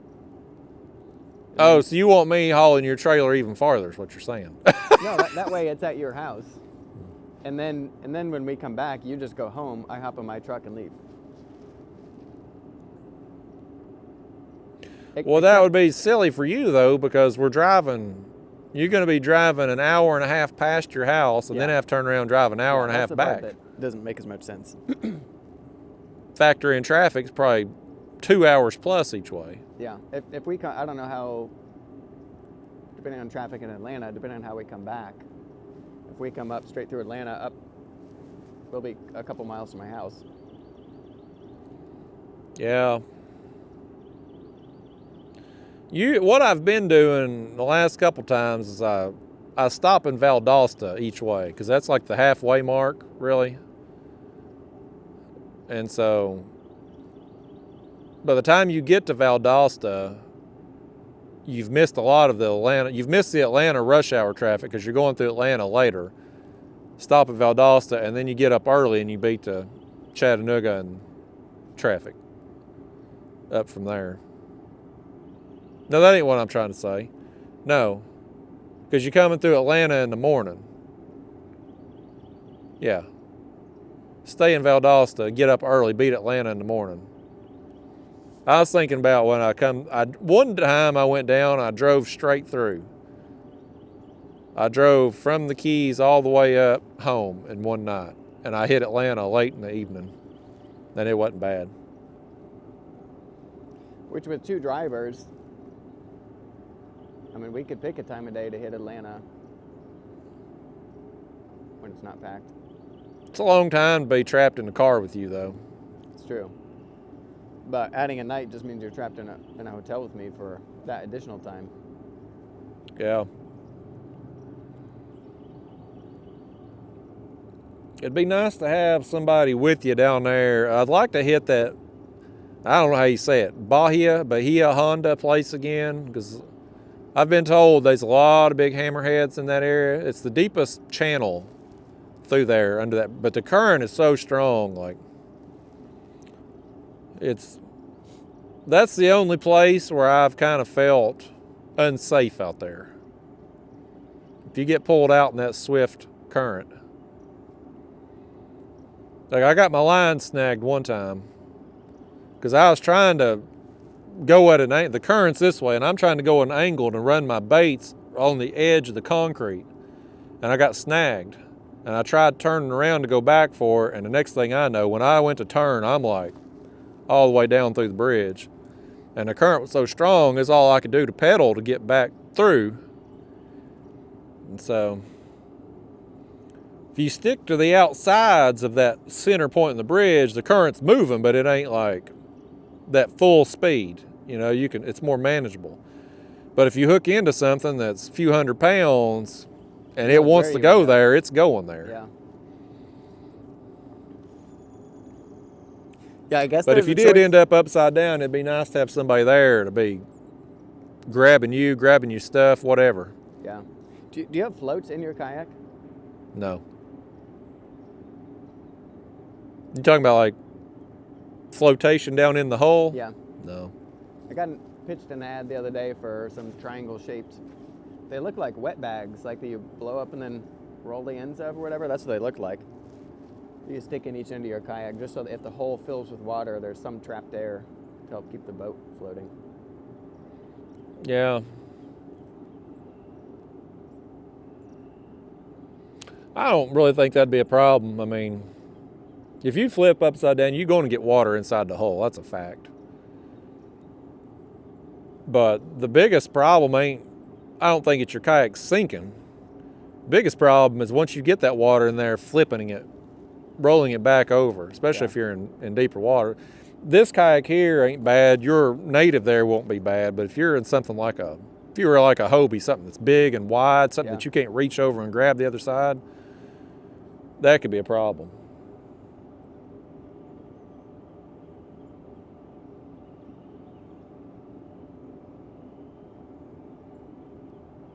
Just the dang wind. It's so hard to prepare for anything with the wind. Because you know how it is here in March especially. It's like that in Florida. You get 30-mile-an-hour winds, you can't do nothing. Yeah.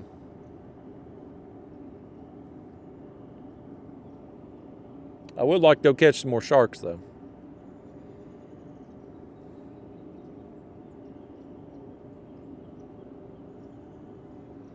Oh, Elias is down there right now. He was going down to the Everglades for a week, and then he was going down to the Keys again. I guess he'll be in the Keys next week, I guess.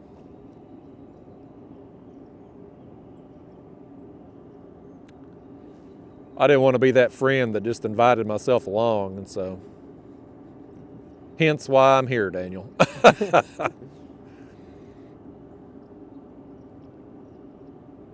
Is he fishing near the Everglades? Yeah, he was going to stop off and fish the canals and stuff. Mm-hmm. Spend a little time doing that and go on down. He was trying to do some unedited videos too to see how they would do on his channel, and he posted one the other day. I think it was 3 hours long or so, but it didn't do well at all. Like he said his average, I don't know, I should be saying this on camera or not, but the average watch time was very, very poor. Compared to his other videos? Compared to what? Compared to his other videos? Well, we were just kind of comparing to mine to see, like, because, I mean, it got very bad views to start with, but my unedited videos always get very bad views too for the first week. And then they build over time. But my average watch time is always good from the start, and then it gets even better over time. But his started out really low. So I don't know if that's why his hasn't taken off, or I haven't watched it because I didn't want to. I can't commit to 3 hours of anything, so I didn't want to hurt his watch time even more by watching it. So I didn't click on it.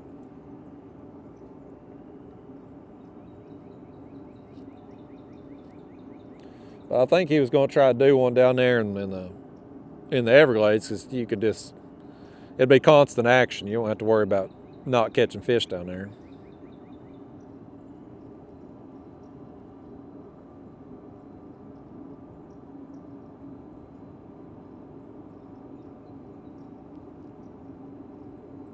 Now, if we go down there to Florida, Daniel, are you wanting to just fish for sharks? Or are you wanting to do anything on the mainland too? I'm up for anything. I've never fished down there, so whatever you want to do, I'll just be along for the ride. Well, I mean, the shark fishing is just like catfishing, basically. But if we go after peacocks or something, that's more like bass fishing. We'd be casting lures, basically. Or we could troll shiners or minnows or something. Might be fun to do some of both.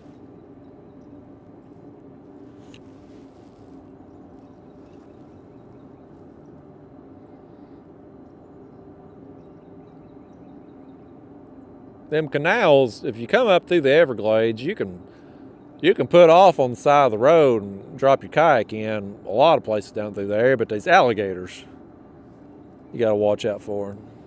That we can go to Lake Ida and catch some peacocks and have a chance at some clown knife fish too, but that's going to be out of the way because it's over by West Palm.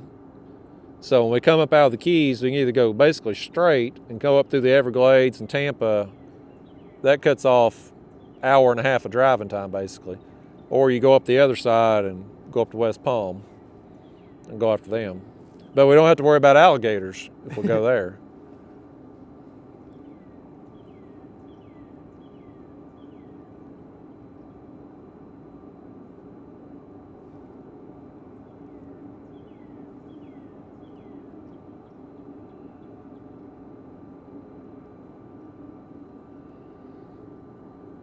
Is that your wife messaging you wanting to know how many fish I've caught? Oh, just catching up on stuff. I don't know when the timing. This is gonna date stamp your video. We started our virtual conference sale. When we sent out the email yesterday, the link was broken. The email's broken? The link was broken. We had the wrong address in the email that we sent out. So now you got to spam people with another email. Yep. Amateur. Oh, come on, take that. Take it. No, you're imagining stuff. That didn't get hit. It's about to.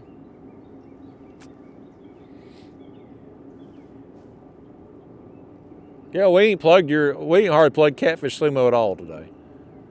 I should be doing you a solid right now and telling people that code word kayak gets you 10% off your order. If you're going to do that, you should tell them that the conference virtual sale runs till the end of February. Yeah, folks. Shop from home. You don't even have to drive to Kentucky. That's a heck of a deal. Free shipping? Free shipping right to your door. Sit on your couch, order it, show prices, ship for free to your door. That's a heck of a deal. And they ain't got to pay no $10 admission fee. But they don't get to see you. That's worth the $10. But if they drive there, I'm not there this year anyway, so. Well, crap. They're just out of luck then. I'm going to be in Florida. I may or may not be there too.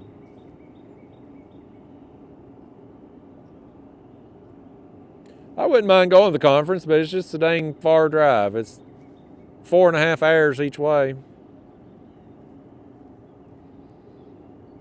Unless you're getting a booth up there, I just don't have a great desire to drive 9 hours to just walk around for a little bit.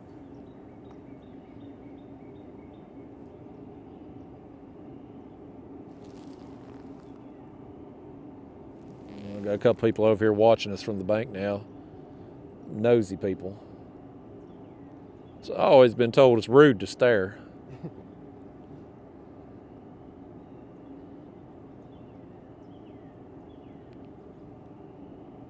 At least the soccer moms left.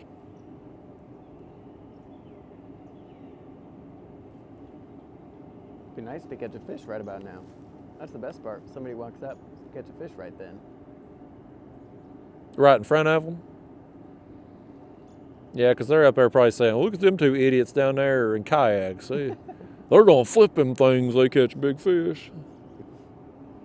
Or them two guys, it's February, you ain't going to catch nothing out there.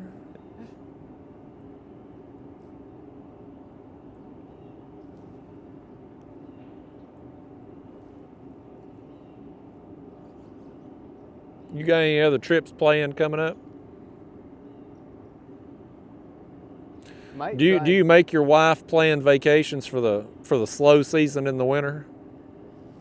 When we plan them, it's nicer when they're during the slow time.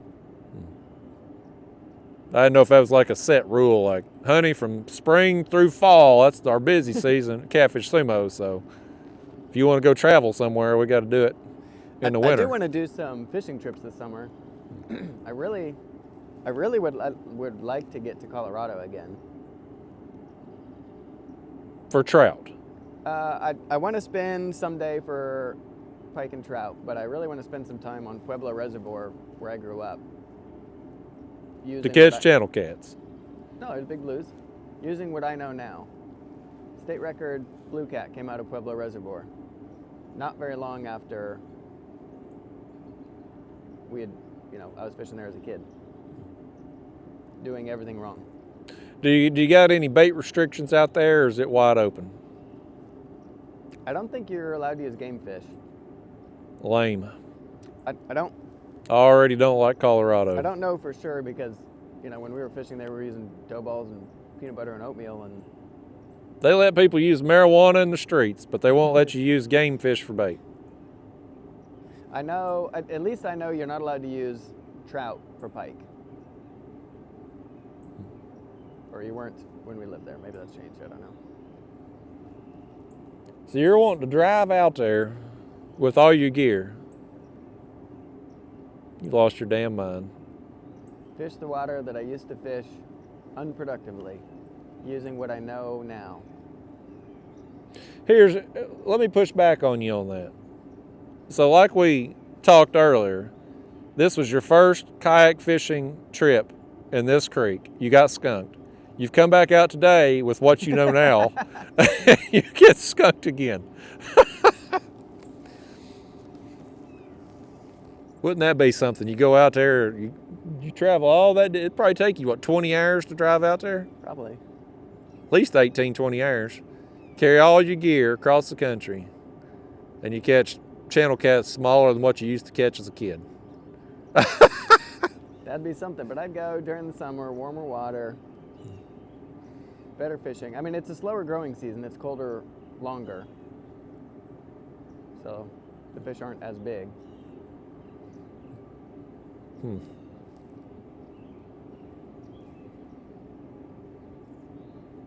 Yeah. I don't know if I'll make that happen this year or not, but it's a trip that I want to make at some point. Probably travel around to one or two of the stops for the tournament trail. At least go pre-fish with, hang out with you and people who are fishing. Yeah, I'm kind of looking forward to the Louisiana trip, just seeing all the guys in the boats, what they caught down there. That's one that I'm interested in, and Santee Cooper will be a good time, just time of year. This early one, because the first tournament is second weekend of March? Yeah, it's coming up. I don't know. I don't know if we can fish either Pickwick or Wilson. I don't know which I want to do. As having not been to either one of them, I don't know what the play is.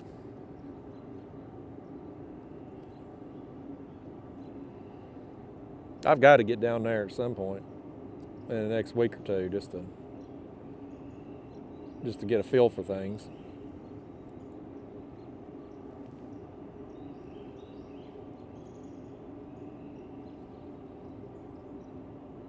I talked to there's a guy in a boat tournament, does some of the big boat tournament trails, and he reached out to a mutual friend and asked if it'd be okay to contact me, phone or whatever. And I hate talking on the telephone.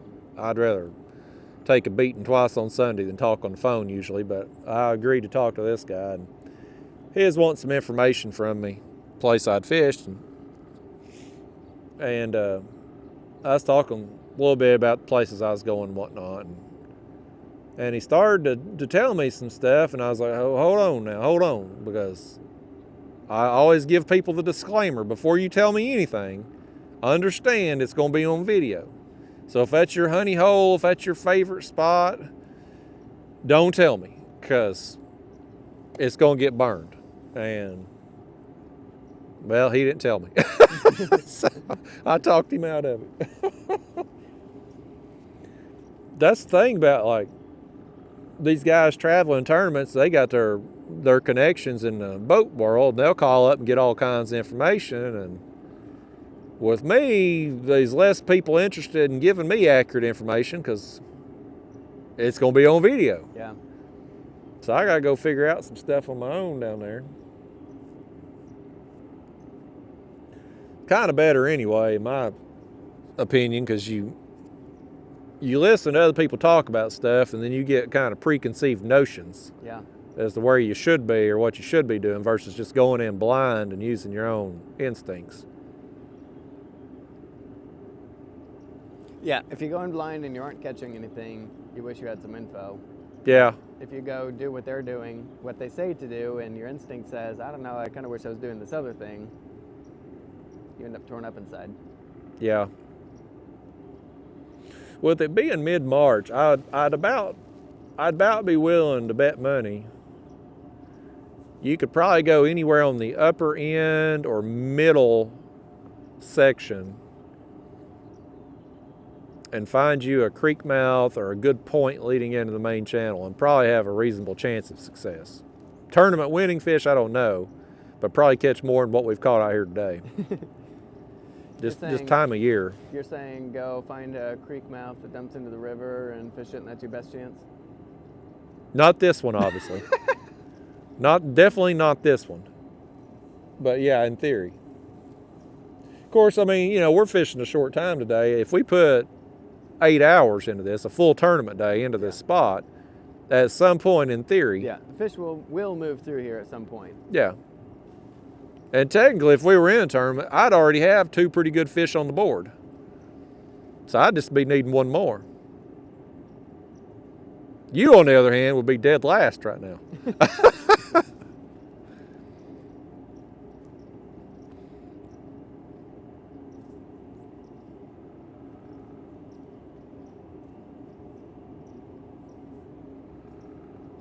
I think most of the guys in the tournament scene this year are probably going to be running them new canoes.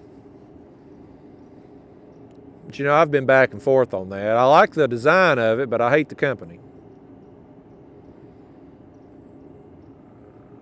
It would be nice though, and I don't care nothing about pulling no planer boards, but it'd be nice on them cold days in the winter, be able to turn that seat around backwards and have that wind blow into your back. Kayak brands that are doing that on even some of the base kayaks, and also having more options, more people who are like 3D printing lifts and stuff to be able to let you fit some any more generic seat into anybody in any hole. That's, I think, a good development happening. Yeah. I wouldn't be surprised if, when iCast comes around this summer, if there's some new models that's probably more fitting to what we want. Yeah. I hope there is anyway. It's been interesting. I mean, the transition that happened for professional anglers and tournament rules with allowing motors. In the beginning it was, no, absolutely not, that's against the sport. And now basically any of the main tournaments allow them. It's interesting the conversation that's happening about electronics right now. And I wonder if we're early enough in it that it's the same cycle again. No, it's terrible, bad for the sport, but a year from now, 2 years from now, everybody will have them and everybody will allow them. Or whether, is there a thing at which they would say, no, that crosses the line? Yeah. Yeah, that's a very interesting, I mean, that debate is literally happening in, especially bass fishing right now. Yeah. Because all them old guys that was on Bassmaster magazine for all them years, they've been technologied out. The generation that has embraced live scope is dominating. You're seeing it in the kayak bass fishing tournaments too. The guys running live scope are cashing consistently up there at the top. Catfishing, it just ain't there yet. I don't think. Oh, you had a bite just in. I saw it wiggle back there. Which rod? This rod? No, the other one behind your other side. Your rod tip just went boop. Just a tease. But I don't think live scope's helping catfishermen enough at this point. Yeah, I agree. The people that I know that claim live scope's helping them, they're basically going to a place they would have already fished, looking around with the live scope, and deciding whether or not they're going to drop baits. Yeah. And yeah, I mean, you could do that with 2D. You don't need live scope for that. So I ain't seen nobody other than me last year for like a 1 month period where I could drop a bait right in its face and expect a bite.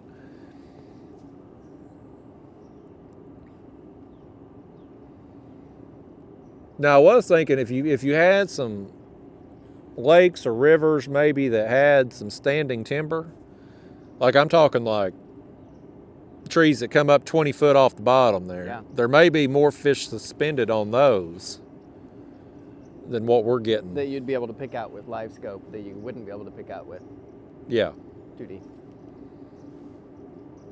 But you know, live scope changed crappie fishing too. I mean, used to the tournaments were won spider rigging or long line trolling or, you know, various techniques. But now all them crappie tournaments is won with one rod and a jig, and Yeah. whoever's live scoping the biggest fish. But they're all live scoping now. Snipers instead of shotguns. Yeah, that's exactly it.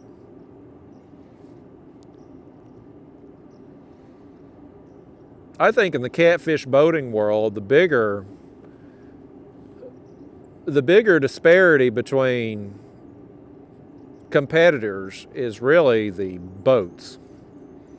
I mean, if you get somebody that's got a $100,000 rig that's got a 24-foot sea arc, and you can run 12 rods and fish in the fastest current in the worst weather, you're at a much bigger advantage over somebody in a John boat that's already over capacity because of the live well that they're having to build into the thing.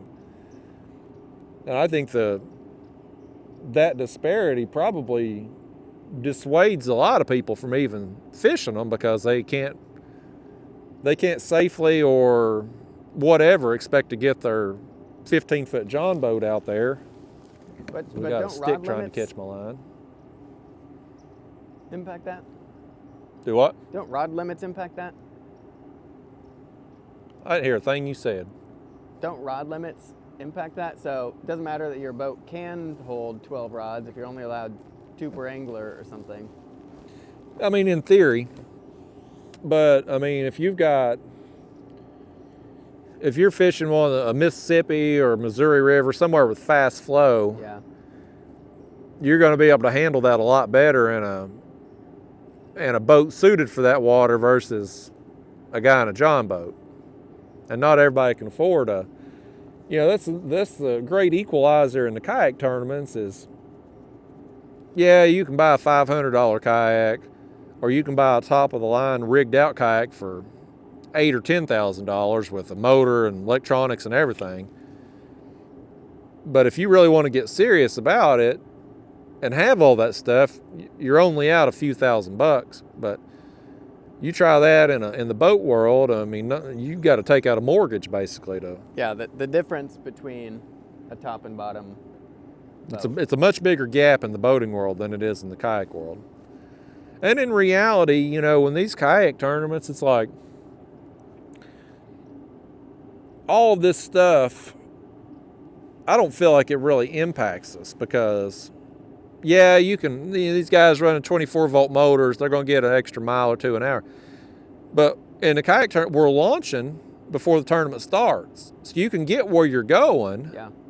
And just give yourself time to get there. And if you're dragging, you're pulling boards, whatever, it don't matter what motor you got, you've got plenty enough speed to pull the boards effectively. So the speed difference don't really matter for much. So you don't have to have all that stuff to be competitive in the kayak world, I don't feel. And I don't care, you know, what kind of kayak you're in, what kind of motor you got. You got 8 mile an hour current, you ain't getting out there in it anyway.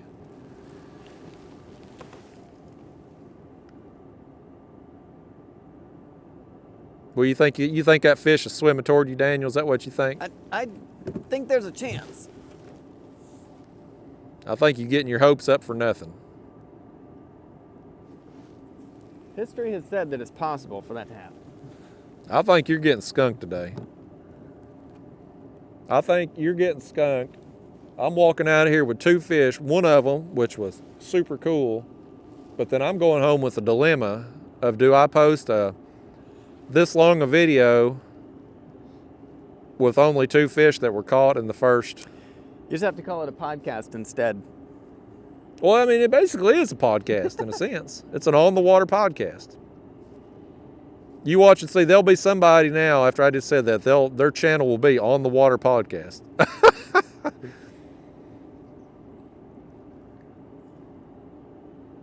The more success I have with these unedited videos, the more people is going to start doing stuff like this.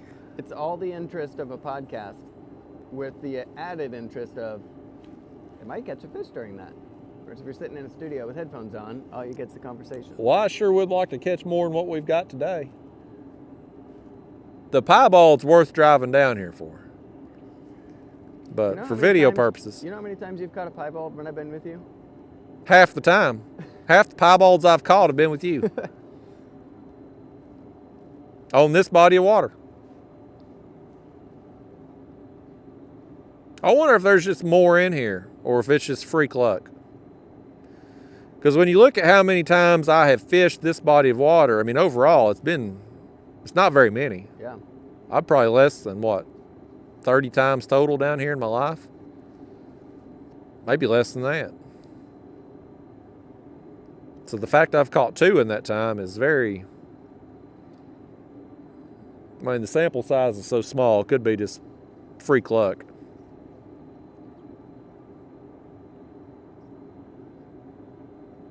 That was the biggest one I've got, though. Yeah, it was a chunk. I think that one we got when I was with you the last time, I think maybe a little smaller. I'll have to compare the pictures. The difference in like the light and dark sections was really stark that time. This one... Oh yeah, it was definitely different fish. Yeah. The other one had a little more pink in it too. This one, the darker patches were more like just regular blue catfish, gray. Yeah.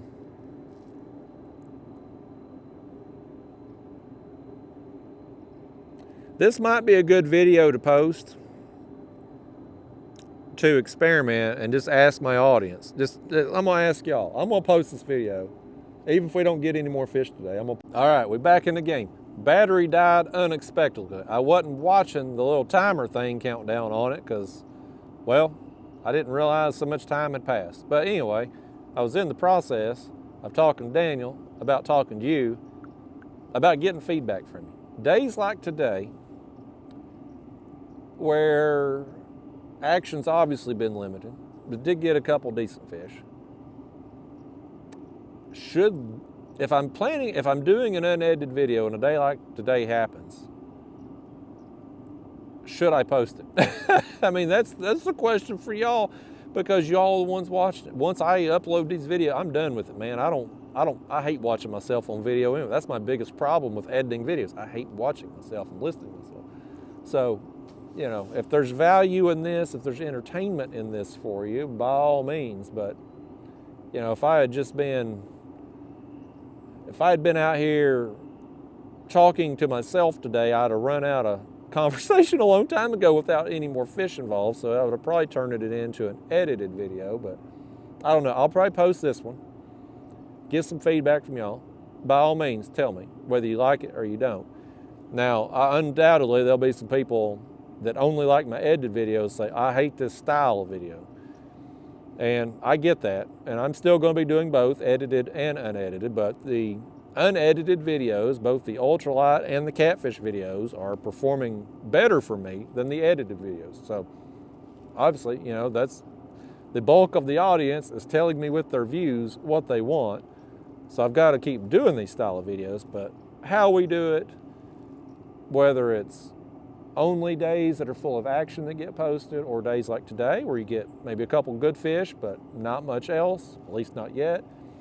Do you like just me being solo on these? Do you want some doomaflotch like Daniel on here with me too, with the microphone attached, which hopefully you're getting both audio?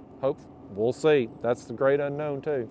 So today's one big experimental day that'll probably get posted, whether it should be or not. But yeah, feedback, y'all. I'd appreciate it. Anyway.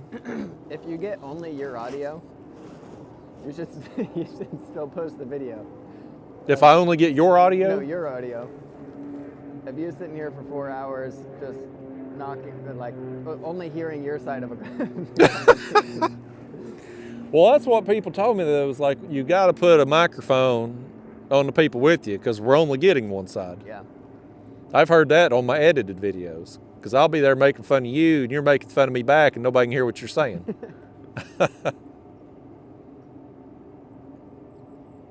I wasn't prepared for that battery to die, though. I don't think that one lasted as long as the other one. Or maybe I just lost track of time. I didn't think it'd been that long.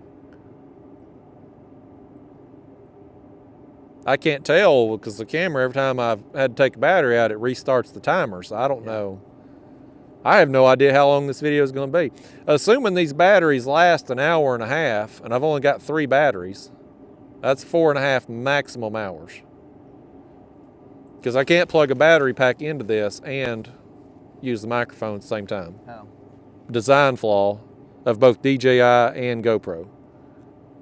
GoPro, you can hook up that media mod thing to run the battery pack and a microphone. But you overheat and the screen locks up. So it ain't worth using. I wonder if it'd be different in cooler weather and without the sun on it. If you what? I wonder if it wouldn't overheat as much in cooler weather, like today versus a 100-degree day with the sun on it. Well, I rarely overheat anyway at the GoPro without the media mod attached. I think because it keeps everything. Oh. It keeps that because that media mod wraps around the camera, and I think it just makes it hotter. The heat can't dissipate. But why is it in 2024 DJI can figure out how to make a camera run without overheating, but GoPro can't? And GoPro's on like the 12th or 13th iteration by now.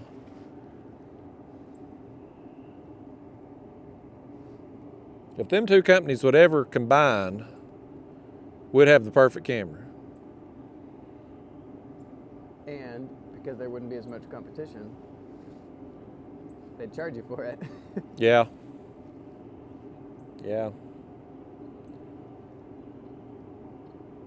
Although some of the no-name cameras that you find like on Amazon and stuff are pretty close, at least in specs. I haven't ever done Specs, testing. but not actual video quality. I wonder what the actual performance is. Yeah. Because I know that there's a lot to the engine that drives the GoPros that makes them good at being like action cams. Yeah. Well, I used them Sony cameras for the first few years of my channel, and I loved them. But the video quality just isn't. It's not GoPro quality. But them things would just work. You turn them on, they work. The file size, that's another thing about the DJI is when I get home today, I'm going to have 30 some odd minute files. It breaks them all up. Whereas the GoPro, they're like 11 minutes and something. And so it's, when you're trying to sort through all that mess, it takes forever. Some insurance that if you're 4 hours into a video and the camera glitches, you don't lose 4 hours. Yeah, and that's GoPro's argument behind it is if you're filming a 30-minute segment, you're only going to lose that one corrupted file, not the whole shebang. And my response to that is, well, make a better camera that don't corrupt files and you ain't got to worry about it. But I never had problems with the files with Sony. I think I lost one video from a corrupted file in all them years. And the DJI Action 3, I think their file, I think it was like 6 minutes long. I mean, it was way shorter than GoPro, but this new model here is, when I'd done the unedited video I filmed with this one before the Ultralight trip, I think it was 30-something minute files, so that was nice. Here's something, I don't know if you've done this with your GoPro or not, but if you've ran over the 11 minutes or whatever and you got multiple clips, if I select all of the files and drag them over to iMovie to edit them, get you a little tap there. It'd be nice if you caught a fish so I could really justify posting this stuff. But if I drag all of the files over to iMovie at once, they won't come over in order. Really? Yeah, they'll be all jumbled up. So I have to drag them over individual, each one. There's got to be something to either pre-sort them and load it in so they go in that sequence or something. Yeah, I don't know why it does that. It has to be because the files are always numbered. Yeah. Like it'll be like, this file will be 1, 2, 3, 4, and the next one will be 2, 2, 3, 4, and then 3, 2, 3, 4. Okay. But when I select them all, even though they're in order on the screen, they will not transfer over. And so then I would have to hunt and peck like, okay, this one ends here. And so now I just started doing them individually, one at a time over, but that's time consuming in itself. I wonder if you go in, is there like an import button instead of dragging and dropping them into your timeline? Can you like go like file import or something? If it pulls them in any different way. I don't know. I've never done it that way. My Sony camera, I think I did hit an import, but the GoPro, it wasn't transferring over properly. And then I realized it was stupid of me to transfer the files to my computer and then put them in iMovie, because iMovie saves its own file. Like, why not because I'm going to delete the raw footage anyway when I'm done. I keep the edited video versions. So just transfer it directly into iMovie from the start and not have that extra space taken on the computer. Because I mean, if you kept all the raw footage, man, you would have so many hard drives of. Yeah. Now I do keep these finished unedited videos. I keep those, but like normal video that I'm editing, I don't. Only the finished product.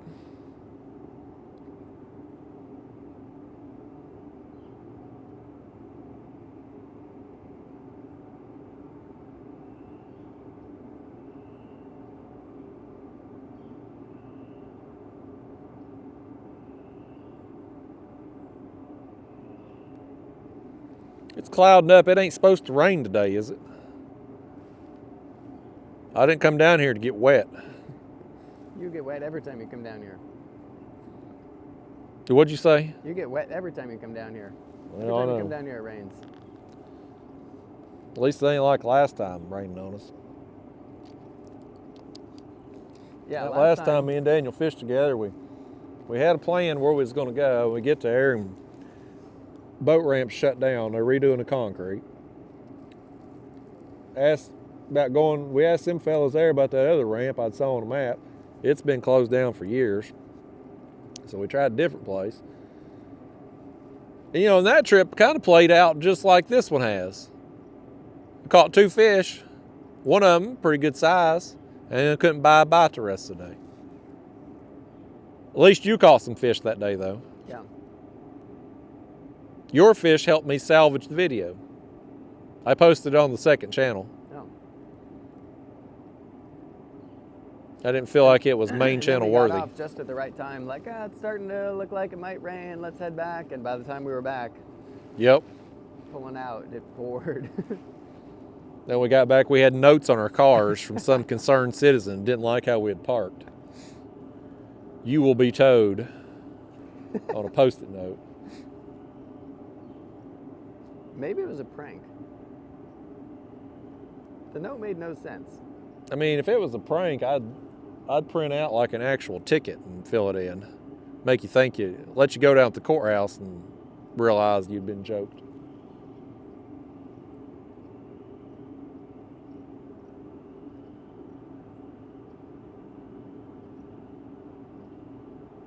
Daniel, we got this whole creek covered right now.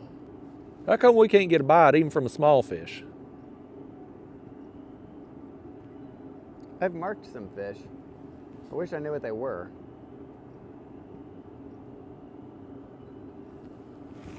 It's the curse of the unedited video is what it is.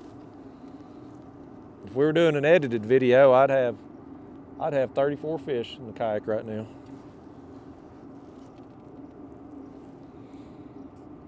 You know when the bite really turned on me today, though, is when you got here. When you was out in the main channel, I was catching them left and right, literally.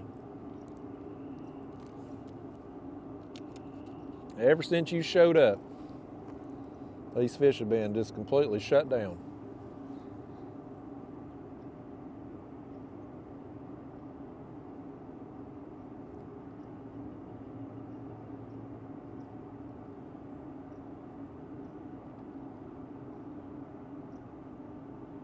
I can't believe you watched the Super Bowl.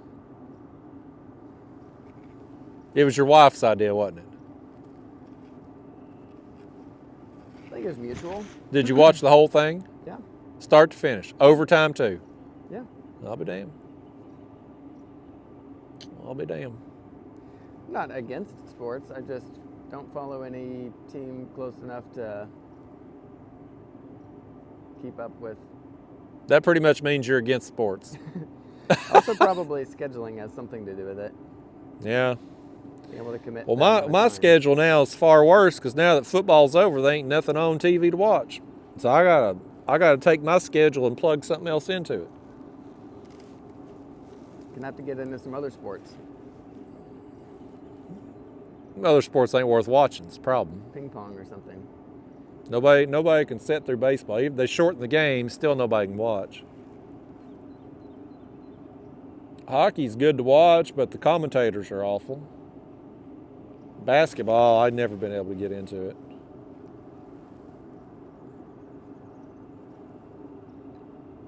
I ended up being on my gambling account up $17 for the year.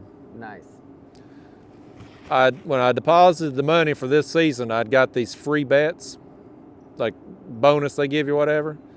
So instead of betting on that first week's games, I did futures bets. I picked 2 NFC teams and 2 AFC teams to win the Super Bowl.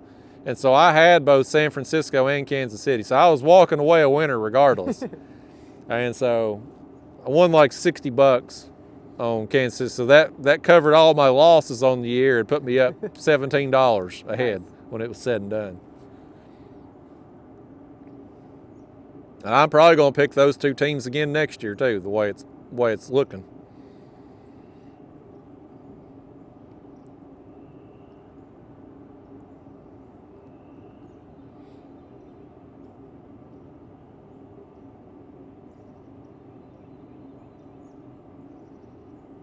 I still can't get past you running a marathon. Why? I just don't. I mean, of all things,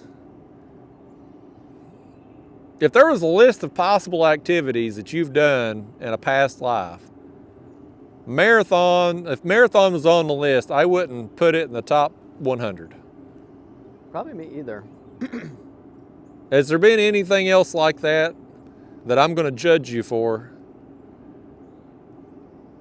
that you've done that I wouldn't even be thinking about? Not that I know of, but I didn't realize how harshly you were going to come out against running a race. It's a type of people. I've never met anybody who marathons that's tolerable to conversate with, except for you, I guess. Tolerate's probably a good word. I mean, somebody who runs marathons like a lot, they spend a lot of time alone, a lot of time in their own head. Well, you would think me being an introverted person, maybe I could get into such an activity, but I don't know. They train together, though. You see people running down the road blocking traffic together all the time. Them and the bicyclers. It's almost bicycle season as we get warmer weather. Yeah. I feel like them bicyclers ought to get it. As much as I don't like marathoners, I hate bicyclers even more because traffic will be backed up for miles and they're out there on the highway. If you can't maintain a minimum speed, you ought to get a ticket or not be allowed on the road. But there's probably not minimum speeds where they're biking. They're not on the interstate. No, there needs to be minimum speed. If the speed limit's 55, the minimum speed ought to be at least 40. I mean, I guess if they're on the road operating essentially as a vehicle and having to follow the same rules, signals and all that kind of stuff, then probably they're obligated to the, it's not slowpoke law, but whatever the one, like if you have so many cars backed up behind you, you're supposed to pull off. Probably you're obligated to that too. Well, they're going to plead ignorance because they don't know how many cars are backed up behind them. Oh, they should. They have mirrors and stuff clipped on their helmets. Yeah, but when they're 25 cars deep, they don't know. And if you're driving your bicycle down the highway at 5 o'clock in the afternoon, it should be understood that you're going to have traffic backed up forever. I mean, it should just be, they should limit it to either off-road stuff or to places that have bike lanes. And I'm all for these cities having bike lanes and stuff on the sides of the roads, but the main highways, I got behind one yesterday. Man, he had stuff backed up forever. And it's rude for you to sit there and pound the horn at them. It's like they slow down. Is that what you do? Maybe. Don't judge me, Daniel. I have been known to blow a horn a time or two.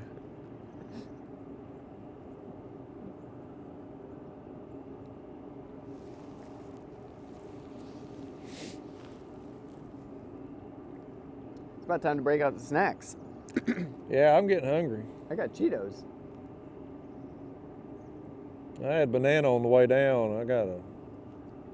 Well, I can't eat while the video's going. Everybody hear me crunching. Oh yeah, if I start eating Cheetos. Yeah, you definitely can't be eating Cheetos while we've got a microphone on. Although some people... What'd you say? Yeah. Yeah, there goes my view time. People are clicking off. But some people's into that, though. They have them microphones that are like really high tech and pick up everything, and people will listen or watch videos of people chewing. That's like a whole genre. I don't think I could watch a video of somebody chewing, but there are some that are fun of trying to think, like baking, like cooking sounds or somebody cutting stuff or... Yeah. Yeah, they take the microphones and put them on various things, and that's the whole video of whatever that sound is. Some of that's interesting. Mouth noises don't appeal to me, but it is interesting to hear cutting, I think especially. Cutting paper, cutting food. Yeah, I don't find... Yeah, this is the marathon inner coming out of you, Daniel. I don't find that... I mean, like, who gets in... I mean, that's just the differences in people, I guess.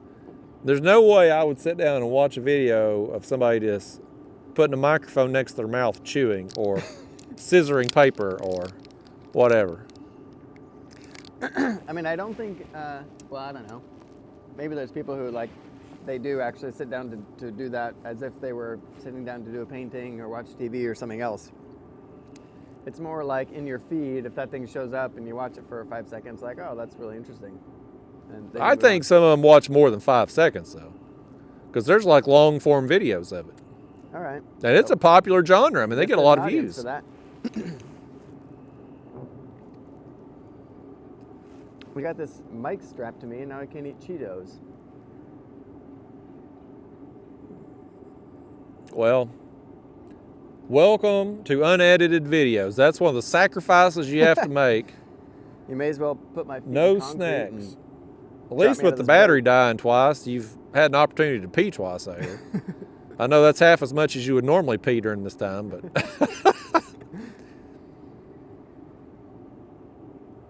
Do you pee that much at night, too? No. So you make it through the night okay, but when daytime hits, you pee every hour. Drink a couple cups of coffee and then a Monster. I got some fluids I got to release. Now, Eric, pro moderator there, my buddy back home, now, I think he's got a prostate problem. Because when I've stayed on the road, traveled with him on the road, like he's up every hour having to pee. I tell him, like, you need to go get some Flomax or something.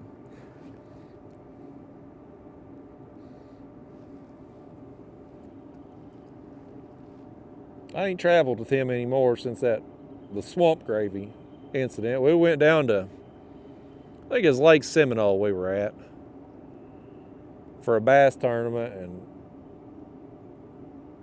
they had got apparently the worst house on Verbo or Airbnb, one of them. Like, the house was a dump. I mean, this place is awful.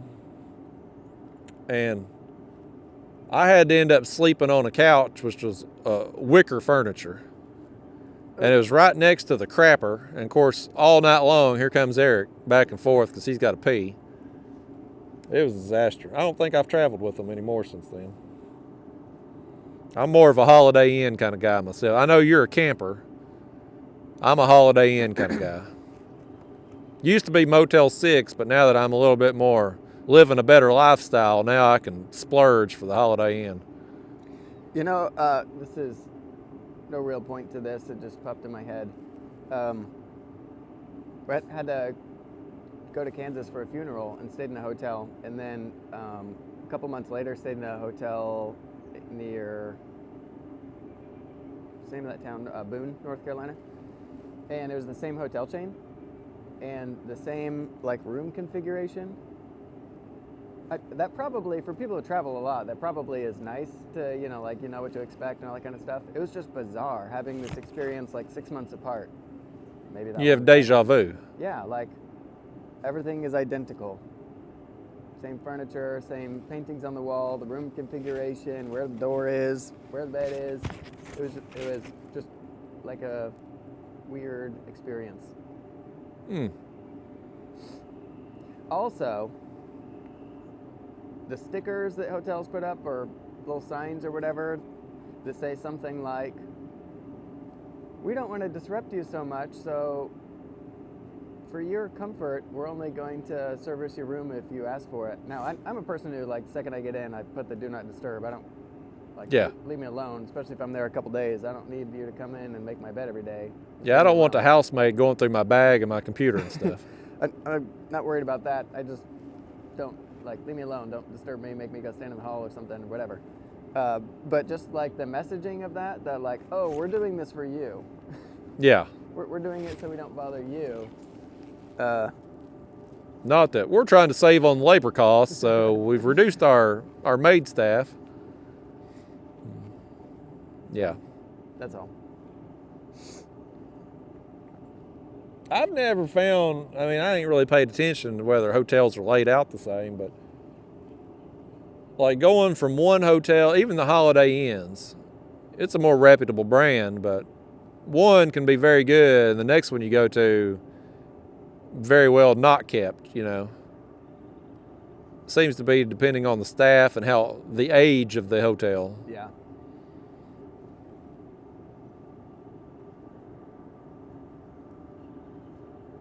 What was that one me and you stayed at up there at Sandusky? What was that, a Marriott or a Hilton? It wasn't the actual, it was the chain. Yeah.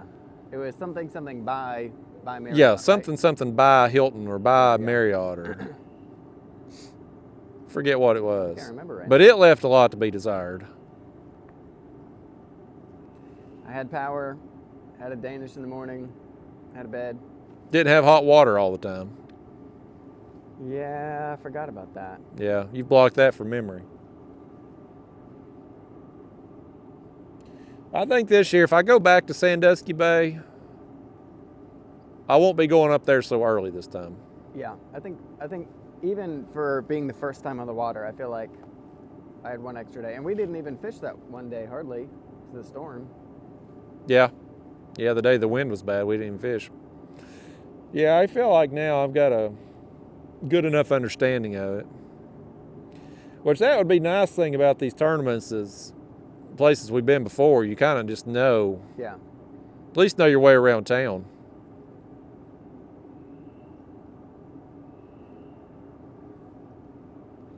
And like the simple stuff, like where you're going to park at the ramp and how long it takes to walk back, and just like things that are just unknowns in your mind when you haven't done it, that just, Yeah. you play it out in your head, you know what you're doing. Those are the things that always stressed me the most. Like especially travel nursing and stuff, I go work in a new town. It wasn't the job so much, because the job's the same everywhere you go. It's how you chart and where your supplies are kept. That's the only thing about nursing that changes. But the towns, like how am I going to get from where I'm staying to the hospital? Where do I need to park? Yeah. What part of town do I need to avoid so I don't get robbed? You know, that's always the stressful part for me.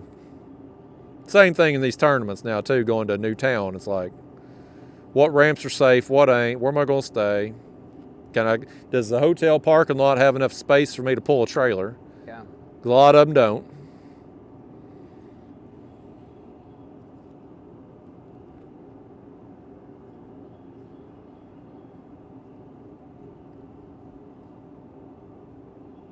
You know, your day, although you haven't caught any fish, it kind of got better once you got on the water. Because you're having a pretty rough start trying to find a ramp, trying to figure out how we're going to get your kayak and all your gear down to the water. It's smoothed out now that you're on the water, but once we leave, things are about to take a turn again. Yeah. Maybe I'll just motor up to that next ramp and then go pick my boat up. I mean, probably could do that. Although, I guess if I motor up there, how do I get back to my truck? I mean, I guess you could motor up there. I could load up, drive up there, pick you up, bring you back to your truck. But then you're going to have to leave a kayak sitting somewhere. I motor up there. You drive my truck. Oh, no, because then your kayak has to stay here. Yeah, one of us got to leave a kayak regardless. The only way to do it effectively is have a float with one car at the top and one at the bottom, and then you both end up.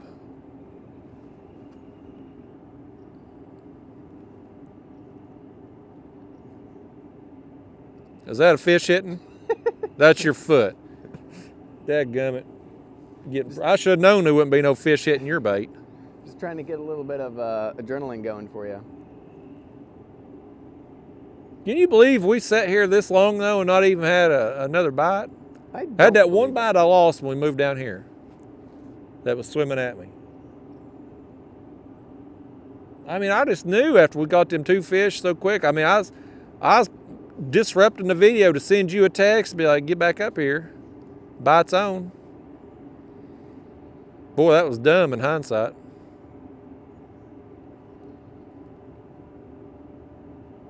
I was going to drop baits in that first little kind of dip right around the corner.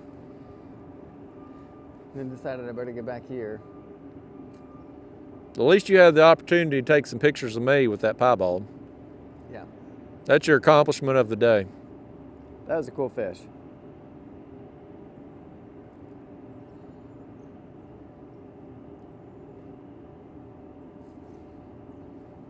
You know, I have my live scope here. I could be looking at what these fish are.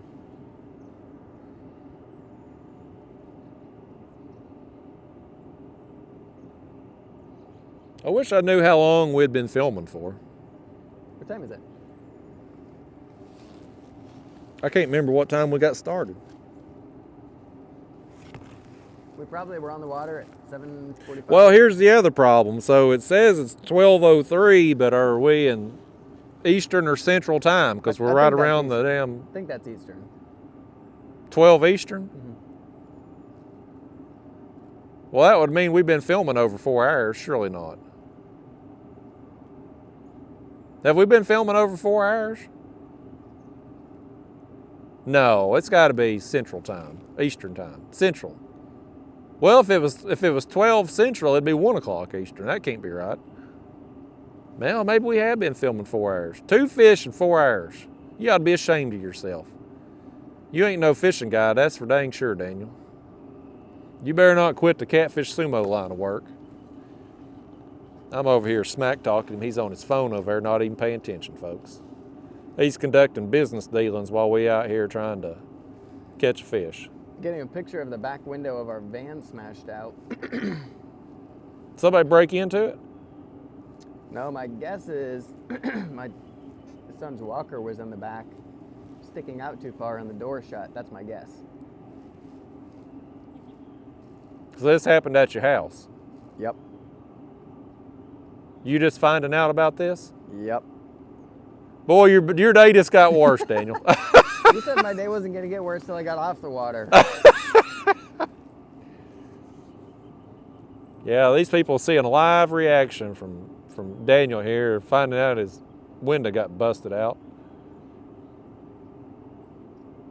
These windows too, they're all $500. If you notice, they're all $500. Because whether you pay your insurance deductible or $500, or you just pay for the window, it's $500. Either way, you got $500. Well, I haven't done a back. I've had to do a windshield a couple times. There's a place here that'll do a windshield for like $180, $160. No. Yeah. Boy, that's got to be the cheapest China glass ever made. But my guess is the back window with the defroster and stuff. Do they put defrosters on windows still? I don't know. No, because there would I have don't been know wire. why I'd ever use a defroster in the There back. would have been wire on this glass if there was. If it's cold enough to frost, I probably ain't leaving the house.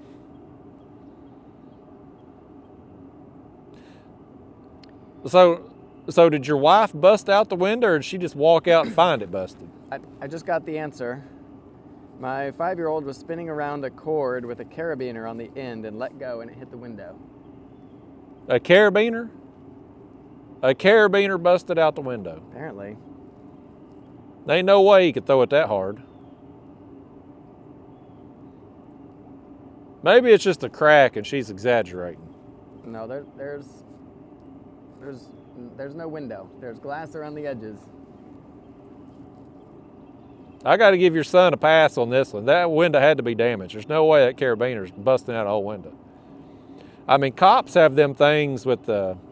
Yeah. Because you got to have them little balls or whatever on there, because it won't break the glass if you just hit it.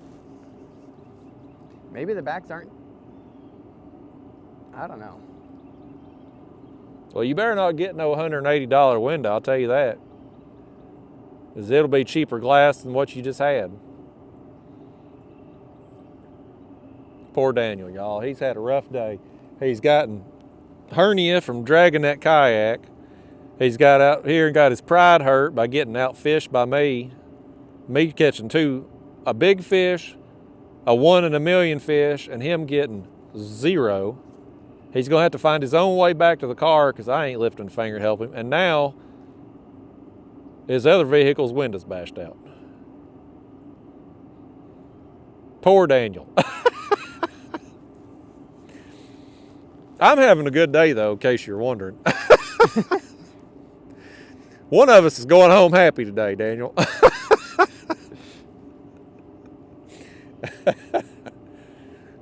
He's going to bust out that bag of Cheetos in a minute. He'll show me, by God. I'm going to handle my emotions by polishing off an entire bag of Cheetos.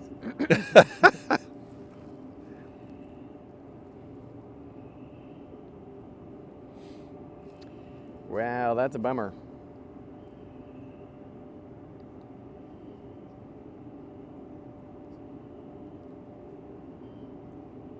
What's that behind us there? Oh, another bicycler.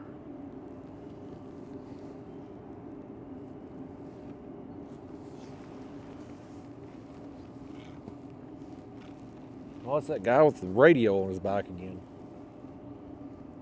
Like I heard you were picking on cyclists and came to... Yeah, I don't like, as much as I don't like marathoners, my feelings toward bicyclers are even worse. Most marathoners will they'll at least be off the road a little bit. But them bicyclers, they take up just enough of the road that you can't hardly get by them. And they just have traffic backed up forever. And they pick the roads that are just the worst possible roads to be on, usually. I guess that's how pleasure boaters feel about us and kayaks out on the water. That's the exact feeling. Sure. They're like, I hate them damn kayakers always out here. Blocking the ramp and in the middle of the channel, can't they move over to the side? That's the exact same thing. I guarantee you there's somebody in my comment box, one of the 3 people still watching, that had commented something similar to that when we touched on that before. I guarantee it.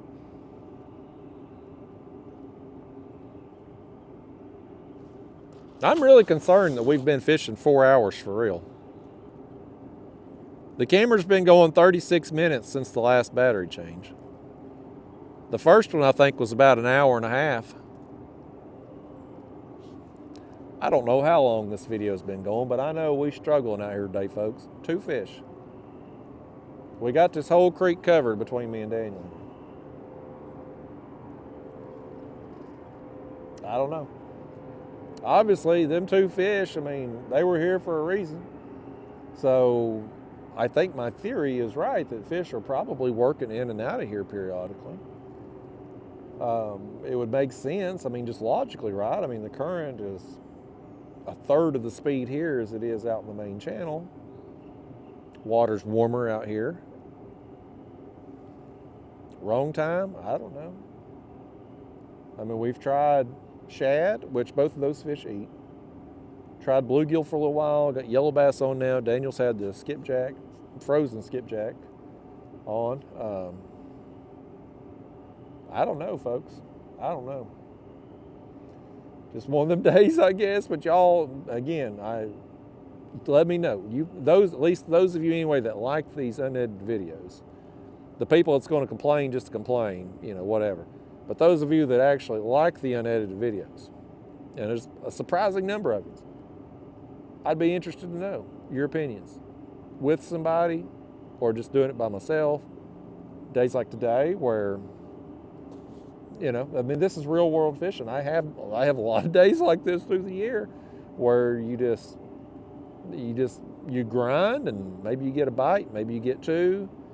That just is what it is. Now, if I'm doing an edited video today, it would have been a shorter video, but there would have still been a, 10-minute video, 15-minute video probably.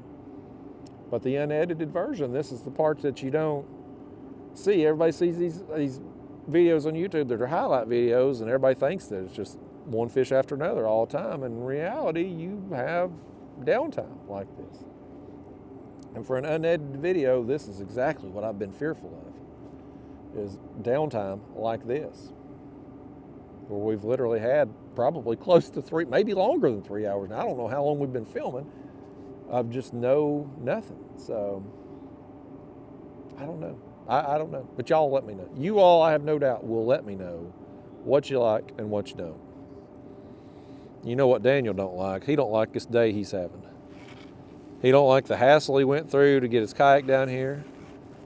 He don't like getting skunked on an unedited video. Now he can't even say. He always says I edited out his fish. Now he knows.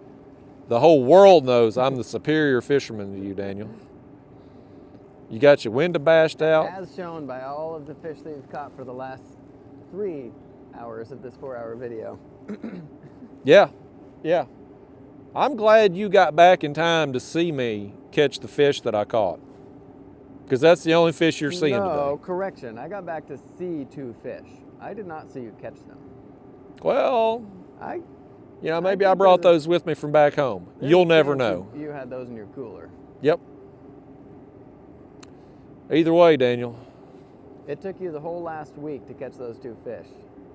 You threw them in your cooler and brought them down today just to show me the 2 fish. Those 2 fish are the best fish I've caught in the past week, in actuality. I've struggled this past week, man. It's been awful. I had this past week's been terrible. The week before, I went out and I fished like 4 days and I got 4 videos and I'm like, man, I've turned the corner here. Things are getting better. And then it just went, phew.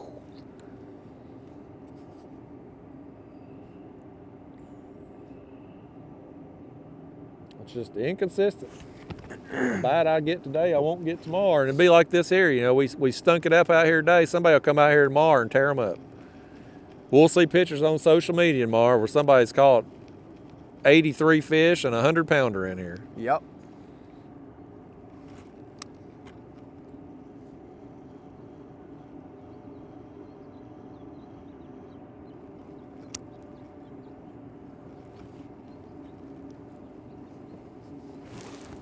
I think tomorrow I got to try to find some skipjack though. That's what I got to do tomorrow. Weather permitting. The place I was getting them is messed up, but them fish couldn't have gone far. They got to be somewhere near there. I'm just going to have to get out there and look. I just got so lazy getting them from the bank, it was just easy for a while.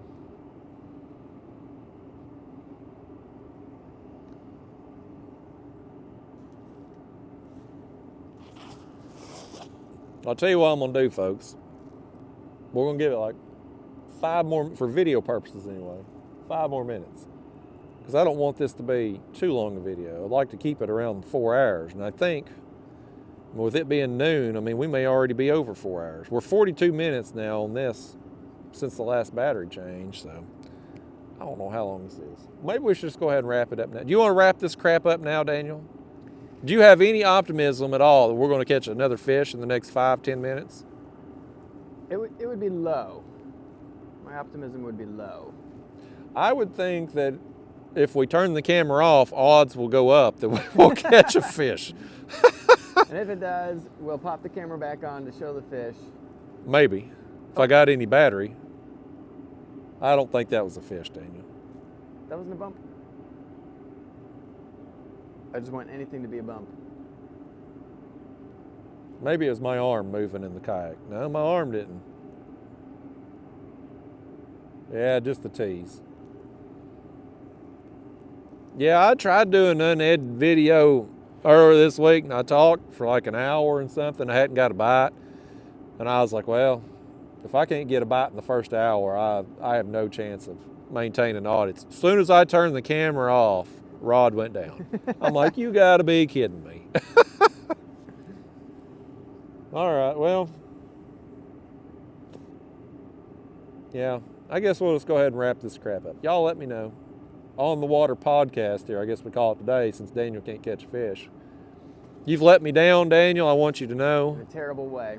I have no idea how you're going to get your kayak back to the vehicle, because I can't be doing no manual labor. Y'all wish Daniel luck with him getting his window fixed that his kid bashed out today. Herculean strength of that kid, though. Who knew 5-year-old could throw a carabiner hard enough to bust out a window? I mean, like, have you seen the videos of people robbing cars? Like Mark Rober did a video about, he put one of those glitter bombs in the back of a car in a street where it gets broken into all the time. And those little, like, tiny clicker hammer things, like, they'll shatter a window really easily with no force if it just hits right. Yeah. So it had to just. But they got that special thing, like them little knobs on it there. So maybe something about the shape of that carabiner and how it hit or something just shattered the thing out. Well, it shattered any financial plans you had this afternoon, because there's a few $100 gone. I guess when me and Daniel leave today, he ain't gonna be picking up the tab for lunch. I guess that's what he's saying. He done set it up, by gosh. Sorry, honey, we're not going to Florida anymore. All right, y'all. Well, check out Catfish Sumo. Conference sale. Correct email was sent out now. Yeah. The link actually works in the new email. Yep.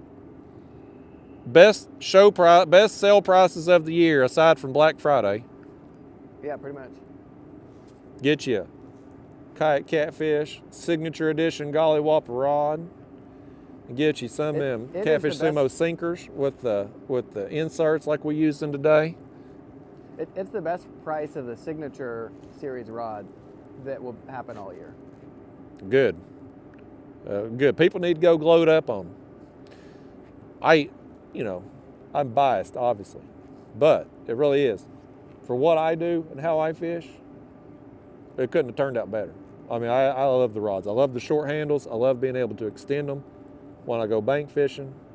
It's just, I mean, if I had a long handle rod here with this kayak, did that rod get hit, or am I imagining that? Was that your hand? I may have moved, Daniel. I don't think it was a fish. But if I had a normal handle rod, I wouldn't be able to have them rods set up like that. So it's just a huge advantage to have the shorter handle, and it's way more comfortable when I'm reeling in fish from a seated position versus having my arm extended out because the butt end is so long. So, and today, normally I put that extension handle on if I'm making longer casts, but today, because we're just kind of casting out in front of us here in this creek, I didn't really need that. I was able to use the short handle to cast far enough. Apparently not far enough to land near a fish today. Maybe I was just wrong in my thought process, but we did get a couple bites. That piebald was pretty awesome. I'm very excited about that. I hope Daniel took some good pictures. But anyway, y'all, let's wrap this crap up. And we'll probably, as soon as we turn it off, as soon as this camera button goes off, one of our rods is going to go down. I hope so. I need to catch a fish today on or off the camera. No, you're getting skunked. I'm going to get one as soon as I turn the camera off. You're getting skunked today. That's just that kind of day for you.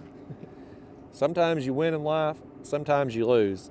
Daniel, am I crazy, or did that line just... It's getting bumped, but maybe it's just something small pecking it. Can't get hooked. Maybe one of them turtles down there chewing. Yeah, ain't nothing on it. Let me do this. Let me just make sure we ain't got a fish swimming at us again like we did that last time. No, ain't nothing there that time. I still feel stupid about that last fish. Well, all right then. Well, folks, Daniel won't do any better in the next video, but I'll at least try. I'll see you then. Thanks for watching.